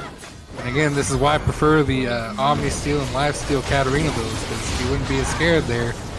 But twice Sana giving up the shutdown to the supports. It did go to the support though, so that's good for St. John's. Unfortunate for the side of Niagara. The dragon goes down for St. John's. The resets finally come through. Big power spikes going in the inventory as we see Basham get picked, and Nocturnal coming in over the top to take it, as there's still only 2 positive KDs on the side of Niagara, whereas except for Boschman, it's looking a lot better for the side of St. John's. Respawn timers coming through very soon. It looks like Reborn's had enough of this. He is setting up Baron Vision. His team wants to make it happen. Guy's just walking by. He's going to go up to Rocco. There's a 4-level difference. I don't know if he wins this one. The Sanguine Blade's completed too. I don't know if you want to take the 1v1 with the Sanguine Blade Quinn, but Contet is not too far behind. Kind of a bait, yeah. With the Turbo Chemtag Rammus catches Reborn out. The teleport comes in for 7 swords. What am I saying? We can't keep up, man. My brain is so fried as the Silas is getting melted, but not fast enough to zone. He's going to come out with the King Slayer, healed off full HP. Oh, but he misses his combo. But the Jin is scaling in. What happened scaling to up as well. What happened here in mid lane with Crazy Monkey and no Pew Pew? I don't even know, but it's Crazy Monkey getting run down by this 1-in-7 Syndra, fighting for his life. Unleashed power not even needed as the Q from the Syndra takes it, and they are going to back out, let the super minions deal their damage, and continue to push, and they're 1 Baron away from winning, but they kind of just want to play with their food a little bit more with their 6,000 gold lead. It's not every day you get to have a 34-26 game at 22 minutes. They want to enjoy it while they can. Yeah, I think they were a bit sad that they ended the last game a little bit too quick. Like probably. Penta over to Crazy Monkey there at the end, but I really don't see much going good for Niagara, except just slow loss at this point. I don't either. It feels very, very brutal. Get that stuff. Get out of the Sky of the Week. Very unfortunate. Rocco wants it, but Boschman is now regrouped with his team, but it looks like his team doesn't want to regroup with him. Twice finds a pick on the back line and now has a deep flank. We see a Permas in the team here. The same fate will wait. Now Katarina can do damage because she does have well, again. She can't do damage when she's stunned and instantly killed, yeah. But again, oh Rocco, can you do it? Can you get it? Can you get it? You can get one kill. But he's not going to make it out alive, and it's going to be St. John's finding more kills for themselves. The fight in the end, actually a 2-for-2 overall. Quite interesting, as 7 Swords just wants to keep shoving in this mid lane. I think objectives are The furthest thing from either of these teams' minds right now is Boschman 2-7 pings Bear, and he wants out. He wants it to be over, but his team is holding him a little hostage. They're having fun. Hey, we're trying to raise money for charity. That's true. Exclamation point dono. Donation. Get it. I think this is the longest we've gone between kills so far in this particular series. I think so as well, barring like levels 1 through 5. I agree. As a Reborn looks to kill the jungler who's 2 levels over him, he's just gonna go in deep for it, and he almost finds it, but a tactical in. He wants to give some gold over to the enemy team. He wants to reset his own gold value, possibly. As now it's 7 swords caught out and CC'd. That was disgusting. Quarter of his health gone from a Quinn auto and an Ezreal Q. That was disgusting. That's what that was. What an insane bloodbath of a game. Last game had 60 kills at 20 minutes. Now he's got almost 70 kills No pew at 25. Regretting his life decisions at this point. Nah, he's got his team there backing him up. Immortal Beloved, he's a little baiting, trying to find a play here. Ravenous Hydra being started up by Crazy Monkey here as Dragon is spawning in 20 seconds, and it looks like Niagara actually wants to take the objectives, but St. John's is having none of it, and they are also posturing around here. No PQ getting blown up, 100-0 in crowd control, and this Dragon is going to go to the St. John's. Twice Sonic! Rocco, man, there's a team there. You can burst out the Quinn, but not when there's a team. The Turbo Chem Tank finds the pick onto Reborn. So 1-2 overall here is Bahaman. Bahaman goes down, but Twice Sana picks up the kill. And it's a massacre. 4-2 in the end. There's just not enough ability to tank in this team comp. And with only the Rammus support alive, it might finally be the end attempt from St. John's here. But this team comp does not shred these towers down all that quickly. No, especially not with the tank build coming in from 7 swords. Which just makes that healing even more disgusting. Because the 100% boost you get from the Spirit Visage he's got in inventory. Yeah, it looks like it's just going to be the inhibitor, maybe a retreat, look for some more kills, maybe look for the dragon, but I don't know. It looks like they're heading towards bot tower, trying to get this turret down as well, and then looks like we're gonna go from there. Let the minions deal some damage. You barely took it, but it's gone. I would like to point out, Twice Sana level 16 already. Absolutely monstrous, he said, but gets blown up instantly in this 4v2. It's looking pretty bad for St. John's here. They're caught out, but we see 7 Swords able to make it back out of hit onto Hypno as Rocco might fight off more than he can choose here. Oh, that's a good. Oh, for no pew pew. Oh, no pew pew. That's the cap mechanics I like to see. Hit the Q preemptively. Oh, when Caught Dead comes out. Now, can they finish off Reborn? And Boschman, no. They will not by a clean stun by Boschman. Picking off No Pew Pew at range with Reborn's follow-up. And now these fights are too close for anything major to be taken one side or the other. It's just the gold lead still sitting at 6,000 in St. John's favor. It has not changed recently as both teams are trading blows back and forth consistently. How a single WQE combo from Syndra took out the shield and health of the wrist scuttle in one go. Oh yeah, no, Syndra's really valid. Don't worry about it. And people are complaining about mages being too weak. I mean, yeah, it's mages got a lot of buffs. I mean, they can't really compete with lethality as much, but mages are still pretty strong in their own right. Especially when you get that Ludens for that extra flat 10 coming through. Yeah, you can really burst people out. Only a 9 kill advantage though for St. John's. Neither team is playing optimally here. We are though seeing a slight reduction in the gold lead. Before it was about 7,000. Now it's down back to around 6. As we see Cannon, you can't tactically hit like that. You just can't. Yeah, Reborn dying again, leaving this team in a 4v5. It's caught dead, getting caught dead. Twice Sana not able to survive now, and it's actually going to be fair and going the way of Niagara. Can you do it? Can you do it? Do not let the caster curse get you again. No, he's going to get it. Oh, the cleanness of that fight. Only losing the jungler. Gonna be the Baron going the way of Niagara. The gold lead going to be shattered at this stage in the game. 2,000 gold after this Baron is taken will separate the team.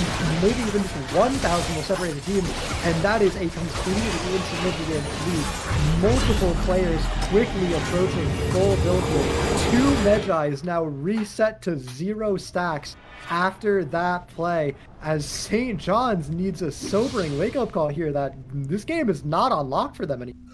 They have been throwing too hard for too long. It's not even just that they've been throwing, it's just the fact that they haven't concentrated on getting those game-ending objectives to end earlier.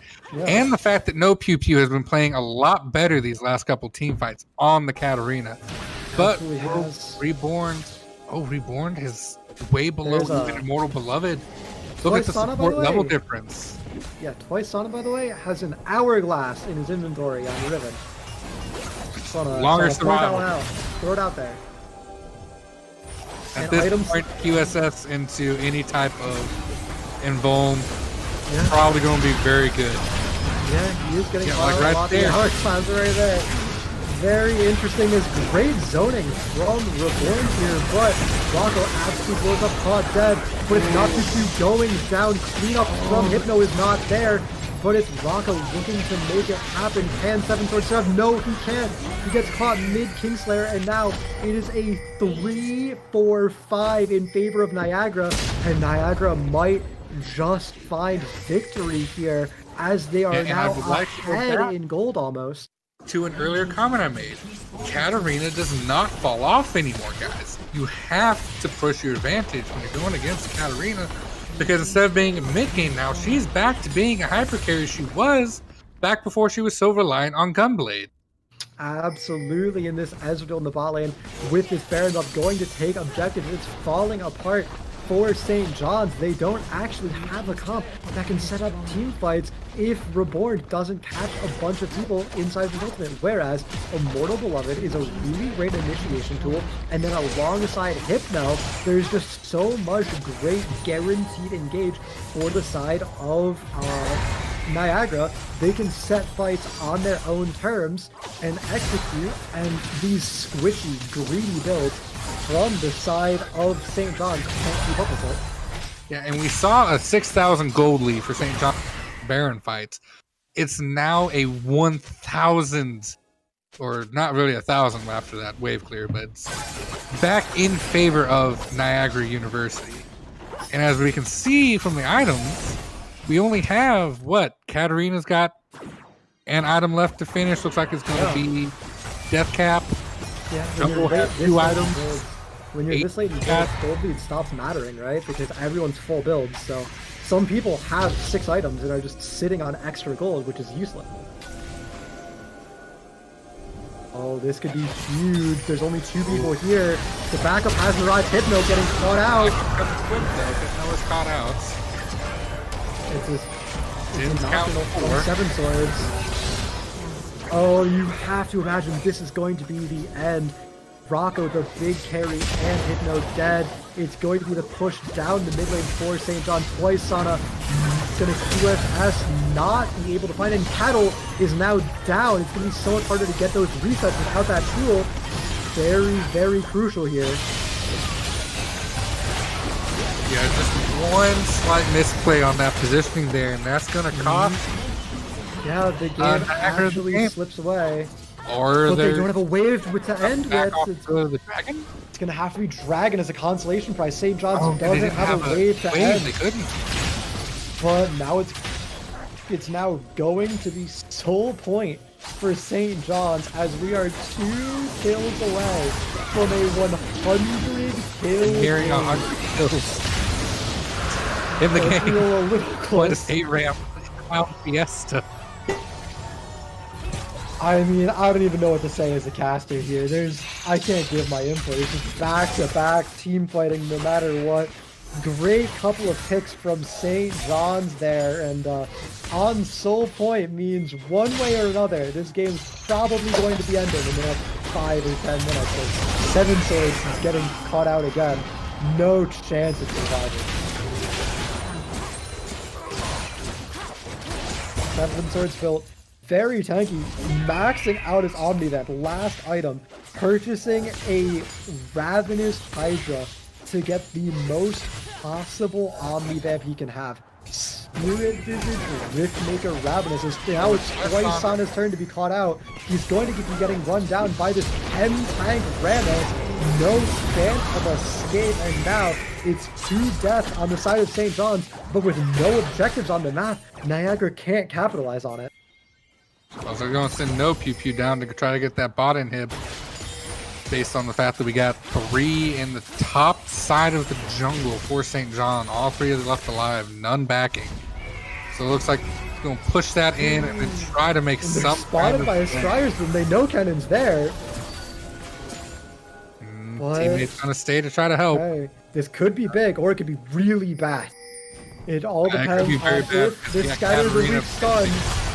Okay, Hypno's dead, but it's still a 3v4 and they're being flanked. Exhaust comes through under no PP. He gets stunned and blown up instantly. Oh, he should have waited for that Scare of the Week before ulting in. Yeah, Reform stuck in this team, but in the end, it's still a 2-for-1 in favor of St. John. Ezreal gonna go wide. Rocco with way too much movement speed on this square, and now neither team able to find any decisive victory, neither team able to end the game. We really are just sitting, waiting for a Baron attempt or this infernal full attempt for St. John's University. Yes, we're on a knife's edge in a 104 kill game in 36 minutes. It's so crazy. And Bashman just stealing the blue buff away from Seven Swords. Like, no, you don't. Any semblance of caring about gold is absolutely out the window. Everyone's on 6 items. Even the supports are almost there. It's absolutely just about positioning and team fighting at this point. It's all about these big crowd control spells. Both teams going almost entirely full damage across the board. Seven Swords, the only exception, so any crowd control means somebody's going to be instantly dead in the aftermath. Yeah, caution right here. Seven Swords trying to go on Hypno goes down. 4v5 on the map with Baron up and Rocco is bot lane. He can run up quickly, but it looks like he just wants the inhibitor to be his prize.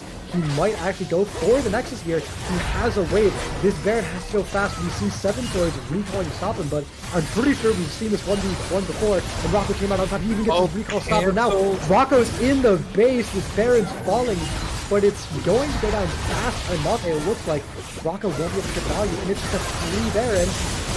Going the side of Poisana, he secures it. The hourglass of Poisana keeps him alive as well. And now the recalls come through to stop Rocco in the base as well. And it's going to be a shove down mid lane to end. The minions are there. It's an ace. 5 members strong for St. John's. Finally, in 37 minutes, they are able to close it out. The victory march is here. I think that inhib's about to respawn, actually. It is. Based on the visual. It's going to add another, 10 seconds to this maybe. We'll see. It's a tight race. Who wins, inhibitor? 20 seconds on QQ's respawn timer. Oh, and it's done. We see the victory come through for St. John's. 110 kills in 38 minutes. An absolute massacre of a game. I think that's easily the highest kill game I have ever had the pleasure of casting. And it is going to be a 2-0 victory for St. John's University. It is 100% the highest kill game I've ever cast, and that includes even just oh my god, anything. I can't think of anything that comes close to the 2 games we just did. where we had 170 game kills over 50 minutes of in-game play. Yeah.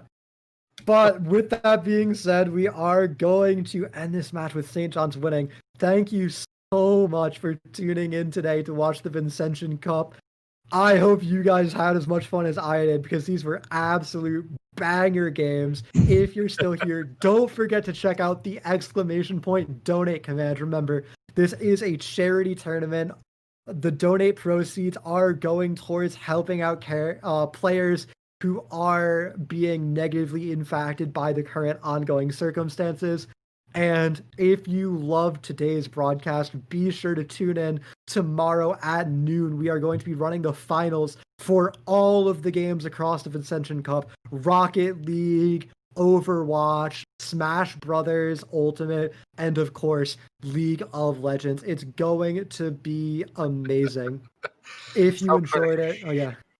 So for no more clown fiestas. Let's hope for like one more. I think I got one more in me. But either way, be sure to follow all of the teams on social media at DePaul Esports, at Niagara Esports, and at STJ_esports. If you enjoyed us, you can find our Twitter handles under our names here as well. So drop us a follow if you want to support us.